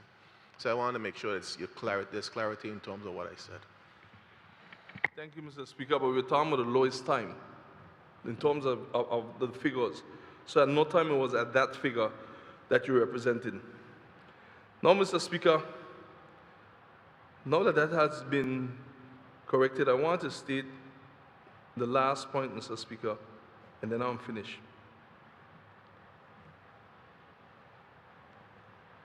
I always tell my children and people I have taught to keep your mind open. Persons saying that, well, if you get involved in your past gambling, you have just made sure that persons do this, they do the other. But I asked a question after talking to one of my namesake. When you go to a supermarket and you buy, as abstract as this may seem, you automatically contribute to a couple things. The restoring of the Hennessy on the shelf,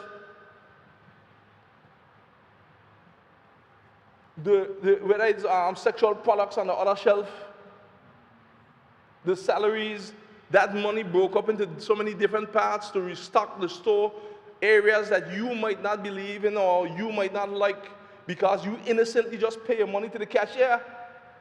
But what has your money gone towards? But person's mind don't be programmed that far to see those things. Now that might be too abstract. Let me get a little closer. Is money good or is money bad? And is money good depending on where it comes from? Or is money bad depending on where it comes from? Let me get the direct example. A man running drugs. Illegal. He has $5 million. We call it dirty money. We don't even call it illegal money, dirty money, drug money. Bam, the police catch him. And when the police caught him, bam, we got that $5 million. He's convicted, it's ours. It goes into the government coffers. Is that money now bad? Is that money now bad? It's the same $5 million we are calling dirty money. Did the government clean it? So what we're saying with gaming and gambling, I don't gamble. But the system that was put in place to deal with when you catch somebody with drugs is that if you get caught, it's the law. The money, once you lost it and you can't explain where you get that money from, that now turns over to the state. There's a system to deal with that by law. All we're saying now is the system to deal with gambling is You ain't not going to be doing it illegal in this country no more without us getting our money. We'll get our taxes out of it. I ain't sending anyone to gamble. Just like I'm not sending anyone to go run drugs. But if you get caught, there's a system to deal with it. And financial services, let's get to that. It's regulated. But it is more dangerous, and the Minister of Education said this, to not regulate gambling. I'm going to explain to you why. The leader of opposition said we opt for a lot of evaluations. How long we want to fool the evaluators? Bring them here, don't drive them by the banks where they're selling the tickets, don't carry them by the bars where they're gambling. According to the old people, a whack of money going through the underground, and we ain't getting a dime from it. And that is not good for your territory, because when they come to assess you and they find out that you have a financial industry that is going on, that you have torn a blind eye to and won't regulate it, you're going to get blacklisted. So the Minister of Health said it correct. You have two choices here. No matter how much you believe that you know God better than anybody else, you really have two choices right now. Either do a hard and fast and stop gambling altogether, or bring a legislation to regulate it. And can I tell you that I have seen for years that nobody has gotten it stopped. But there are things in this bill where financial services brought their input to put into this bill. And the last thing I'll leave with, so that we could close and go to the committee stage, Mr. Speaker, is that if we don't find new revenues, we will suffer. And I'm glad to know that this is one of many that we are bringing. I don't want to be looked upon as in isolation. And with that last point that I brought, I want to do a quotation of how I analyze the same Bible that has been quoted, because it could be used for many things. In Isaiah 45, it said God's calling and mission for Cyrus. Thus says the Lord to his anointed, to Cyrus, whose right hand I have held, to subdue nations before him and loose the armor of kings, to open before him the double doors, so that the gates will not be shut. I will go before you and make the crooked places straight. I'll break in pieces the gates of bronze and cut the bars of iron. I'll give you the treasures of darkness. Why do you hear that? I will give you the treasures of darkness and hidden riches of secret places, that you may know that I, the Lord, who call you by your name, am the God of Israel. And I ask everyone in here, do you really understand what Isaiah 45 means when he says treasures of darkness and hidden riches of secret places? When the drug fellow get catch with the $5 million, that is treasures of darkness that the Lord give to us. When we found the IPAC money, the $45 million, that was the treasures of darkness that the Lord give to us. Because I asked before, is money good or is money bad? And I asked before, depending on where money comes from, is it good or bad? The treasures of darkness is what he said he's going to give to us. That tells me that the Lord is saying, look, I don't condone certain things, but I want you to be astute enough to put systems in place so that it can be transferred to you in a legal manner. Because after all, he said he's going to take the wealth of those unrighteous and give it to his righteous. That means that there's no new money hit the earth. It's the same money, but the systems put in place to make sure it gets where it's supposed to get. And we're making sure that it's targeted to certain areas. Because you have to excuse me, because I know I'm going to get some person preaching some sermons on me. But I don't see the Bible like how a lot of people see it. I don't see it that way. When I read it, I ask God to give me a little more insight. Because I said in the last house that when Noah was building the ark, if people read truly about Noah, they would never, ever, ever think that he should have been the one to build the ark. Noah was a drunkard. Could you imagine today if you meet a man where you're not drinking, building something, and he said the Lord sent him, and then we have so much pastor and evangelist and prayer warrior and praise team, and the Lord ain't choose none of them. He chose Noah because his heart was pure. That's what we're missing. So it's obvious during that same time that the Lord realized that a lot of people were missing the boat of what he was trying to say. I firmly feel that COVID-19 had to come for a couple of reasons for some churches. I understand the Lord said he wants his word to go out to all around the world, and people are getting comfortable inside the four walls, so they wasn't doing much. Now look, they're forced to do Facebook, they're forced to do WebEx, they're forced to do Zoom, you can name it. They're forced to do it because he's interested in his word getting out. So we have to be careful how people program our minds. Now, this is another economy, industry, opening to help our economy. And I remember I was in the opposition side when I heard Miss Eileen Parson preaching for years. Let us look at this industry, get it regulated so we could make millions of dollars. And she kept preaching it. But I don't know if Miss P is listening. But Miss P,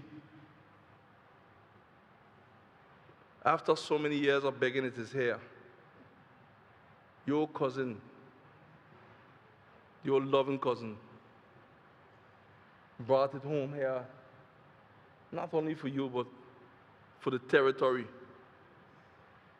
So now the Minister of Education said it mild, that only $100,000 he paying out without money coming in for the horse track. But now you could institute something there that could help run the horse track without government putting in a dime. Treasures of darkness.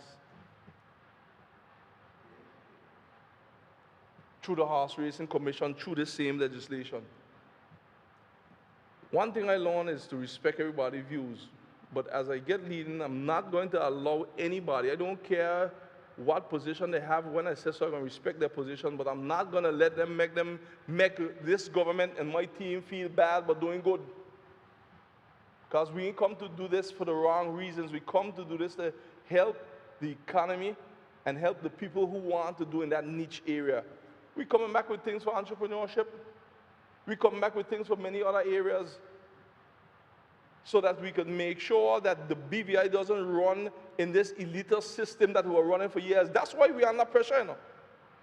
The elitist one is who are running around telling them, oh, look what Shrupness are doing every minute. Because they want to keep themselves with money and keep everybody else in the BVI broke. So they'll always be beholden to them. That's why this government here come to broke. That's why we have so much resistance with so many things, because you're broken a lot of tradition that they established as tradition that had a lot of families held down in this place for too long. So when we finish with gaming and betting, yes, we're moving on to the medicinal marijuana. Yes, we're moving on to entrepreneurship. We're moving on to many other things. Meet us there. We're going to have the discussions. As a matter of fact, this weekend starts the discussion with the Minister of Education for the medicinal marijuana. We're going to discuss. But we cannot continue to discuss all these industries for years and do not move.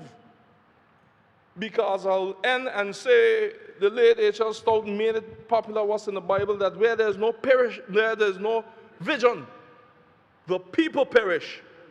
But I'd like to add on that where there's a vision and the people do not move, they will also perish. Today we're moving with this legislation. And I put it to you that we're moving in one direction with this legislation, Mr. Speaker. That's forward. Thank you.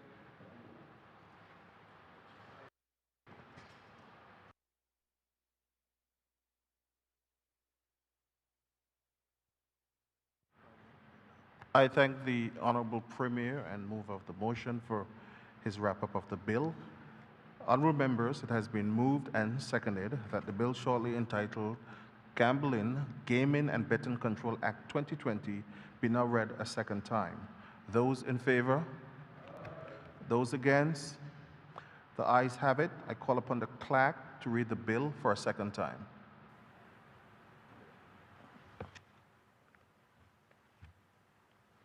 This act may be cited as the Gambling, Gaming and Betting Control Act 2020. Members, pursuant to Standing Order 55-1 of the House of Assembly, the bill now stands committed to a committee of the whole House to be considered clause by clause. This House is now in committee.